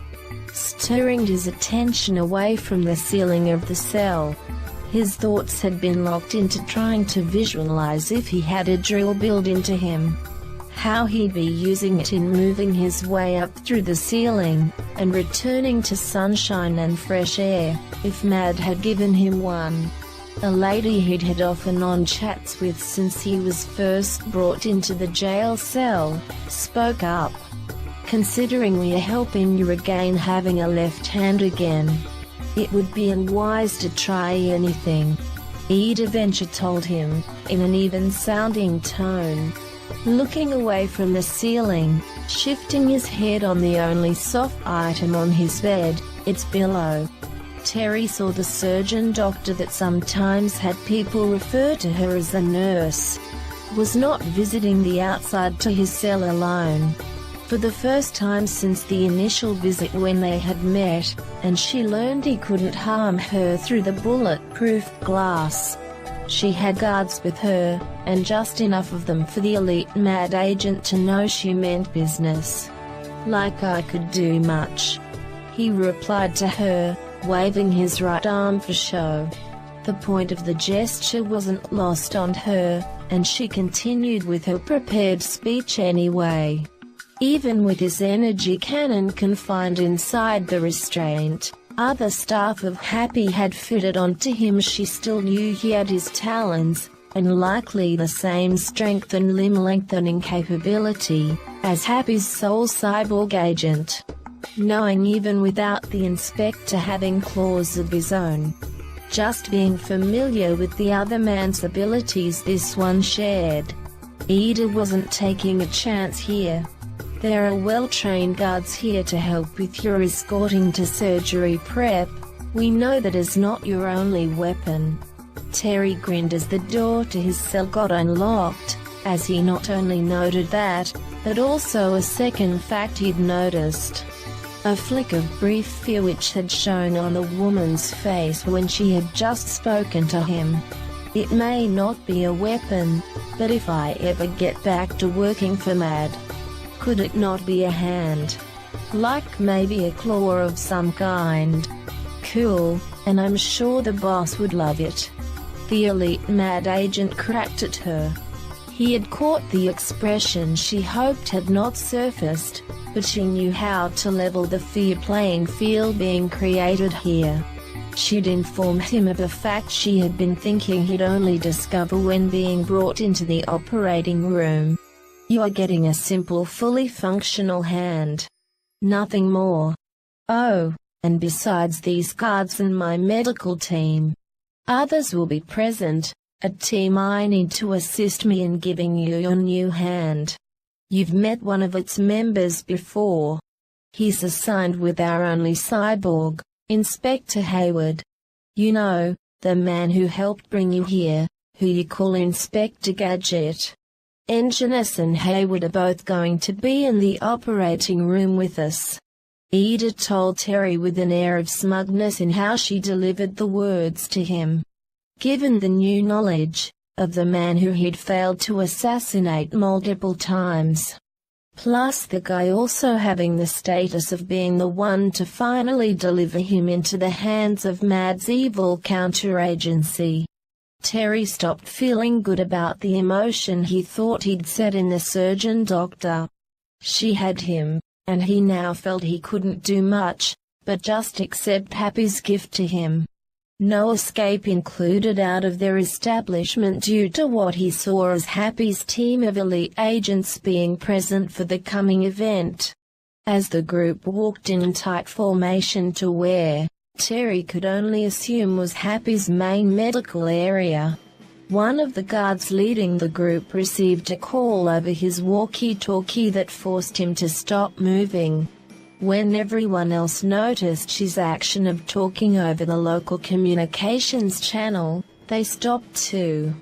All but Terry, that is. The elite Mad agent's attention, again elsewhere. His thoughts envisioning him nowhere near his current location, but instead nearer, and imagining ever nearer to the surface. Blue skies and green grass calling to him in his mind. Ida had to put a hand out in front of him to put a stop to his walking. The guards could hear what was being said, same as the guard who had taken the call. A security breach at the south sub-entrance, an east top-level entrance. Knowing the importance of what was taking place elsewhere in the complex, the guard who had taken the call looked to Ida, as he held the walkie-talkie waiting to gain knowledge on how to respond to the other end. He didn't know quite what to do, and neither did his work companions assisting him.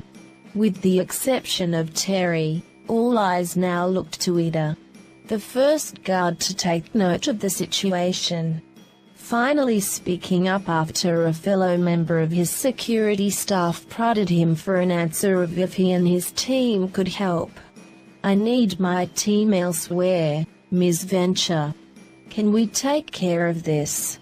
"I'd say it's a bigger priority." Knowing she'd have little chance of winning a battle of reason over the matter, Ida felt she had no choice but to allow her help to disappear. A chill ran up her spine as she answered him. This time as she let fear enter her mind over the predicament she was in with the Mad agent.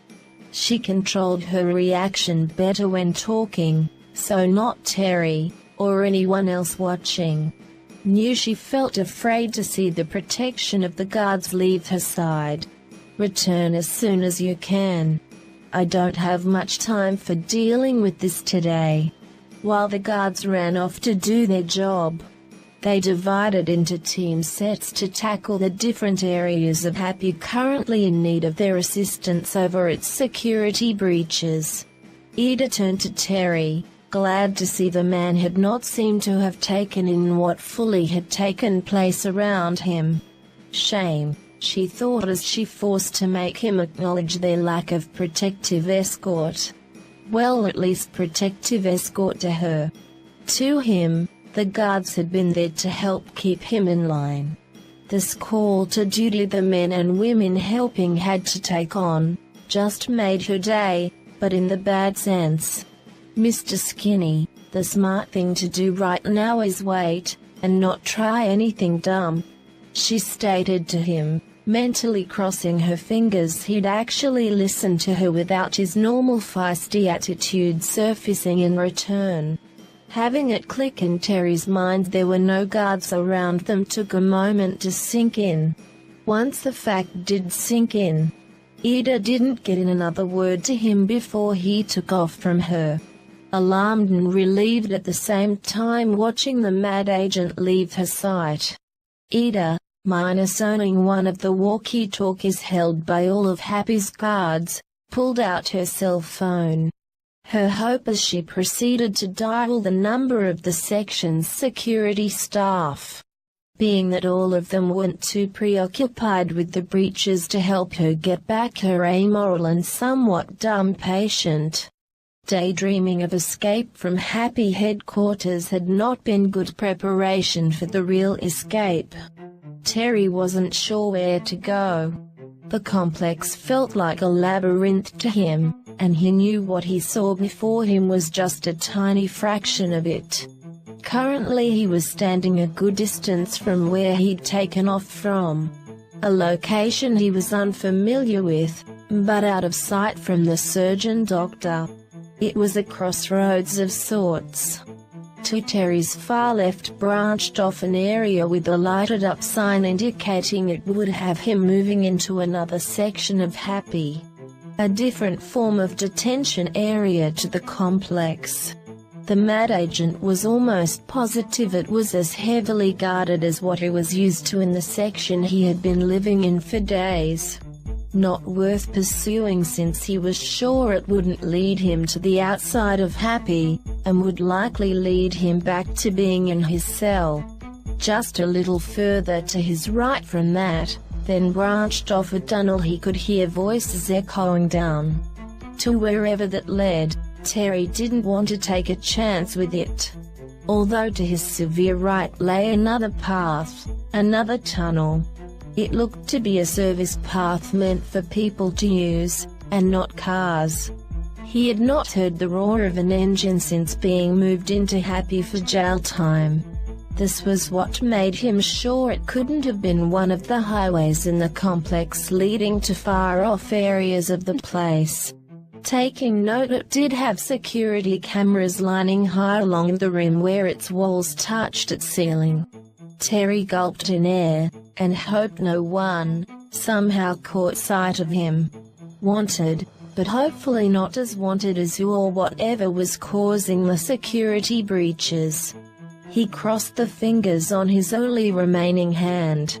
The gesture he could only wish granted him. Happy would be paying more attention to that problem than the one they perceived him to be. Understanding the mind of his lost and incarcerated friend, Lewis, in the guise of a Happy security guard, shot one of the agency-owned cameras with his gun. The uniform stolen, the gun was property he'd taken in with him. The camera shot not being the first one he'd taken out since entering the complex. The mad agent slowly moving deeper into the heart of Happy's establishment headquarters, smiled in how easy his job was feeling. It was an assigned job, and at that the only one Dr. Claw had ever given him. Both men had thought to have happened. Return Terry Skinny to active duty. Lewis had been ready to approach his boss with his normal respectful fear. When Dr. Claw had called for him, saving him time. Although being unknown at the time, that he and his boss were both thinking the same thing on job assignments. Lewis had jumped past mentally what he'd been thinking about to other matters concerning his boss. This led to him nearly not coming into the man's office. Mad agents not returning out of Claw's office minus a body bag covering them was a normal fact of life to his job. His boss needing a reason to do him in, to Lewis never in his book felt necessary. He almost fainted when he discovered his new mission. Also to other emotional reaction. That of fighting the urge to run from Dr. Claw's office at hearing his new assignment for more than one reason. A short distance ahead, Terry heard the sound of gunfire, and slowed down his pace. A short time later, his walk now almost at a crawl, he saw who had fired the shot. At least who he thought he could take an easy guess had done the act. One of Happy's guards wearing a ball cap which broadly showed a badge indicating the man's job status. The man's gun being more of a prominent fact to Terry than the show of title. As the man walked to Terry, he lifted the gun on the elite mad agent, pointing it at him. The business end of the weapon. Terry's reaction, remembering his confined energy cannon, was that of surrendering. Using his ability to extend his limbs to outmaneuver the man, to get around him. Pointless in Terry's eyes. The other man had a gun, and his was useless at the moment. Walking closer to the elite mad agent, the normal mad agent smiled at him. looking confused at the man dressed as a guard for the counteragency. Terry wasn't sure what to make of the smile, with his arms raised over his head. Then his confusion grew greater when the man dressed as the guard, with a good show of agility, flipped the gun to being backwards in the hand that had been holding it, and offered it to Terry. "Take the gun, moron," Lewis told Terry, with his smile slowly fading from his face. The new scowling expression and offered gun forced Terry to draw a blank at understanding his predicament. Lewis, at seeing and understanding the mind of the other man, then placed the gun in Terry's one hand, before laughing at him. "What?" Terry snapped at Lewis, who the elite mad agent still had failed to recognize. The single word shouted also having a gesture attached to it. The gun, in Terry's possession, now aimed at his disguised friend. Lewis stopped laughing when seeing Terry was ready to kill him. The normal mad agent, Terry's subordinate, lifted off his ball cap and shades, revealing himself better for the other man to see his face at this. Disappointed at Terry, Lewis had only one thing to say about the other man threatening his life. "You've been captive too long here. You've been with these bad guys so long, you've forgotten who the good guys are." Finally realizing the thought-to-be guard was actually his friend/co-worker, Terry attempted to high-five Lewis until nearly making contact with him for the action. That is when the sad thought struck him. If the connection had happened, it would have been with the stub that now sat at the base of where his left hand used to be. Rubbing the stub on his left arm with the side of the gun he'd just been handed, Terry said what he had planned to say during the action of the high five he had stopped. Plus what entered his mind remembering why he stopped the high five. "Forgiving, thy name is Mad." Then after a pause, he continued, "They will replace my hand, right? Because the Project Boys in Blue were just about to do that, strangely enough. Dr. Claw, he's not that forgiving. But you know, for old time's sake, and to get back into the normal swing of things, how about we remind Happy we're a real force to be dealt with? Unneeded force can be fun, and afterwards back to the plan to get out of here." The reply Lewis gave that had started with the sound of utmost sympathy changed its tone quickly after having begun. The thought of causing mayhem again, and doing it in such a choice location, had the idea of fun written all over it, and he was sure it would perk Terry up. That, and give him a new left hand. Killing Lewis was sure wouldn't be easy in the future for Terry otherwise. As the two agents of Mad, the pair of grunts that never had much luck in their job, proceeded to go deeper into the territory of Happy's HQ complex.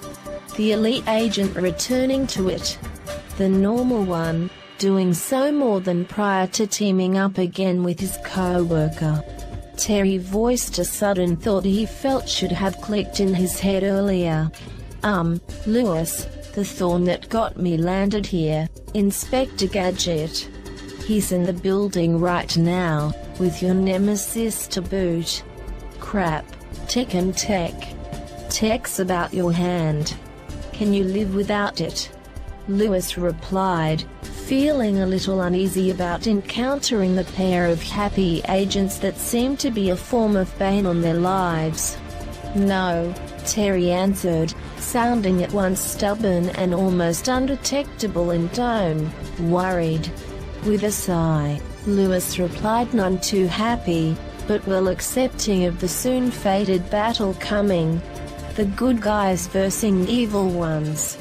Lewis felt great that fellow Mad agents had helped to create this opportunity of distracting the evil security staff working for Happy. That had given him the time to come in and get Terry out of their clutches. He felt good about getting his friend back too. Although the coming battle with Happy's super agents, not fun, but at least a good credit on his work history. Lewis planned to show Dr. Claw when asking for promotion. You know this place better, lead on.